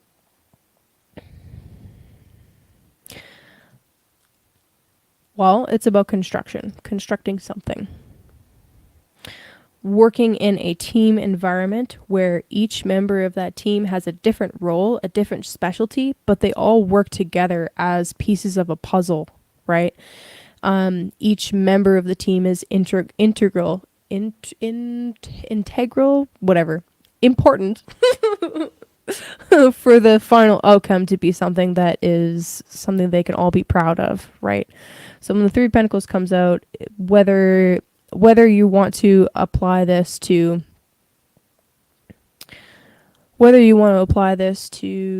a business sense or some other area of life, the point is, yes, you can do a lot of stuff alone, but ultimately you need to eventually move into some kind of team environment where you are outsourcing things that you're not very good at yourself. Or, it doesn't even have to be that you're not good at it, but somebody is better at it and they can do a better job. And that allows you to free up some time and some energy to focus on, your corner of the thing, your task, right? So that's the Three of Pentacles. And moving on from that, we have the Nine of Cups. This is the Lord of Satisfaction. Nine of Cups. Look at that. Look at that smug face. He's like, yeah, that's right. I did that. Mm-hmm. And his stance just cracks me up. I don't know. There's something about the way that he's sitting where he's like, I don't know, he's grounded. It just seems like a very stable, grounded stance, even though it's a Pisces card. This is the middle decan of Pisces, the Nine of Cups. It's a Pisces card, so I kind of, just based on that alone, I kind of picture like maybe it's very wishy-washy and in the depths and in the middle of the sea or something like that. No, not the case. Nine of Cups, he's grounded, he's content, he's satisfied. That's, I think, the key word there. He's satisfied. And it's like an emotional and spiritual satisfaction. So there's this really cool progression here where we've got breaking free from something, individuating away from something and beginning something anew, creating a team environment where, each person has a role and they stick to that role and they're fucking awesome at it or whatever. And it's constructive and healthy. And then coming out of it feeling satisfied, like you actually did a good job. Like the project is complete, or at the very least moving along nicely and growing at a nice pace, so much so that you've achieved some kind of balance where now you're like actually feeling satisfied with it and happy with the progress, right? So I think the biggest kind of, the big takeaway for this is really focusing on that Three of Pentacles, where it's like, what role do you play in the team, and what kind of people can you like make agreements or make deals with to help you establish a solid foundation? Because again, this is a Capricorn card, so we're talking about foundations. To establish a solid foundation so that each of you can thrive in your own respective roles, so that everybody comes out of the situation emotionally satisfied and feeling like their needs are being met or what have you. Yeah. Questions, comments?